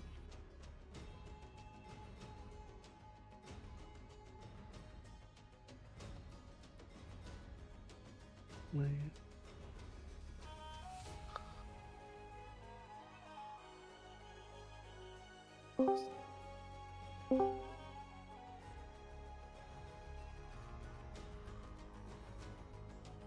And Hello, welcome hello. in Frost and Kibbs, two amazing people on Alternate.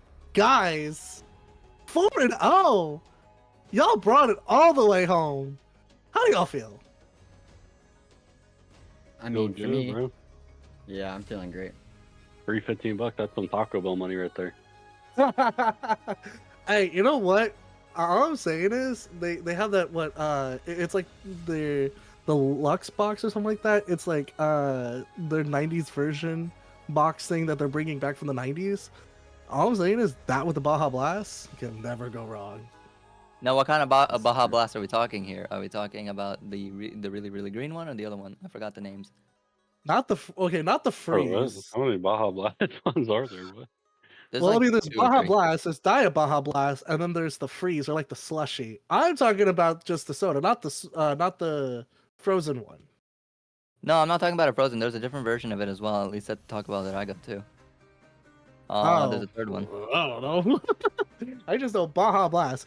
But anyways, oh, Frost. Okay, I am so sorry, Frost. I didn't know you were biblical. It just I got thrown off here. But Biblical and Kibbs, both amazing players on alternate. I mean, it just seemed like that no sweat at all. From like point one, map one, did y'all feel like y'all had it in the bag all the way? I could say that, yeah, we were pretty confident coming into this tourney. We had a pretty rough start to the beginning of this Faceit League. Didn't have an identity in anything whenever it came to our comps. Lost our first match, and we're losing in scrims, but then we had sort of like a turnaround recently, and it feels like we're finding our identity, and our teamwork is improving as well. Now, what do you think caused that synergy to be a complete switch up, if you don't mind me asking? Well, we haven't been playing with our backline for like that long, so I guess just like, first of all, getting used to playing with them, and then second of all, like spending more time as a team. We queue with each other a lot. And then yeah, just like being decisive whenever it comes to what we want to play. Playing to our strengths, not to whatever Korea is playing. Just way too many teams. I know for me at That's- least, I know for me at least, as much as the meta matters to other people, not to me. I would focus on the characters that I'm good at, and that's what's been, at least this season, it's what's been carrying my games for the most part. I mean, I truly feel like when it comes to meta, like at least for me, the meta is being able to look at each other's strengths and be like, okay, where are we good at? And then with the weaknesses, it's like, how can we improve that by doing, X, Y, and Z? And like being able to see y'all play things that y'all are more comfortable with versus, like you said, like what would happen in like Go WCS or anything. Like there should be more of that, to be honest. And so y'all, like you mentioned, trying to make a name for yourself, doing that, I feel like is going to make a name for yourself. Just got to keep rolling with it no matter what, because now you're stepping out of this norm, and it's like the going against the status quo. So that's definitely going to be something that will kind of put something on y'all's name. You just got to keep going with it. That's facts. But yeah, but yeah, no, 4-0, like guys, even just the match before, just a full sweep, like, yeah, I don't know. I may have to start getting back into playing tank again. Maybe there is a chance for Doomfist. I just never liked him, but he's pretty good right now. you Hey, as a you make Doomfist it- main, I can fully agree to this. I was rooting for you the entire time, but I was also like, come on, Avalon, give us a shot. yeah, Yeah, yeah. I loved him. Yeah, I I'm can definitely I tell you used that. to be a Doom one trick. Oh god, that's even worse. Just a Doom one trick. Oh god, get him out of here. Get him out of here. I one tricked my way into Masters 2. I don't know what you're talking about. Get Is him this out of Overwatch here. 1 Doom or Overwatch 2? No, literally last season. Oh, okay. Last season, Get him out. Yeah. pretty impressive. Gross. That is gross. But so, with that being said, as well, what does the future hold for alternate esports? Are y'all gonna go on and do other tournaments? Are you gonna try to do the next Faceit season? Are you gonna try to come back here? What is the future for you guys? What's in store? What are we gonna be looking forward to? I could say for me, I'm definitely gonna keep competing. Can't say much for Frost because I think he's gonna have to get a wife and kids soon. Yeah, there's no like Praying, bro. praying. Yeah, praying that's gonna happen. Well, hopefully it does happen.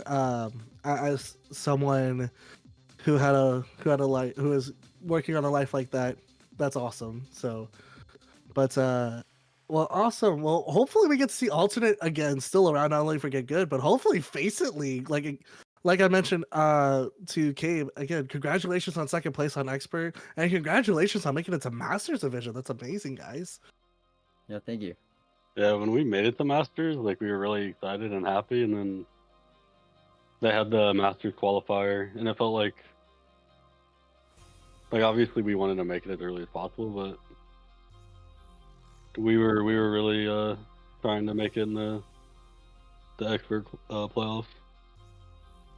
Yeah, I mean, there's, as a lot of people do say it, it's always fair, and especially if you keep it up, there's always, the next time. And just, again, looking back at what y'all like have done, and VODs and stuff, that's always the key. I mean, I know y'all know, and I'm just kind of, trickling kind of things that y'all already know, because I mean, we've all been on teams, we're all on teams and stuff, so it's fair, like, we understand. But just again, seeing y'all playing tonight and everything, I can see, full potential even for more. So again, congratulations all around for you guys. So that's amazing to hear. Thank you, bro. Thank you. But anyways, with that being said, that concludes Clash at the Gates GG monthly tournament. Gibbs, Biblical, Alternate, you guys, thank y'all again for coming out, participating, and congrats again on the huge dub. Thanks for It's, having us. it's been great watching you guys play. Absolutely. This y'all tell Gab I want his autograph. Okay. Gab is guy, a girl, I actually. promise you, That'd Gab be is a her. girl. Yeah, it'd be her autograph. Oh, okay. All this Oh. time I thought No, Gab Yeah, was a she's pretty dude. cool though. Okay, I want, okay. I want He's a that newcomer. autograph. Gab, what do you call it? Merce over here has been gassing her up the entire time. He's like, Wait, Gab, really, bro? I Gab, forgot yeah, Gab was the playing entire like time. mid. Like, I think Gab only was for doing good on Sombra, and I was like, oh my Okay, god! she was low-key slicing on Sombra though. The Widow, you guys give her don't players talk a about match the Widow. one game. She started 0-6. Like, Yeah, we saw that. We saw and then that, you got player but match. she was able to bring it back around. But her on Sombra, that was what was getting me hyped, because I'm a Sombra main. So I was like, yes, go, keep going, and I was just rooting for her, man. It was great. So let her know I want her autograph. We kind of like that. Got you. Could get something done. Awesome, I appreciate Awesome. it.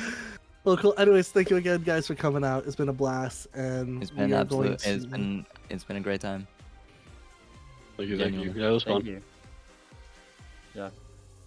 Hopefully we catch you around. We're really proud of what we saw today, and we expect great things from you guys in the future. I mean, I'm not gonna lie, kind of like felt like we were smurfing a little bit. It Like, did. not like the It did DM or kinda seem like anything, but that. like, Yeah. yeah. It I did mean, I kinda didn't... seem like that. It kind of looked like that, but honestly, like the fact that the two teams that y'all faced that we broadcasted, they were still able to put up a fight and have this pretty good defense going. Just the offense was kind of lackluster, and that's where y'all were able to just be like, nope, we got it. And so I mean, yeah, they did good, all things considered. It's just like, I don't want to be the guys to like just ruin a tourney if like, Oh, yeah. I mean, Overall, I know though- some people like playing like really good teams. Some people like don't like it too much. I think, yeah, those teams were pretty good though. They actually surprised me because I didn't know anybody. Yeah, no, like, I mean, hey, overall, I mean, we came here, we had a good time, right? I hope.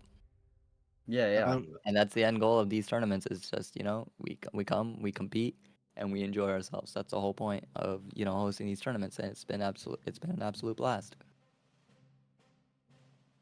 I'm a little low energy because I've been commenting for like 5 hours. yeah, and we're gonna be trying to get to desk here in a second. So again, guys, thank you for coming out. Huge congrats, and we're gonna go ahead and kind of move it to desk here within a second. Hopefully within the second, maybe production. Hopefully, waiting for the little people in the ears, talking to me. Maybe, I don't know. Hello, production people in the... No, I'm kidding.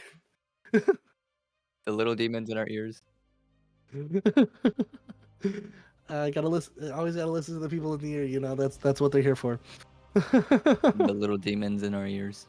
Absolutely. But again, what I'm going again put out here is again, huge W to alternate, and for everyone else that... Whoa, hello green. I am green. WD. Not only for alternate taking the W, Avalon coming in second, and we just got live feed for the third place match. Velo, are you ready to figure out who won that? I'm very excited to see who won this. It's going to be really interesting to see. I mean, hey, Third I have place match went to Marmoris. Marmoris Aquarius took third place. that's absolutely amazing. Congratulations, you guys. Congratulations, Aquarius, for taking third place. 3-1 against Paradise. Again, two great teams that just have strong defense. Like, again, I wasn't surprised to see either one win. Now, 3-1, that is a little bit surprising, but both strong defensive teams. I mean, hey, So- I heard in the first half, I heard in the first half that these guys were doing absolutely amazing, neck and neck throughout the entire tournament, or the entire, finals. I also Well- want to give a shout out to the rest of the teams. Obviously, Avalon, Paradise, CU, Overwatch, Memorius, Argonauts. Yep, I think that's one, two. Yep, And that is Aquarius. everybody who participated. Oh, and Aquarius. Sorry, Aquarius, and y'all just got third place. I am so sorry. All of y'all. Thank y'all for coming out.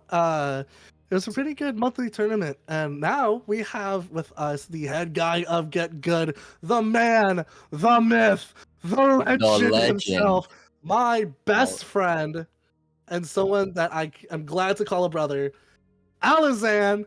What is up, my guy? Welcome. Good to see you. Well, Mercenary and Velo, you guys have toughed it out through 5 hours, and honestly, I could not have thought such a great cast duo could have handled this.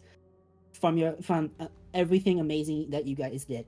Did you guys know that Velo is a rookie caster? This was his first time casting, and this is Merc's second time casting. For those of you who remember him. Oh, under the I'm name nothing. Odin. We're not going to talk about me. We're talking about Velo now. That's the rookie. Why me? Round of applause to the rookie, and he did a fantastic job.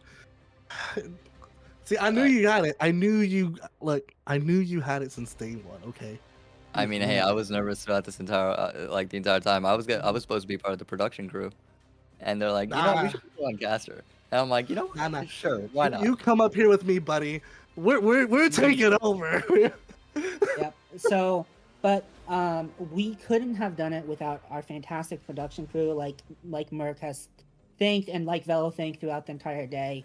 Honestly, the amount of amazing stuff you guys see, I would not be able to do half of it if it wasn't for our amazing production crews and casters. Honestly, my job is made so much easier because of them. But enough about the production crew and everyone here. It's time to talk about GitGud.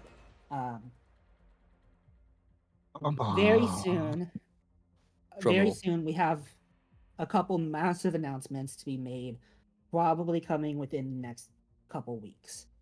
I am so excited about this and what it means to the future of this tournament and everything else, that I can't wait to go into this year and provide you guys with some amazing, amazing tournaments.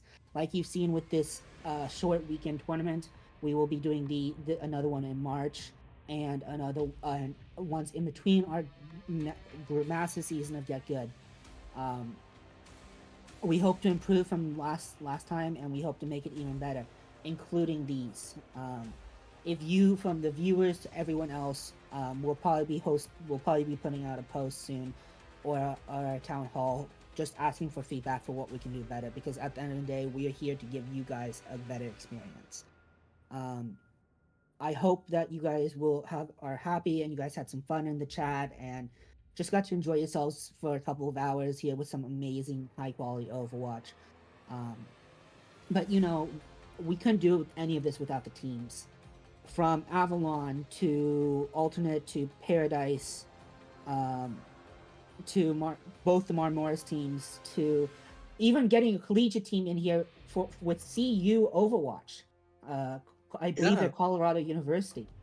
They are Colorado. When I saw that, I was like, "Oh my god, Colorado University!" And what's funny is that there is 2 collegiate small tournaments that are also happening. So I was like, "We got CU here, not them." That's saying something. And I was like, "Yes, we got Colorado University. That's great."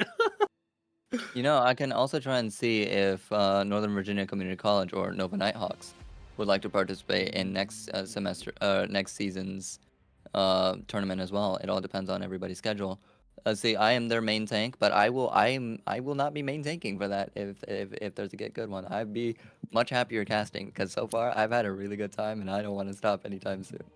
But at the end of the day, that's completely up to the rest of the team. Yep. And Um, sorry, Murph, go ahead. I was gonna quickly say, and as like Allison said, you know, with the town hall that we'll be having soon and everything, as someone who has been a part of Get Good for now actually over a year now, I've been a part of Get Good. I myself am very happy to see the improvements that we're trying to make, but at the same time, it is very important that we try to get as much feedback from y'all as much as possible because at the end of the day, we want to make sure Get Good is brought back to what it used to be during even Overwatch 1 days. You know, just a place where people can come find scrims, but at the same time, when these tournaments come out, giving a chance to give players a chance to shine, giving them a chance to experience what it is to be a part of an esports tournament where it doesn't matter what, you know, rank. Like we used to have these different divisions for these different tournaments that gave anyone in a range and any range a chance to, you know, dip their toes into what it feels like to do full competitive esports play. And I myself, when I was in collegiate, when I got that chance, it was amazing to the point where I continued like doing it when I became a senior and even shortly after when I graduated. And so any feedback that we can try to get, because this is new Get Good. This is all gonna be new. Okay. This is basically like Get Good 2.0, but we're back. But we want to make sure that we provide whatever we can to you guys. Because at the end of the day, y'all are the reason why we can keep going and enjoy what we love to do and to give y'all more. So that's what we're here. And that's me just basically boosting what Allison is saying because him being the head, I know he treasures this so much. And again, being his best friend and like a brother, I'm glad to see, and I'm kind of tuning your horn here, Alex. I'm glad to see you being able to step up and bringing back Get Good of what it is. But it also depends on y'all out there watching, but at the same time being a part of our Discord server, giving feedback to where we can. And honestly, just one more short announcement here. Signups for March will open on March 1st. I know this month was a little scuffed. I told myself when I started taking over that I would be completely honest with y'all. And so I'm going to continue being honest with y'all. This last month was scuffed, and that was completely on me. I lost my grandfather back in October of last year, and this month has kind of been getting his stuff situated and buried and stuff. So that was why this month was scuffed. It's not an excuse, and I will continue trying to do better in the future for all of you guys, including bringing on more staff to be able to give you guys more people that you're interacting with and can do more things. As you know, we opened up Marvel Rivals, LFS, and team pages, which is awesome. I want to start getting more involved there. But Sorry. But before we finally I disappear and leave it to these guys to close out. We would not be here without any of you guys, and Velo is a great. Honestly, Velo, I'm going to use you as an example really quickly. I met Velo through my time playing competitive, and teams that were made and stuff through servers like Get Good, and so I can't wait to be able to give you guys that, and be in a bigger capacity than ever before. I know you guys might have seen the official Twitch like asking for subs and stuff. I'm being completely transparent. It's because those subs, that money goes exclusively back basically into either running the tournaments or paying our wonderful production people. So whether it's donations, whether it's subs, anything like that, all of that goes directly back into their pockets. Basically, almost 100% of the time. The only time it doesn't is if it's going into making a prize pool so that the teams can continue to play and be amazing people.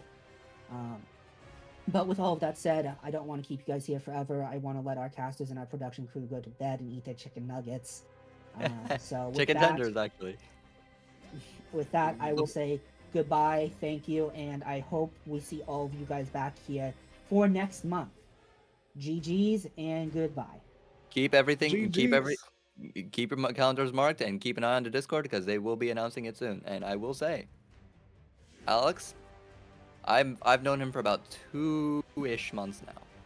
I will say, this person has gone above and beyond to help every single one of us in more ways than you can count. He's gone out of his way to do absolutely amazing things. I may be glazing him up a little bit, but here's the thing: I can't thank him enough for the opportunities that he's given, and it's been an absolutely blissful experience. Not without its downfalls, of course, but that's what happens. You learn from you learn, things happen, we move on, we do bigger and better things, and that's the best part. Alex tries his absolute best, and we're all here for it. I want to get Alex, thank you. It means more to us than we give you shit for. Okay. Well, with that, I turn it over to our desk again. I have to dip and do more admin stuff. So if our production crew is hearing this, go ahead and take it back to just a 2-person desk, and I will talk to you guys all later. Have a good night. Bye bye. See ya, Alizan. Thank you. Ah, man, what a dude, what a bro, what a Chad, Giga Chad, if I might Giga add. He's like a brother to me, so I know this is his child, so I was very happy to be able to help him as much as possible. But yes, like mentioned already twice, I'm gonna mention a third time, as well as bringing up an amazing reminder. March 1st. Okay. Oh well. Other than that, mark your calendars. Mark your calendars. If you want the chance to be a part of something, mark your calendars, okay? And join the phenomenon of GitGud tournaments. Even better, if you Boom. wanna show your skills and get yourself recruited, there's also an amazing community here that would love to recruit people. So keep your eyes out for that as well.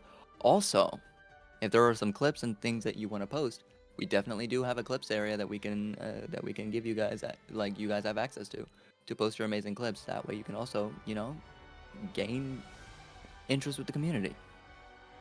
Yes, so whenever if you can join our Discord server, you'll be able to see chances for teams. People are always looking for players on teams, looking for scrims, clips, media, any chance out there. That is what we're here for, and that what GitGud has been all about. And so, again, Everything is down there. Link in the description. You guys need to go check it out. Please do. But anyways, we got the Twitter. We got the Twitter. We got the Discord. You guys should join both. There's other things that are going to be coming up there. Yeah, and if you're watching, you can always find it within our about in our Twitch. You can see our Discord as well as our Twitter if you want to go follow and join and have all of the special knick-knack paddywhacks giving your dog a bone. That is what we're here for. But I don't know about you, Velo. Came rolling home. Basically, speaking of old man, I don't know about you, Velo. It's late, okay? I need to have grind. Food. Yeah. Oh, you're gonna grind? I'm gonna grind. If anything, this team made me excited. Merrick, you already know that I'm an addict to this game. I'm gonna continue grinding because I myself am a competitive person. I still have placements to do. Okay, like I don't want to talk about my predicted rank right now, but I have 5 more games that I need to do. It hasn't been good for me either, but that's just because the little rank system does not like me very much. Do I hear us duoing after this then? I'm okay with it if you are. I'm okay with that too. And so with that, this duo is going to go duo some Overwatch. And with that, if you guys want to check that out, am I allowed to plug my Twitch here? I wouldn't. I'm not. All right. Yeah, at least for now. At least for Find now. me. But yeah, Find you can me. find him. somewhere. Find him. But with that being said, thank you to everyone coming out and watching. Make sure you check out our Discord and our Twitter. Congratulations again to Alternate winning first. That was a pretty good match, not gonna lie. Thank you to Allison for coming out and giving us the support and being the best that he is. Good round of applause to the production crew again. Thank y'all so much for doing y'all's job. And just like that, ladies and gentlemen, that is an end to Clash at the Gate. Alternate was able to enter the gate victoriously to gain the crown and the big dub for the win. Let's Hey, see I- who. Well, what's up?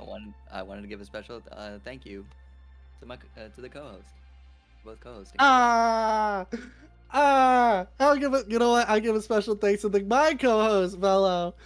It's been the Velo and the Merc show. That's what we're here for. Okay, so stay tuned for the Velo and Merc show. But anyways, thank y'all so much for coming out. It's been a blast. And we'll see y'all the next time when the Clash at the Gates happen. Who will then challenge each other to go to the gates and gain their crown and the big W for the win.